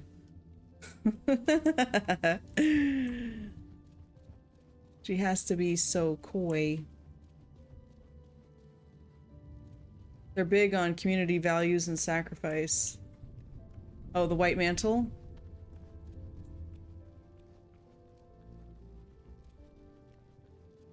I mean, that doesn't sound so bad. Oh, Ranger, Necromancer skills, Beast Mastery, and Blood Magic. Oh. Okay, I do know it. Vampiric Gaze, steals 18 health. Oh. 1 skill point and 50 gold. How many do I have? Should I do that? It looks like I've missed some skills from pre-searing.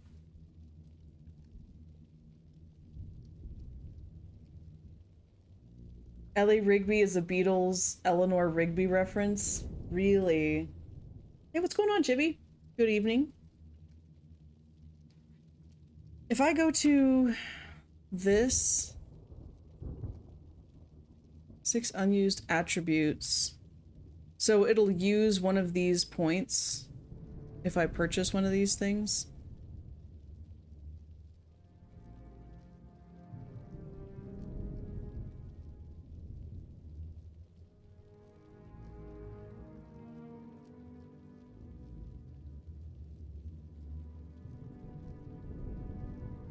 I basically want to raise minions and then shoot arrows and have a companion.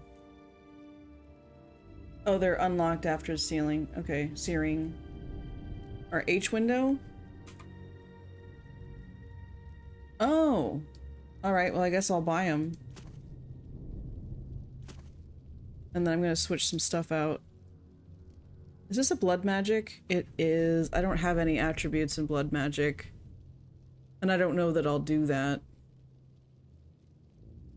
Like, I've already got a point in wilderness survival.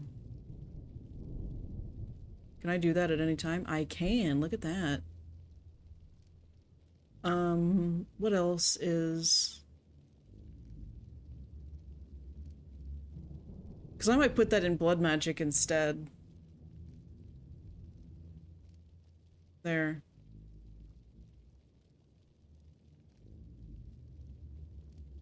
Oh, it increases every time I buy... Whoops.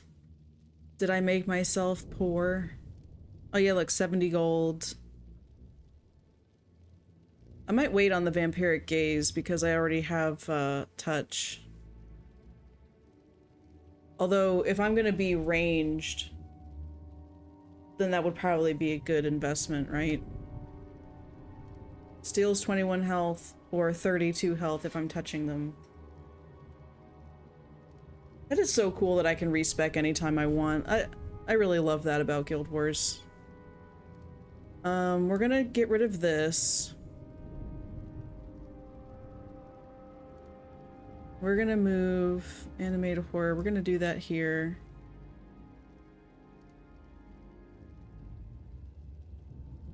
One, two, three, four, five. Read the wind. Vampiric touch.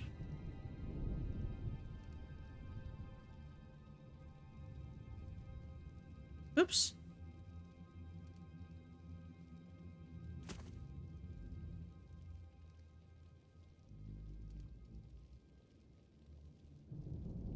Deathly Swarm.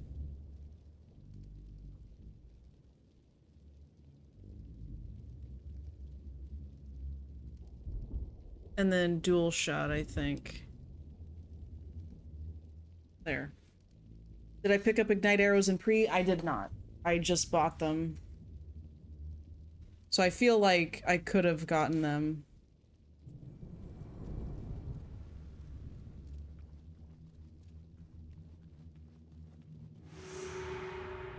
Artisan David and Old Ascalon. Or Regent Valley. Let's do this. So I forgot how many like little things there are to do kind of in between stuff. So I'm gonna turn in a couple of quests and then switch over to Guild Wars 2 and see... I want to go to Kessex Hills and see that floating tower, the Wizard's Tower, because I thought that was so cool. That it did, in fact, survive. From Guild Wars 1, it just moved.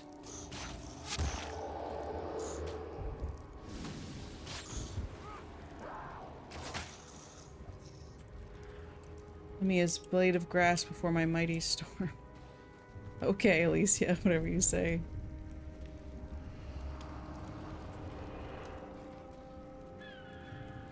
But I also want to look at the northern wall. Thank you for that hydrate.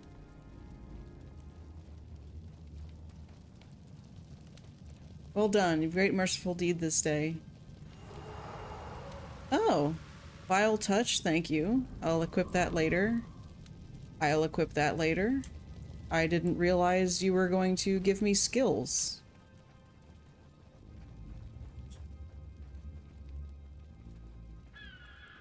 Where are we going exactly? Okay.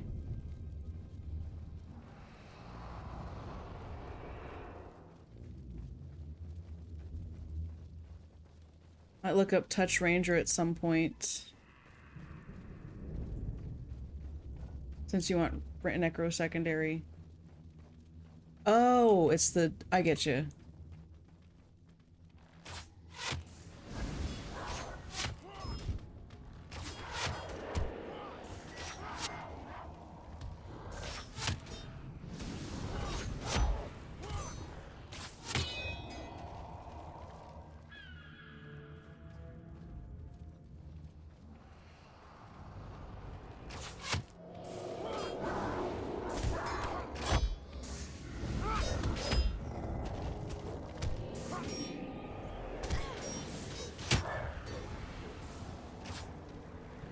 It was PvP. Yeah, I'm not really big into PvP. I find it very stressful, and I'm usually not very good at PvP anyway. So it was one of those things I thought, maybe I'll just leave that to the professionals.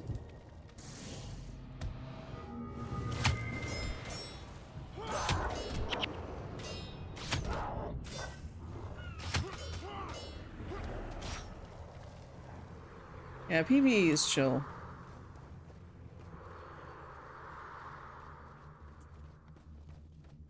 Cobble Poundstone? Not that, no! Look out!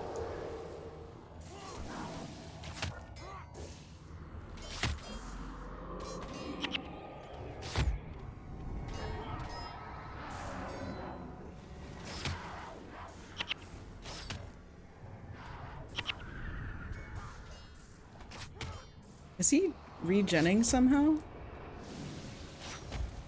Oh, he is. Oh my gosh, he is.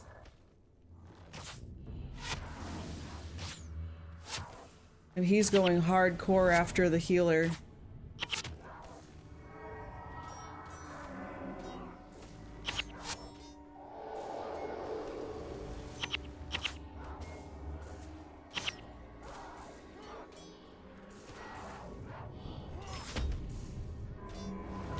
Well, this guy is annoying.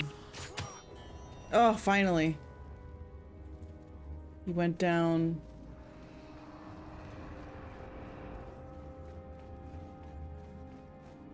Touch Ranger and Splinter Barrage. Addison David! Yeah, super tanky dude. Grenth protects me. I'm so unpleasant, he doesn't want me in the underworld. List of things for Witness Rastin. You're lucky I've got all this here. There you go, that's everything on the list. While you're here, you might want to see if I can make anything you need. Okay? Oh. Interesting. The crafting system seems very different here. So you're essentially commissioning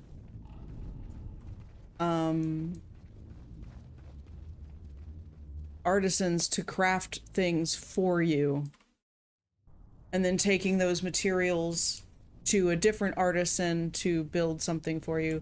Oh, there's Fadden! He helped us gather the my mind is blanking. He helped us gather eggs. The eggs, they're coming for me. Please make them go away. You see them, don't you? Aww. So here's the thing that I find strange. This was Ashford Abbey. In the span of a single afternoon, because they say welcome back, right? Like we just got back from that mission. Or do several weeks pass by. This goes from being Ashford Abbey to a sanitarium within hours. Like, did they have some kind of meeting of the minds where they said, okay, if something catastrophic happens ever, this Abbey, sanitarium, boom. That's how we're gonna handle it. No, the statue of Dwayna. It's not floating anymore. It's all broken to heck. Oh, there's Vassar. It's good to see a friendly face. What would you like to discuss? There's the Zoonlight agent. 2 years. Okay.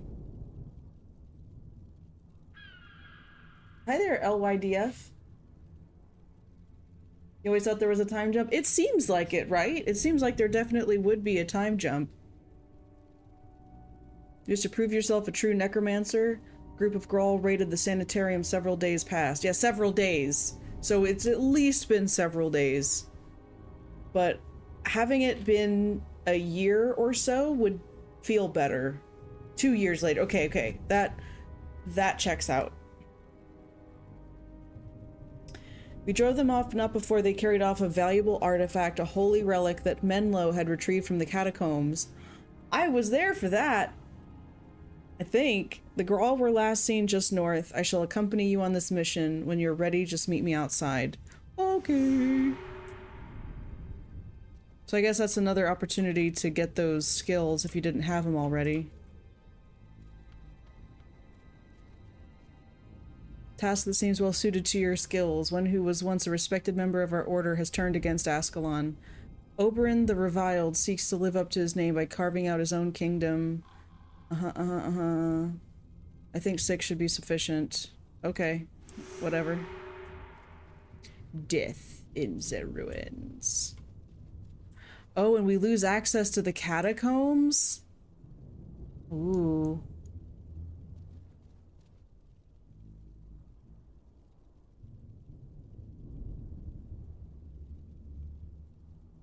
I feel like at this point I should go ahead and get a salvage kit.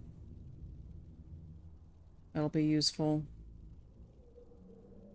I could get a bag. Should I buy a bag or should I do something else? Whoop. Yeah, I just spoke to him, but he didn't say anything. Ascalonian key? Lockpick.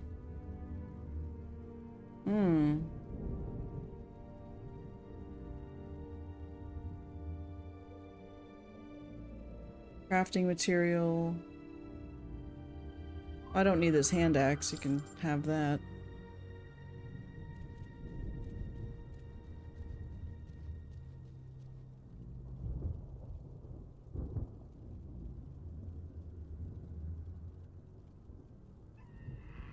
Oh, this, I have something I can salvage, right? Bolt of cloth.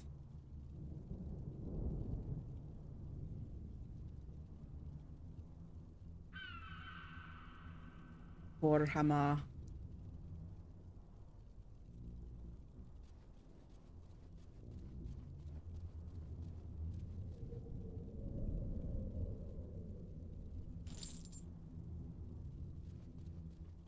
Ceremonial. Oh, right. Apparently, Relena died in the searing. She has no listed appearance after that. Oh, well, that's weird, because I remember looking into it. Like, I looked up her character, and,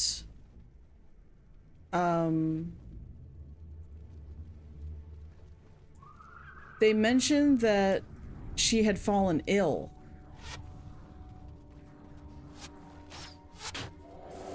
And Vassar was looking for a cure.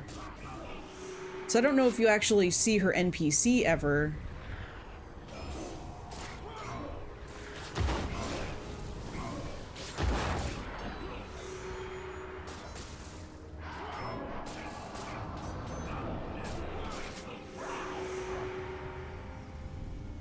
Maybe she dies before the searing. Yeah, I don't know. I'll have to double check that. Because I could have sworn it was a illness thing that happens after the searing. Or maybe she dies post-searing, but not before you, but before you come back. So like, the searing happens, she falls ill, Vassar continues looking for some kind of cure for her, and then dies. Like, he just... Yeah, she died. She's ill and he's working on a cure.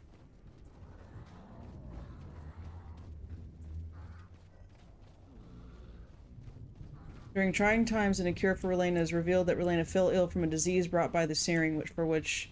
Yeah. Yeah, that's what I remember reading from the wiki. Didn't we need to do something with the Grawl?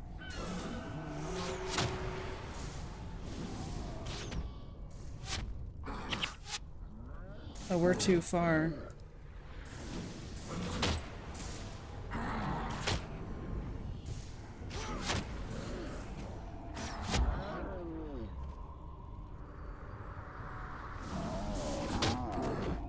Man, how long has this house been on fire? It's been 2 years since the searing. Is it just forever burning? And I want to know more about these crystals. Because they remind me so much of the crystals that Glint had, you know?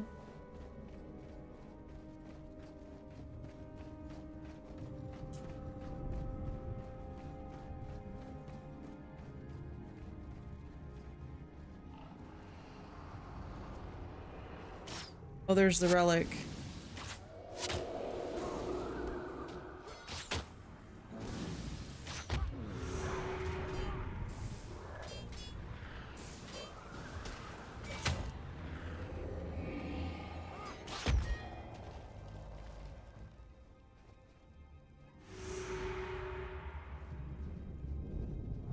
Because I've got a holy relic.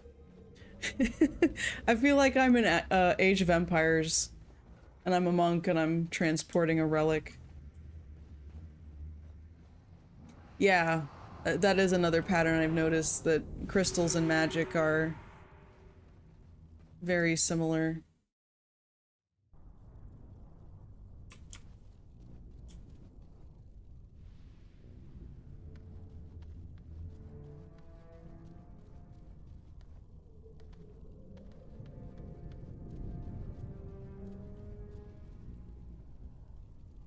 Pudding, all gone. What about pudding? Horace? Are you here to take me back? I don't want to go back. Don't take me back. I'm staying here. Okay. Yas. Oh, thank you for that follow. I'm new here. Is this your first time playing Guild Wars 1 but you... Okay, so... great question. I played Guild Wars 1, specifically Guild Wars Prophecies. I didn't play any of the expansions. Back in 2005, 2006. I played it for quite a bit. And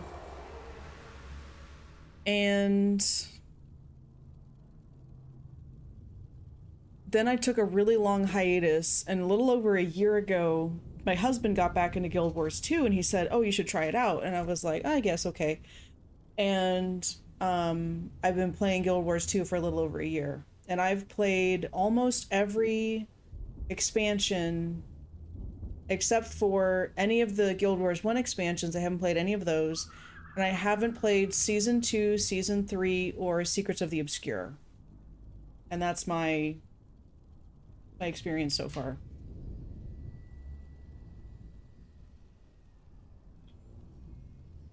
Of course, I didn't have to tell you that it's in both our best interests for you to slay Oberon.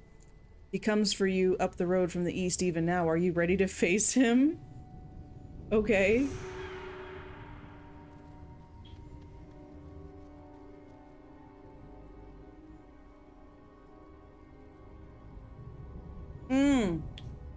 I wasn't supposed to bring the relic into the town.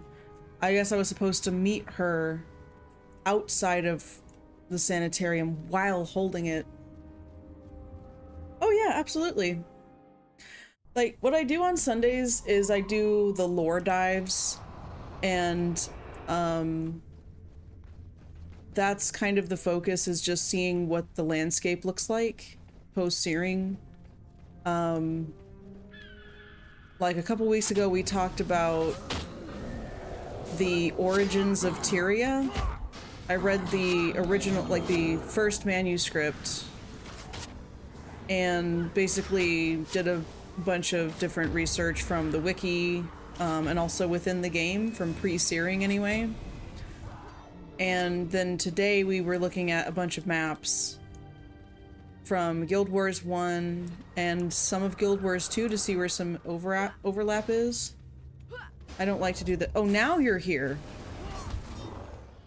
Where were you before?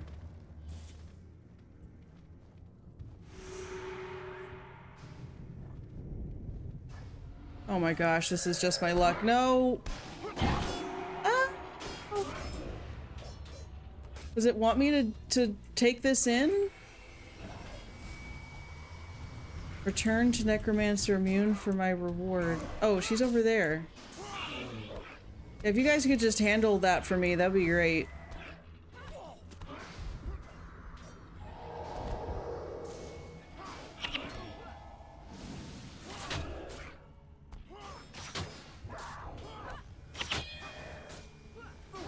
Find the missing relic again.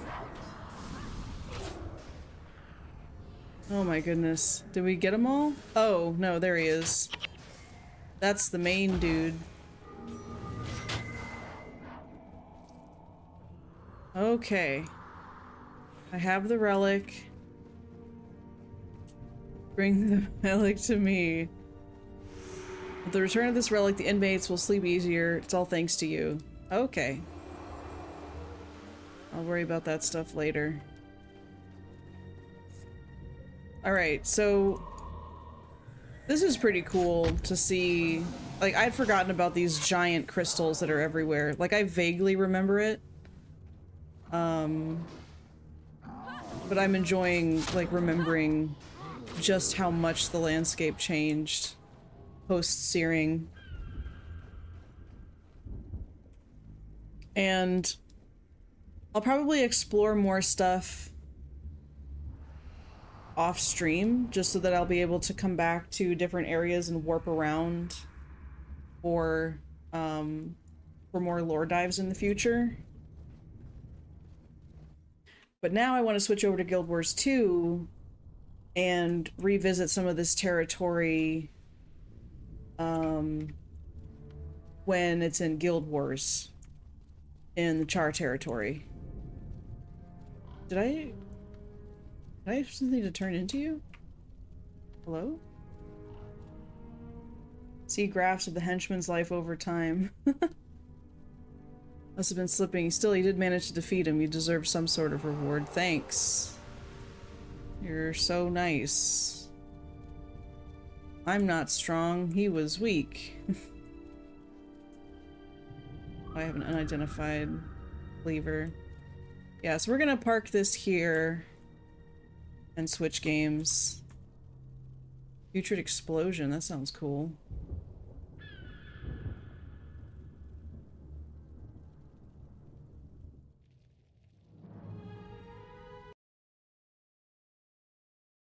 She gave me PTSD.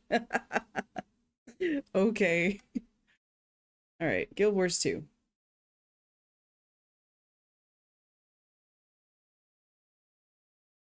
I want to look at the wall. I want to see if I can find Fort Rainick. And what else? Oh, the city of Rin and Nolani Academy.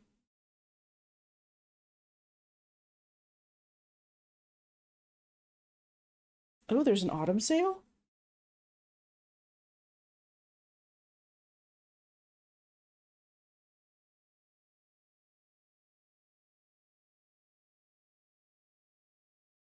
The other reason that I've been doing this lore dive is that when I was playing through the story arcs in Guild Wars 2, I was frequently feeling lost. Like I couldn't keep track of who was who and how things were connected to each other, and I felt like I was barely keeping up with the plot. And so that's another big motivation to go back to Guild Wars 1 and replay it and make connections between the two to better understand when characters are freaking out because of the return of a specific figure, or when I see the territory a certain way, like the Kingdom of Or. And I mean, there was the stuff that Zaitan did, and that's all that, but it was messed up even before Zaitan was a problem, so it was cool to like know that stuff.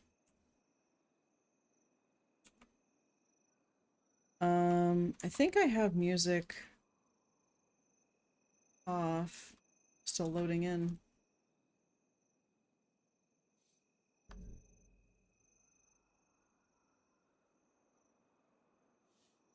So I'm going to use my Warpy Warp to go to Black Citadel.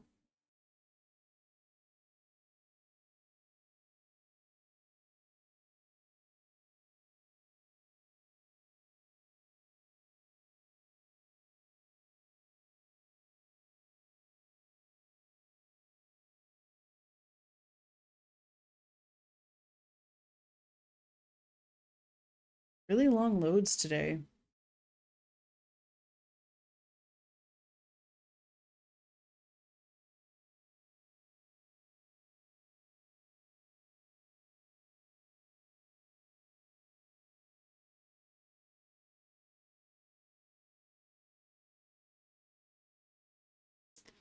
Any day now.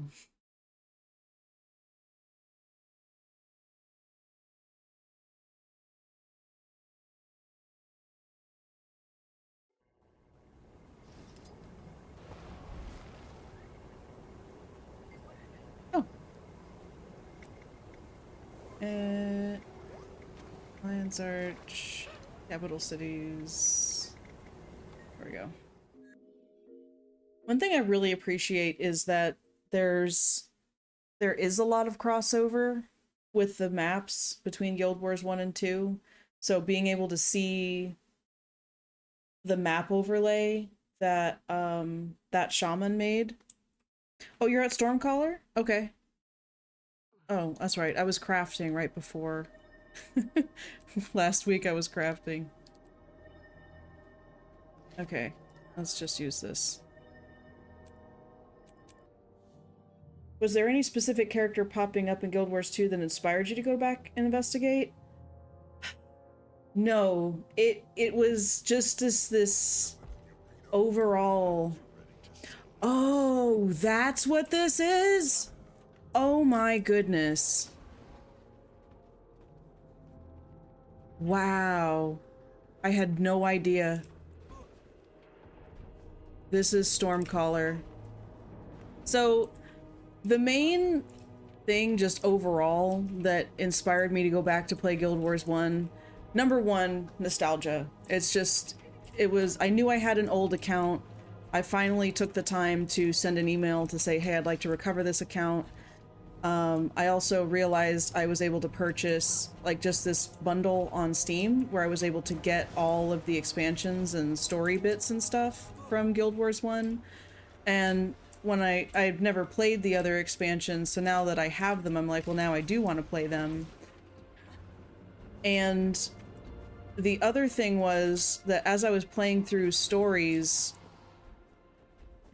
like they bring up figures like Traherne, or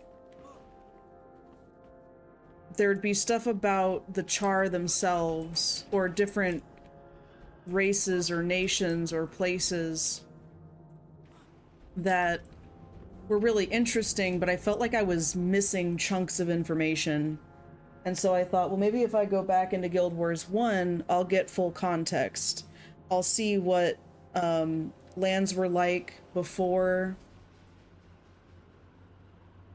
the searing and after the searing, and then this game takes place like 200 years or so after Guild Wars 1 and the events of all that.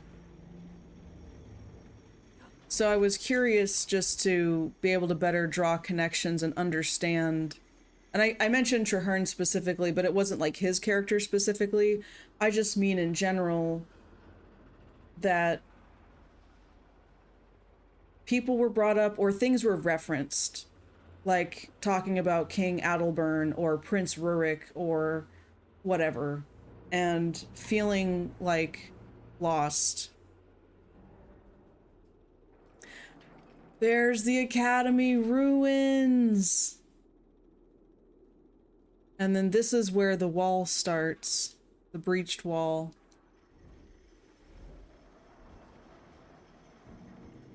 And then there's all of this, which is also kind of part of the wall.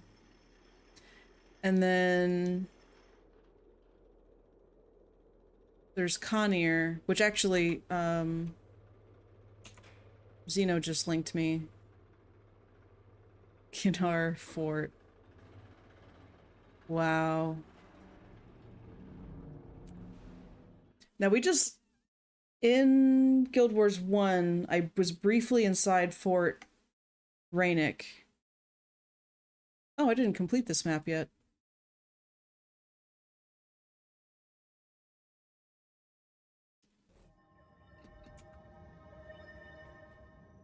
So, I guess to answer the question in a short way, I became tired of feeling out of the loop.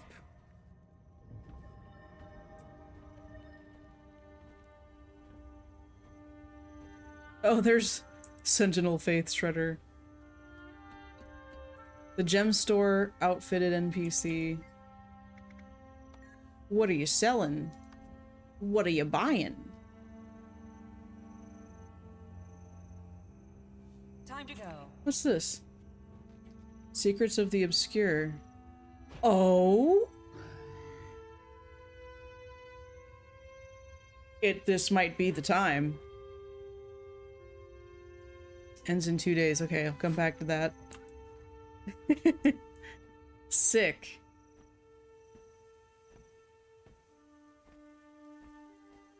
Yeah, of course, unsurprisingly, we're twins. Oh, with the armor. Oh, that's too funny. Yeah, he just has the green dye while you've got the red. I love it.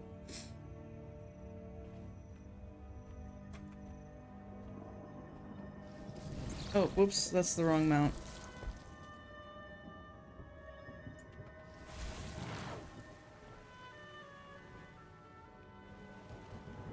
Yeah, so this is a lot smaller than the original Fort Rainick.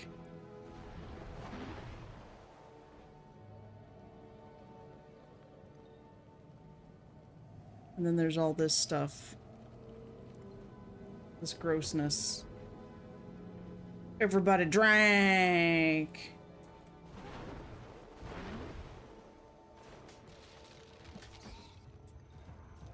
And then what's this? Hey, over here. No. Last whiskey bar waypoint.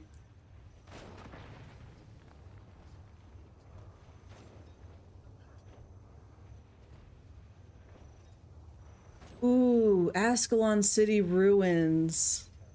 Might we find a statue of Lissa? Do you guys suppose? Let's jump over there. Hard liquor. I mean, if you're serving it, if you bring me something, just give me a straw. There is? Oh, I'm gonna find it. I'm so gonna find it.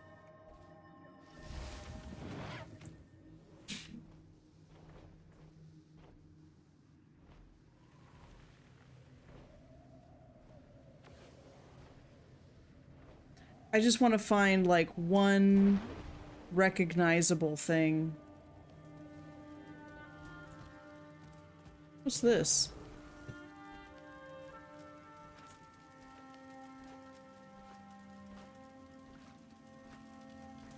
You want some? Just ask, otherwise no liquor. Yes, please.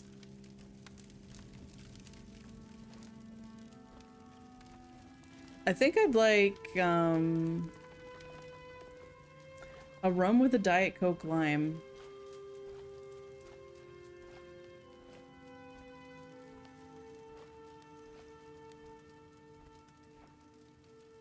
So, like, where might this be?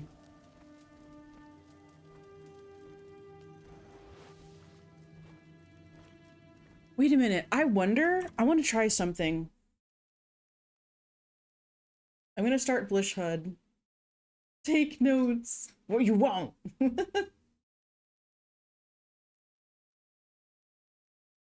I want the lime well done or medium rare. As rare as you dare.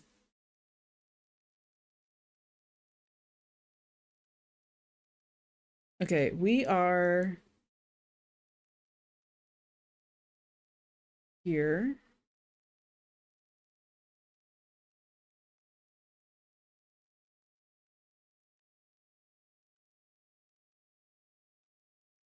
Yeah, we're like in this area-ish. Yeah, right where the Ascalon ruins are. That is so cool. So cool. Now the actor's stage, okay, so if this is tracking, and then that's where the statue of Balthazar would have been. Okay. Do you want turtles or ketchup? Turtles. It's in the lake? There's a lake?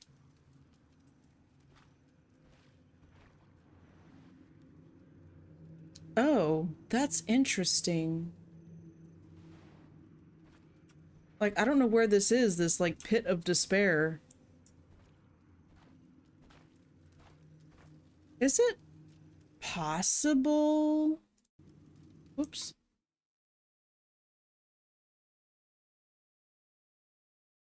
No. The catacombs. That's over here. I'm too far northeast.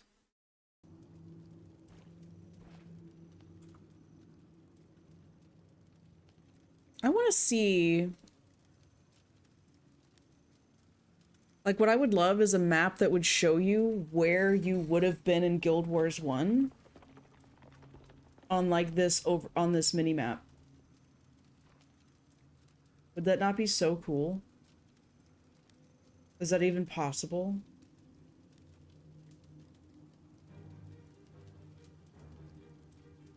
Would it be pathing?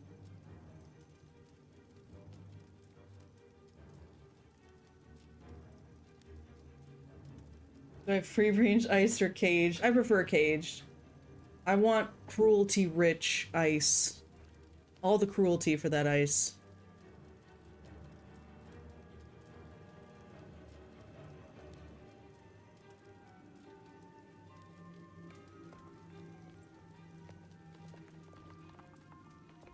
Permadeath.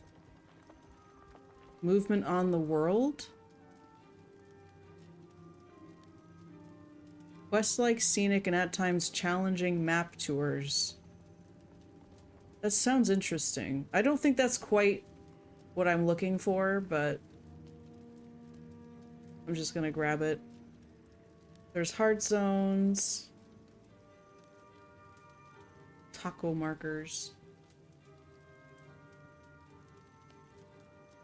Statue of Balthazar is at the point of interest Dead God's Lair. Turtle rum with extremely rare Diet Coke lime and caged ice. Yes, that is perfect.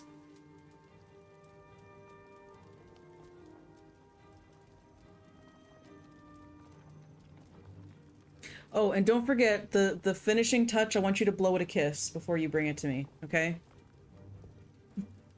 It's a very important step. I'll know, okay? I'll be able to tell if you didn't do that.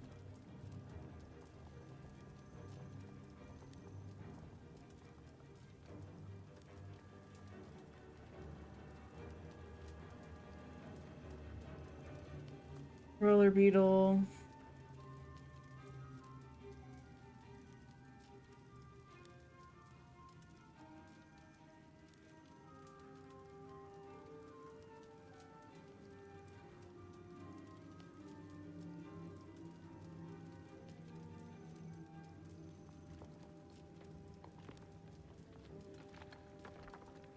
Yeah, it's looking like nothing like that exists. It's too bad.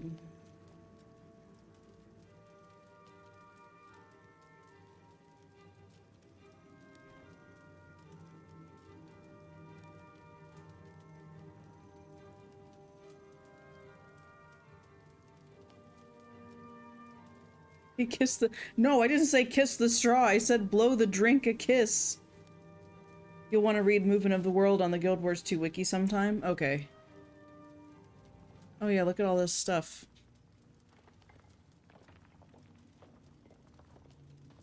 Very cool. Very cool. Alright.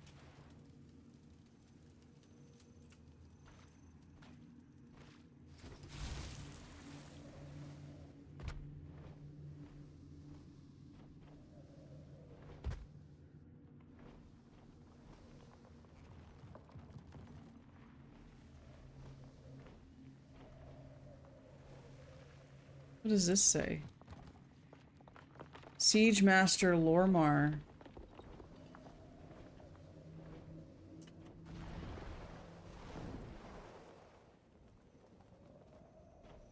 Okay, now they mentioned a statue in the lake. What is that? Stone Crag Crawl. Yeah, so I guess most of Ascalon is just under a lake.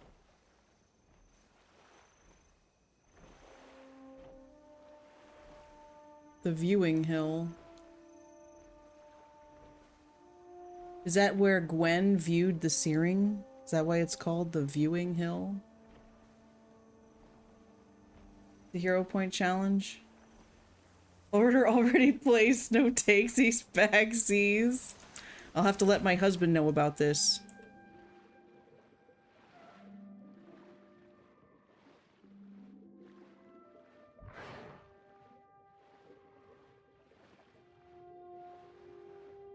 Ruins of Ascalon.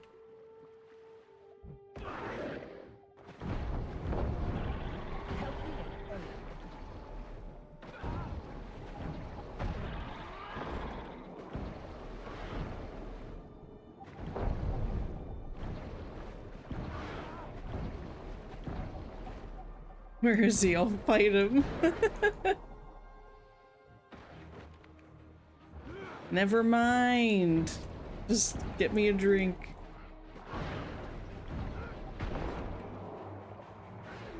Oh, he's still not dead. There we go. Jeez. Okay, I'm at the hero point.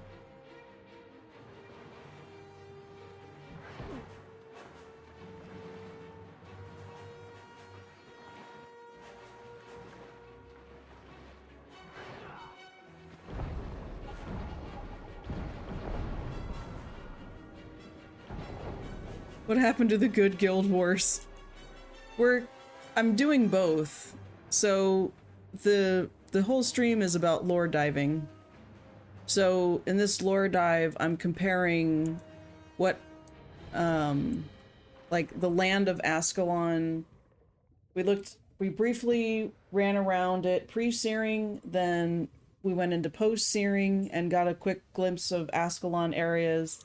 And now we're in 200 years later, Guild Wars 2. We can swim in Guild Wars 2. Heresy, worse than jumping.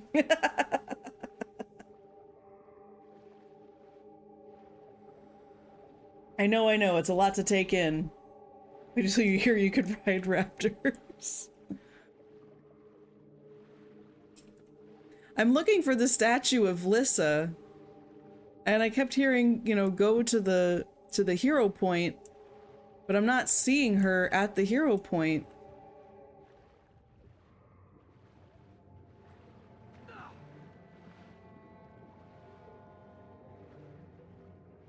What happens if I click on it? What does it say? Okay. What's hurting me? I'm making noises as if I'm taking damage, but I don't.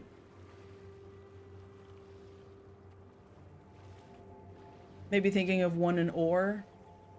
Okay, they're only good for being farmed, and I will not hear anything further on that topic.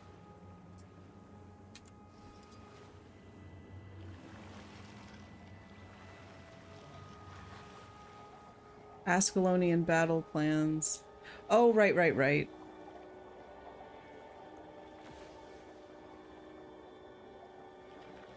See, was this... This looks a lot like that bridge that you cross in Guild Wars 1, right? Does this look about right? Char! There are char everywhere. This isn't good. Oh God, look out!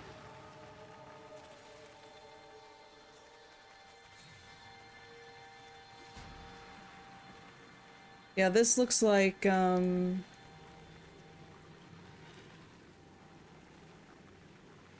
old place where you went in and across, kind of.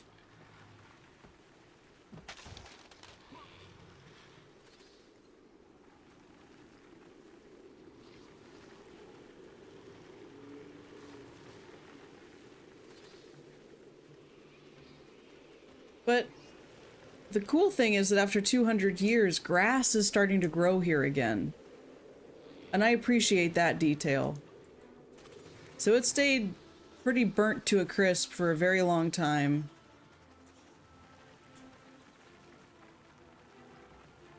But it was not forever. This is actually the slowest way that I could travel.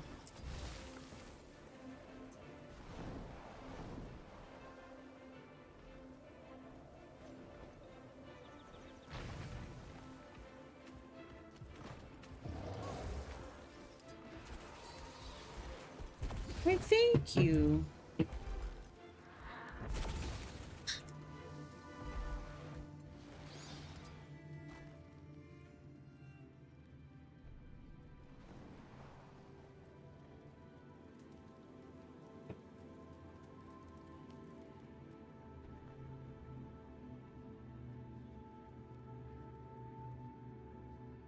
It kind of feels like the Ascalon ruins in Guild Wars 2 are much bigger than they were from Guild Wars 1. Like how tall that is. Ascalon City is ours for the taking. Yeah, that's huge. Yeah. I don't think I ever realized how large that place is. Mm-hmm. How was it? Did I get your order right? Oh.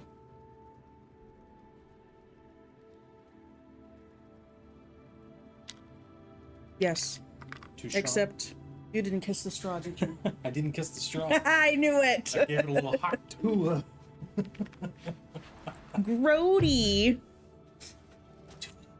It's perfect, thank you. Yep. And then here's more of this. Time to hunt some prey. Wait. No, okay, they're just playing. Like, I'm pretty sure that the city of Ascalon did not... Oh, it says the toppled wall. So this was the Great Wall. That's what they're saying. Me watching modern players fly up to all the places I got mad jumping up to. Yeah. That's relatable. Oh, hey! I know you.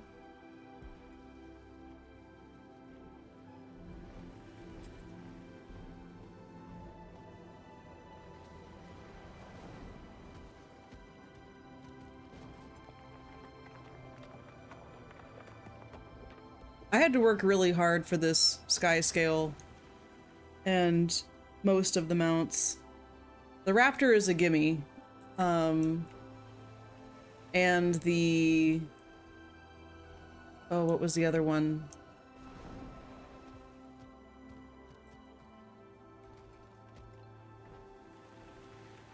Not the Skimmer. The Springer. The Springer was also another gimme. You know, with the understanding that this is actually the Great Wall, it's actually pretty wild that you're able to walk along this wall. Like, that is nuts to me in a really cool way.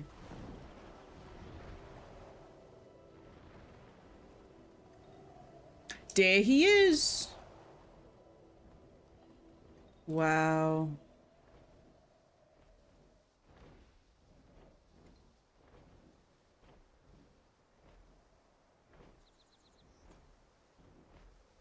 What's this? I think this is part of the thing I downloaded. Ah!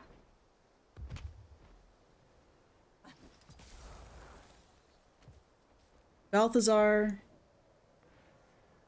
is the god of war and fire. He's the patron god of warriors, fire elements, and paragrons. If Grolls weren't here to spoil the statue, one could read, "For weeks did the battle This is from the plaque in Guild Wars 1. This is cool. Oh my gosh. I find the art and user interface of Guild Wars 2 so weird. It's different. Absolutely, it is different. I feel like there was a point in time that I did try Guild Wars 2, but it just was overwhelmingly unappealing. And I didn't look back until my husband started playing it. It's a searing crystal. Holy cow. See, like, now I understand what I'm looking at, you know? So I have an appreciation for everything on the map. Like, it's still here 200 years later. booted it up once 2 months ago. Yeah, I do agree that what MMOs mostly should do is allow you to customize the UI. And I know I can customize the map. So like if I don't want the map here, I can actually move it to, so it's like it's somewhat customizable, but also kind of not. Like if it's just the map, I can move, I can toggle where those go, but I can't put it on the right side. I was like, okay. The illusion of choice. Farrah Capo was here. Where are you at? Oh, yeah. Where would Ashford Abbey have been? The sanitarium or torium or whatever. Although, wait a minute. I'm getting ahead of myself. I still want to see if I can find the statue of Lyssa. There's the Ascalonian Catacombs dungeon. Ghost Summit.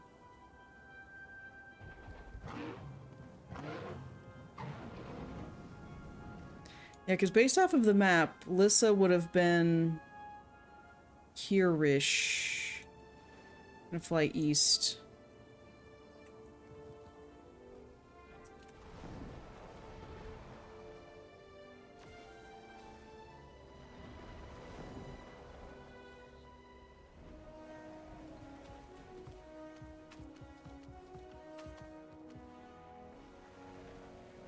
An MMO that did UI customization really well was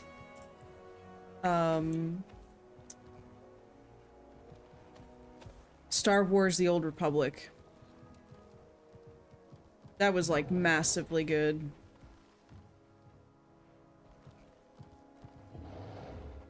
And then in Guild Wars 1, you were able to just move stuff however you wanted to. Like everything was a box that you could click and drag somewhere on the screen.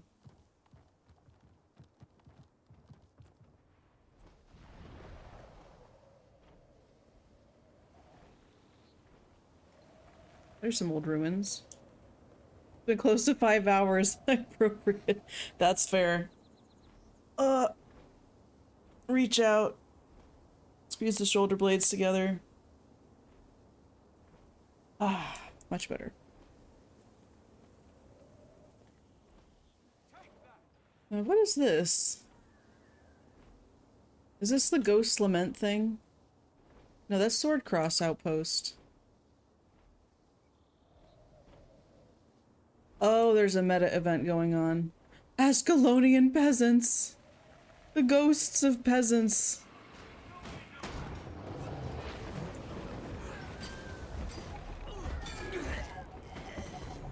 I feel like such a traitor right now.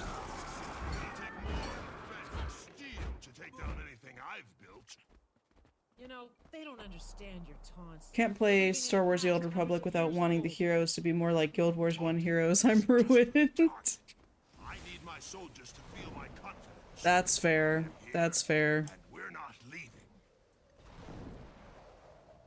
Alright, Statue of Lyssa. Oh, what's this? What is this? Wait, whoa. I have to kill this guy really quick.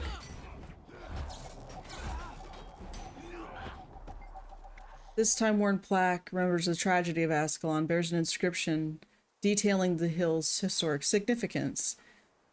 The hero Fry Fireburn of the Flame Liege, along with his warband, were forced to witness the doom of Char and humans alike in the sorcerous destruction of Ascalon City. Though Fireburn had warned his brethren of King Adalburn's trap, they disregarded his pleas and stormed the city, leaving Fireburn and his warband bound upon Viewing Hill. When Adalburn's magic devastated the city, Fireburn and his warband were the only survivors. They spread news of the tragedy and live on in legend. So, was that when King Adalburn took over Ascalon for the humans for the first time? She was admiring char hides less than an hour ago. uh.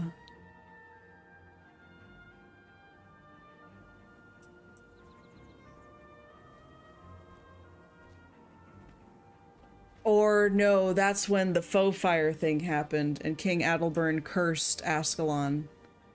And now all these ghosts are... That's probably what it is.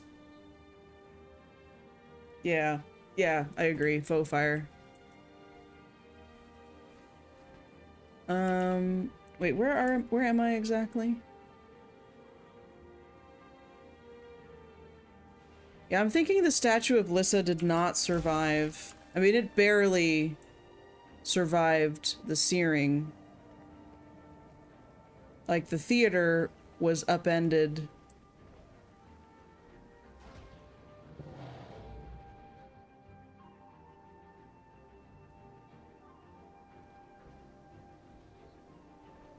Why are these all glowy?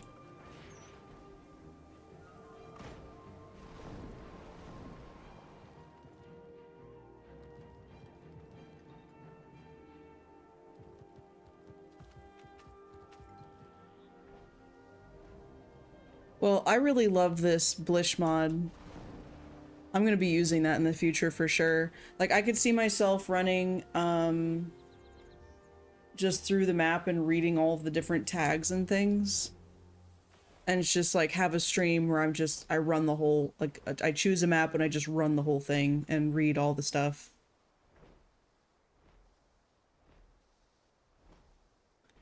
Ascalon Basin. Oh, there's the Abbey Ruins. Okay, and I am...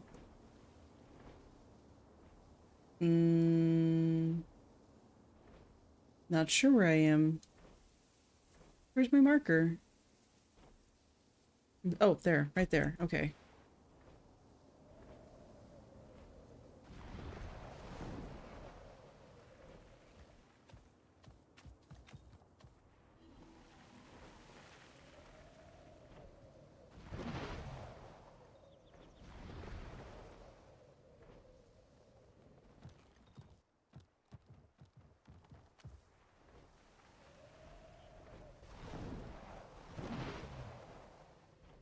Oh, I think that might be...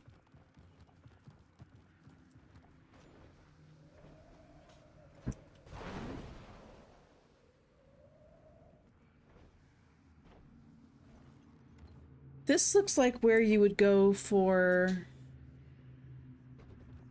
the catacombs. Is what that looks like. Just clip my wings through the door here. Oh, that's what this place is. I remember when I was a young child.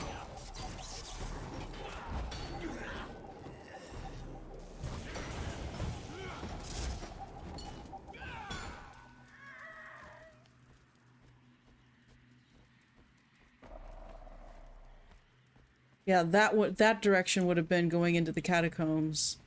And this was where Necromancer Mune was, right? Yeah, I'm pretty sure. This is where she would have been standing. Kitty? Alpha? Meow. The sword is rusted with age, edges still sharp. There's a runic inscription. It's impossible to make out the runes, though.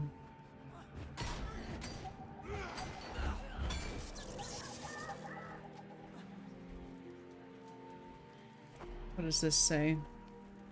Situated just outside of the catacombs, Ashford Abbey was the resting place for many of Ascalon's most distinguished sea citizens. On nice days, you will find the heads of many noble houses coming to this spot, paying their respects. It's also not uncommon to find a priest or priestess of Dwayna here, kneeling in supplication before the statue of their goddess. Is there a statue of Dwayna in here? Am I missing it?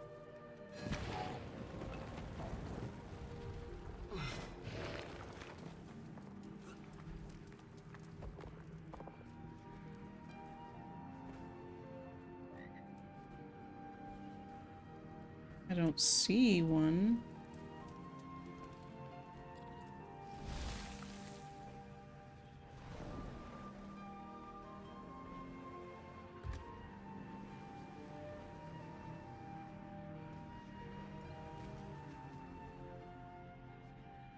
Look like I got ketchup smeared on my face.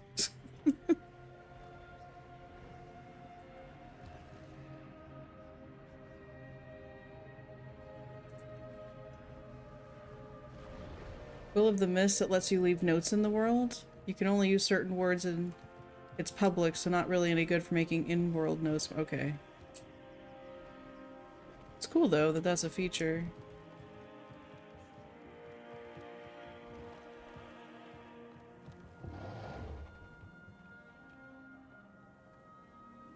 Is that like the only shard that's here? Shards of War. Or real.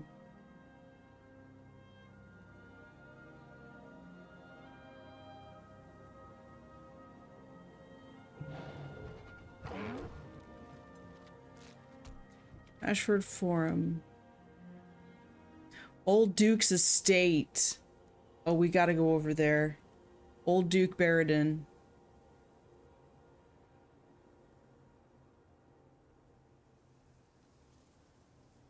Yeah, so that wall is huge. Seriously huge. So then let's head northwestish.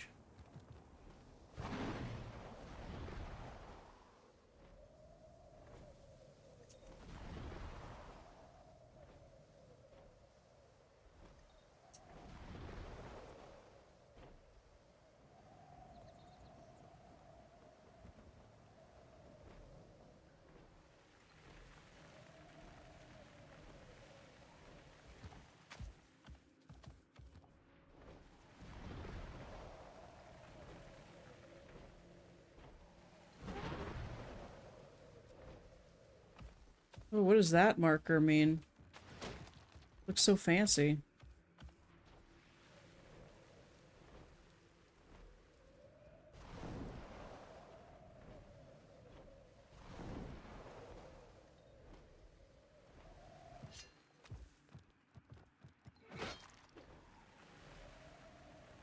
Oh, this place. Like, I'm just remembering when I first was playing Guild Wars 2 and going through these starter areas, and just I had no clue where I was or anything because it had been so long since I had played Guild Wars 1.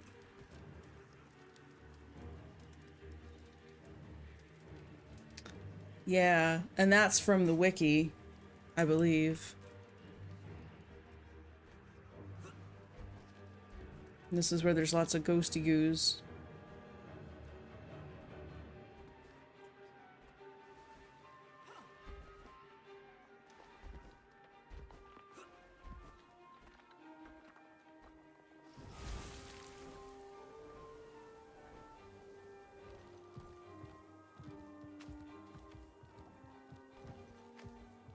Oh, there's one of those things. Oh, I can't use it. Never mind.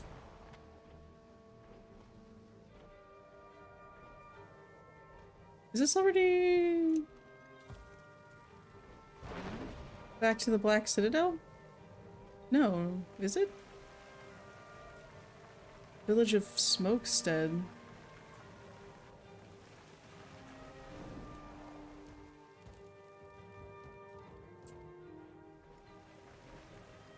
Big searing crystal at your marker? Okay, I'll head there next. I just want to know what this is about. New player, welcome to this map. Oh, it's just... Okay. Welcome challenger on the Mo Champion of Tyria Tour.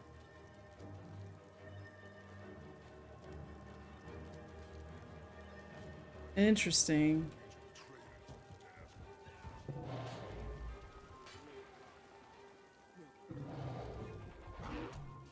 Wait, you said on your marker. Like on your person? Or waypoint marker?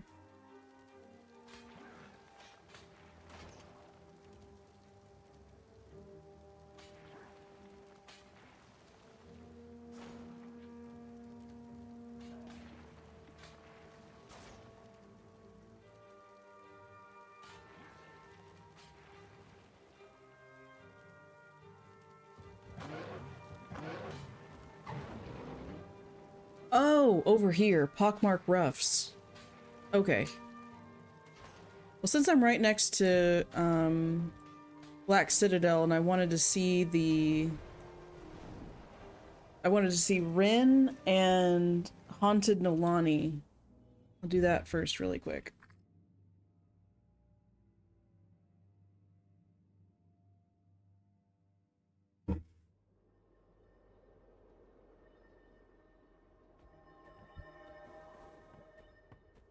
Oh, there's Pockmark Flats and Guild Wars 1 too? I didn't know that. Ring, ring.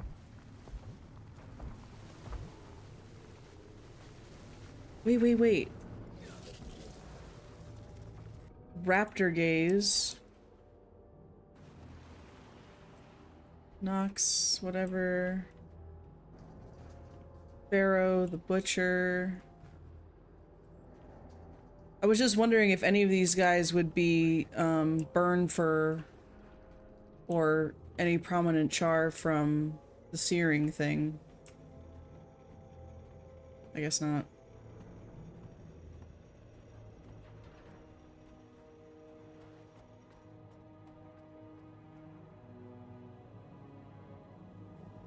I want to fly this way. Will it let me? Let's find out. Oh wow. Yeah, look at all this.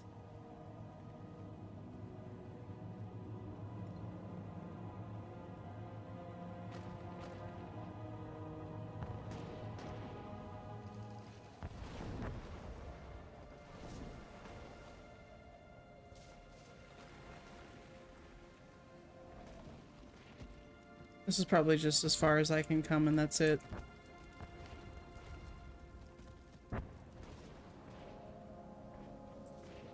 So we're just constantly fighting ghosts.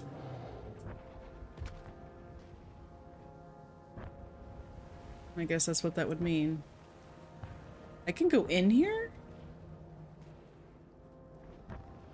What else is in here?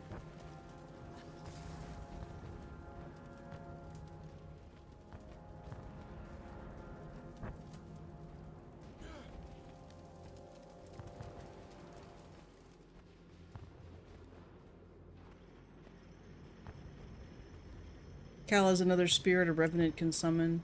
Wait a minute, are there Asuran researchers? Oh, I can't go any further. What? What is all this down here? Who's down here?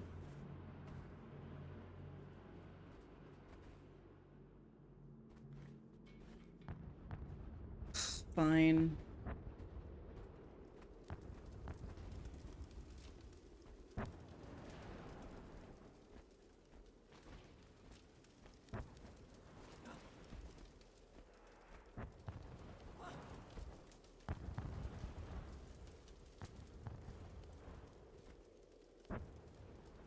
Maybe the Priory looking for cool junk? Probably. That sounds accurate.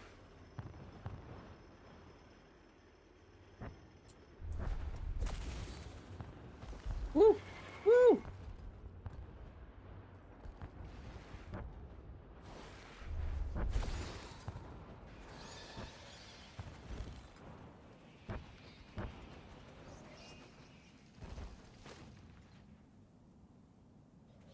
And then south of here is the city of Rin.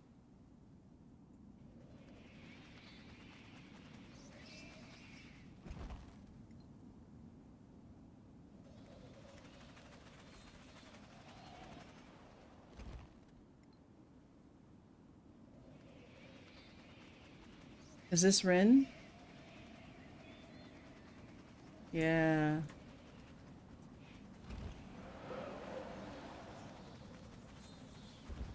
Oh, I missed it.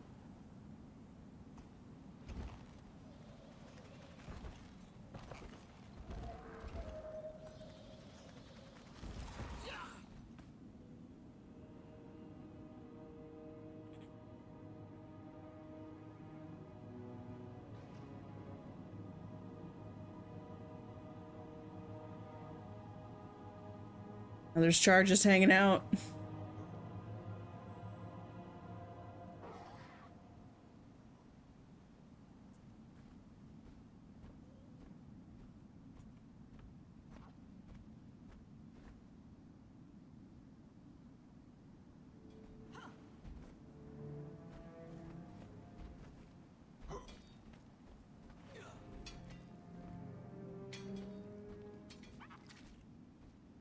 Can I talk to any of these, Char? Talk to me. Well, clearly not. Are they like researchers? Oh yeah, look, there's a Priory Explorer. So then the thing in the other place is also probably from Priory Explorers. Wow.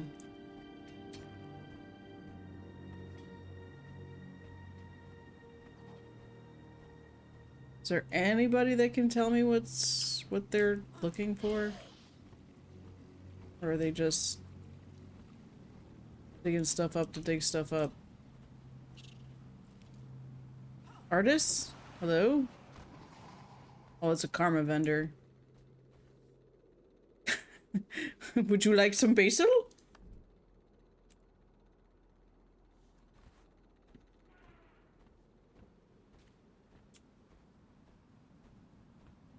Look, it's a lore hunter! Hey, me too!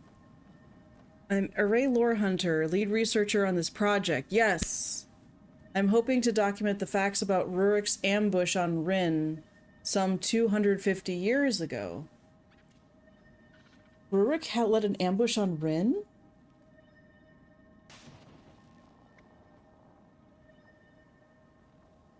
I'm a member of the Priory as well.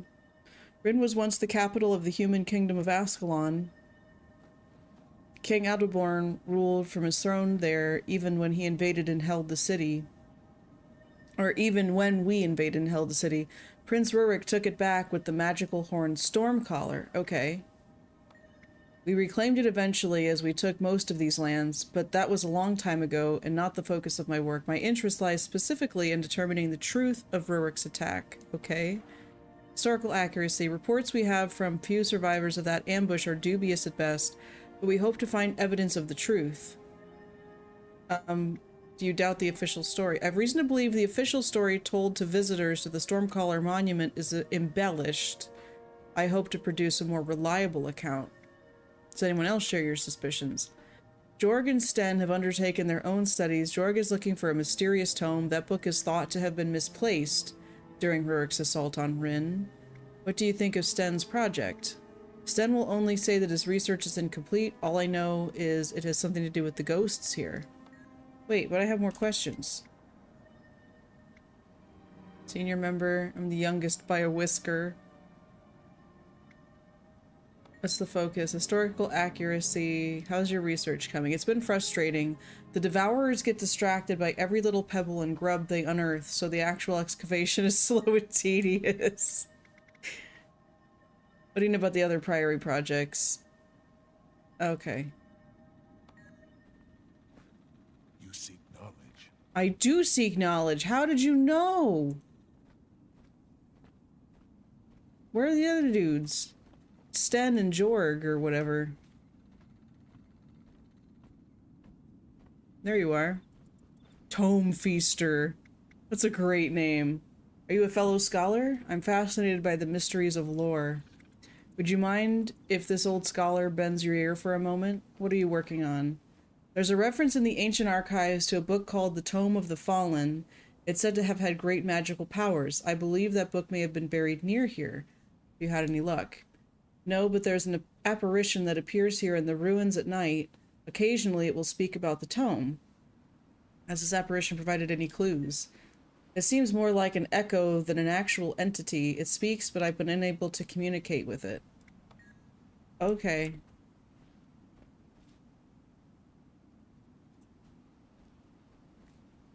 Will it show me on the map if... No, it won't.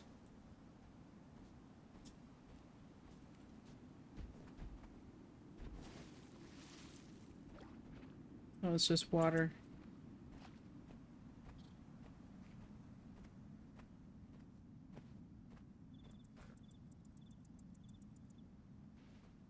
Now, where is Sten?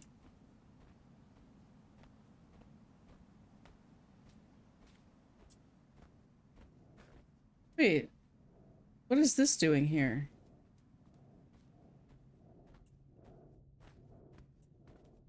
Is that part of a story or something that I've finished?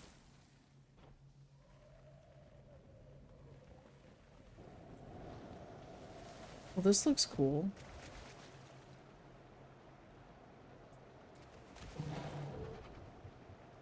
Oh, yeah, thank you, Ghosty. I do have all of the Living World seasons. It's just Secrets of the Obscure that I don't own. And apparently I don't own Eye of the North either. Like, I bought the trilogy of Guild Wars, but apparently that doesn't include Eye of the North. It's Prophecies, Nightfall, and Factions, and then Eye of the North is something separate I would have to get.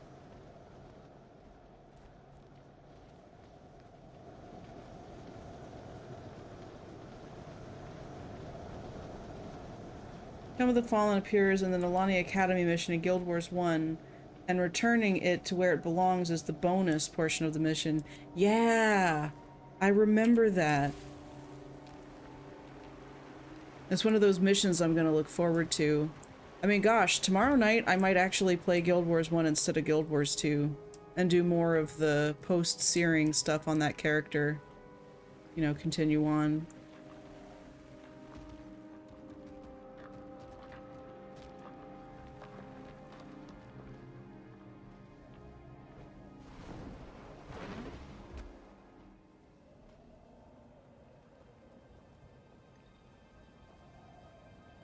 It's kind of amusing that you're meeting these Priory scholars and they're digging around and they're trying to find clues and do all this other research. Meanwhile, you as the player are able to walk both sides of history.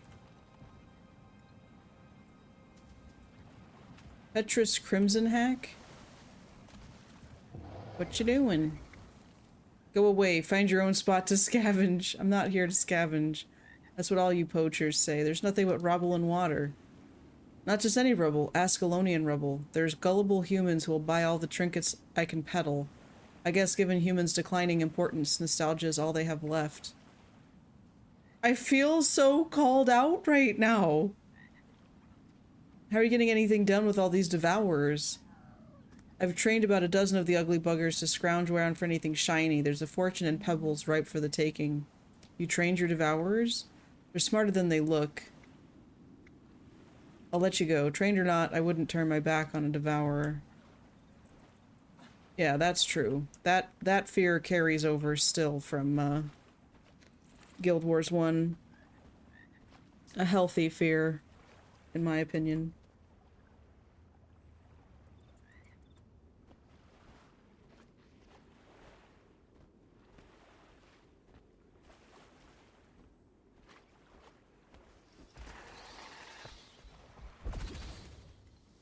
I wanted to find Sten, but I don't know where they are.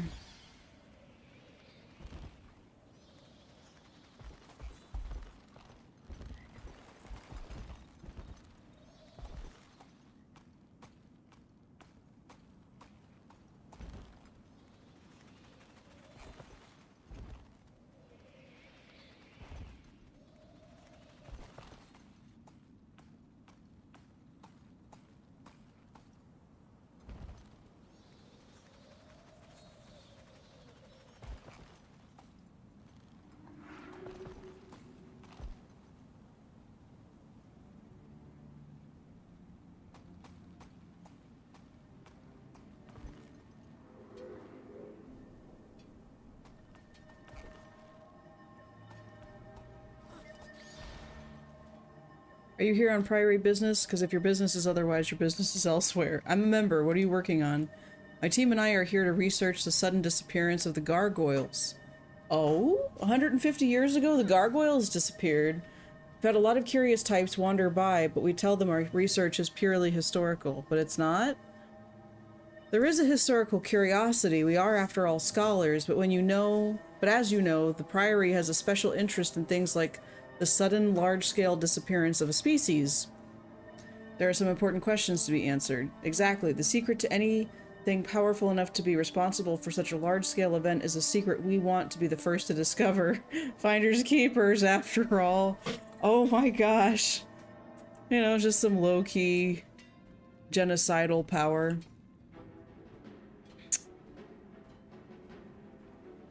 I'm sure they can be trusted to handle that responsibly. What can I do for you? What's your station here? My warband guards the wall. Honorable charge. Permission to speak freely? Why are we guarding a wall that doesn't need guarding? The ghost blast batteries keep the ghosts at least 100 paces away. We'd rather be back in the brand fighting for our lives.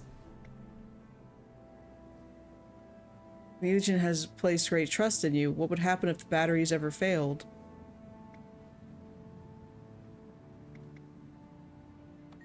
Never thought of it that way. Technology may fail, but our iron spirit never will. Aw. To the bane.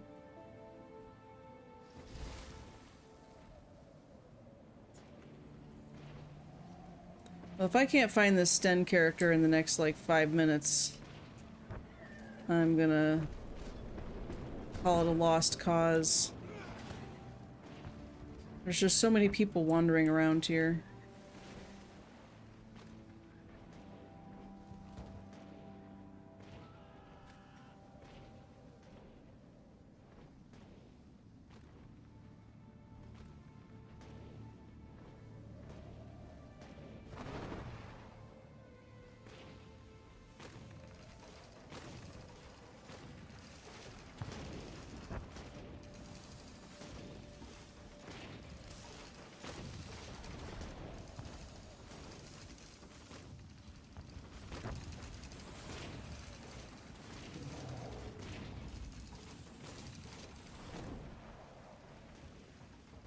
TM up? What's TM? Wait. TM.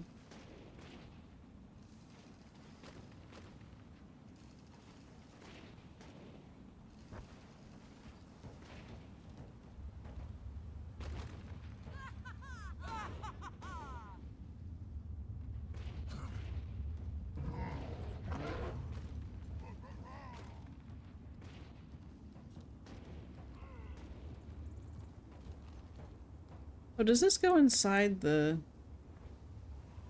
Oh, we're back up here.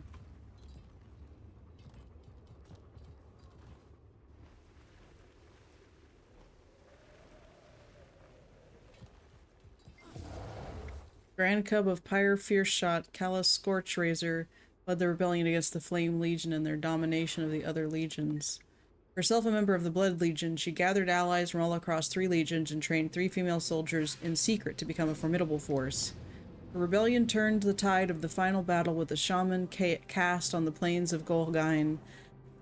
After the Flame Legion's surrender, Kala fell victim to an ignoble act of treachery. The Imperator of the Flame Legion was so shamed by his defeat that despite offering his surrender, he stabbed Kala with a poisoned dagger. She died mouthing the words, "At last I die knowing my sisters are free." Aw.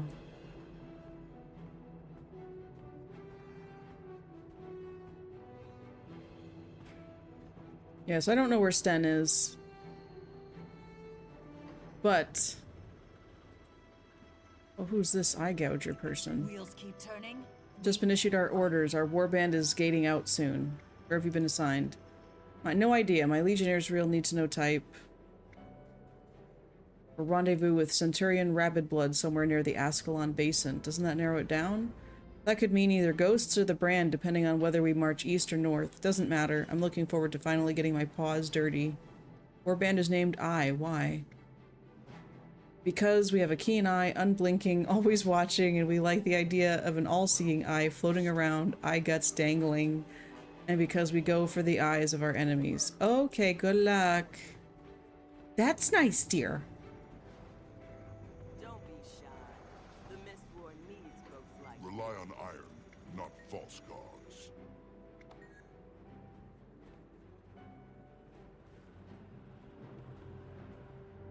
Alright, well, very cool. We've seen some things. Refugees? From where? Camps and Lions Arch.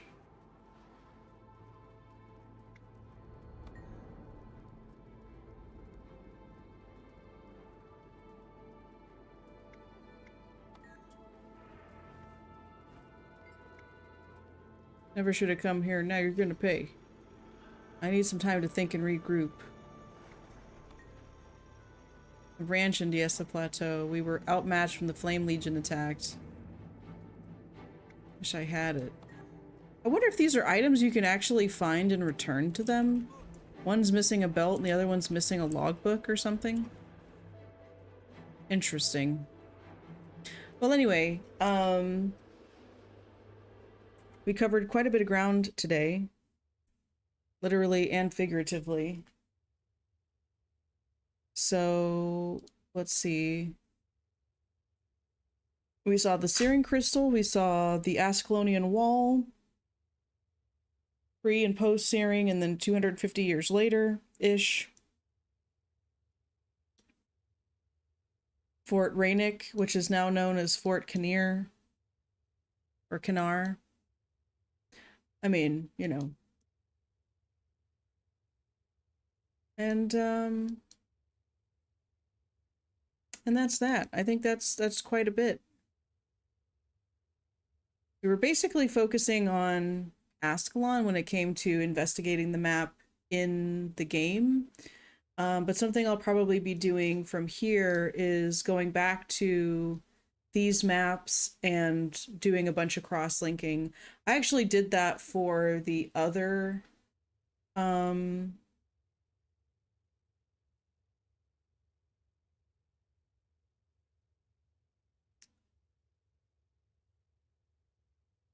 Google Doc as well. So just to show you what I mean.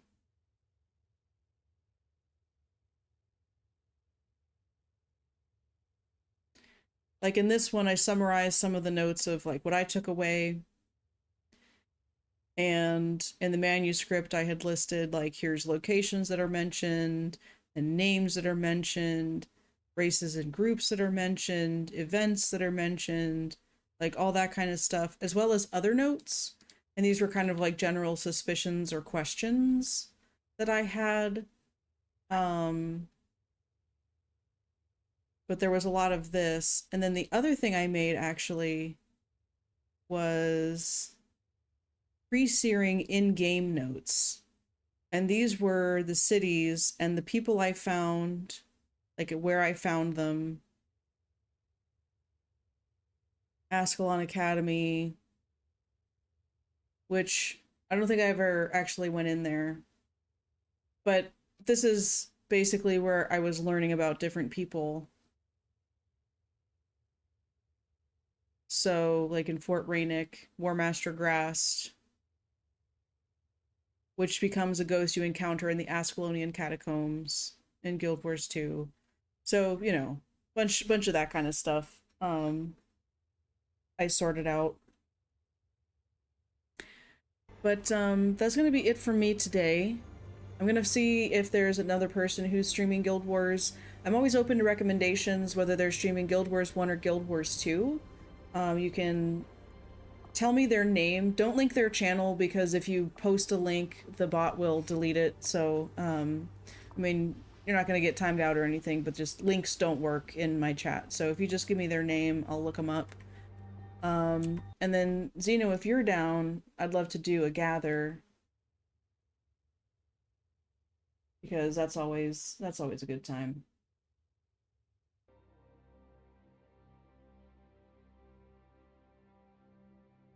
And like I said, next week, I'm not going to have a regular stream on Sunday. I think it'd be cool to do kind of like a stream from my phone or something, or maybe something really light. I'm not going to be able to play like stream. But if I'm able to, I'll want to log in on Discord and stuff. But next week is going to be pretty busy. I'm out of town and I'm on a business trip and bleh, all that kind of stuff. But let's see.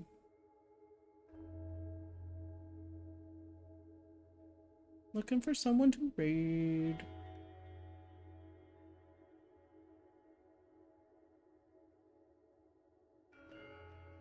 Now tomorrow and Tuesday night, tomorrow I'm probably actually going to play more Guild Wars 1. I want to explore more of the post-searing stuff.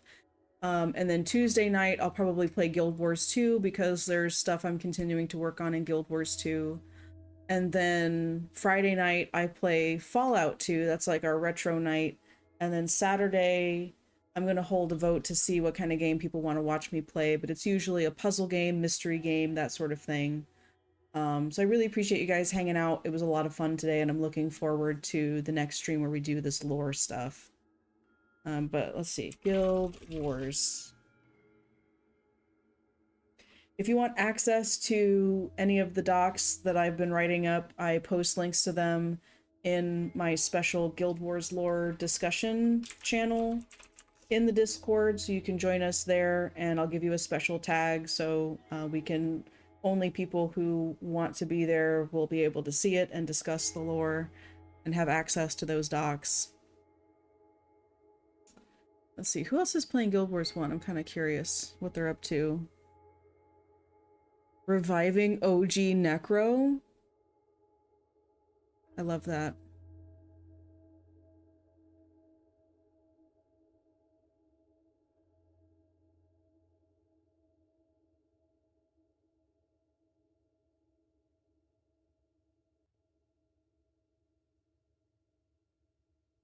This is cool.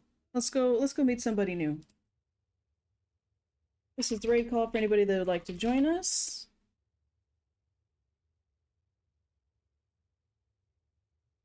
There we go. And I hope to see you tomorrow for more Guild Wars, and Tuesday and throughout the week. I'm in the Discord, you can always say hello. And until next time, I hope you guys have a wonderful evening.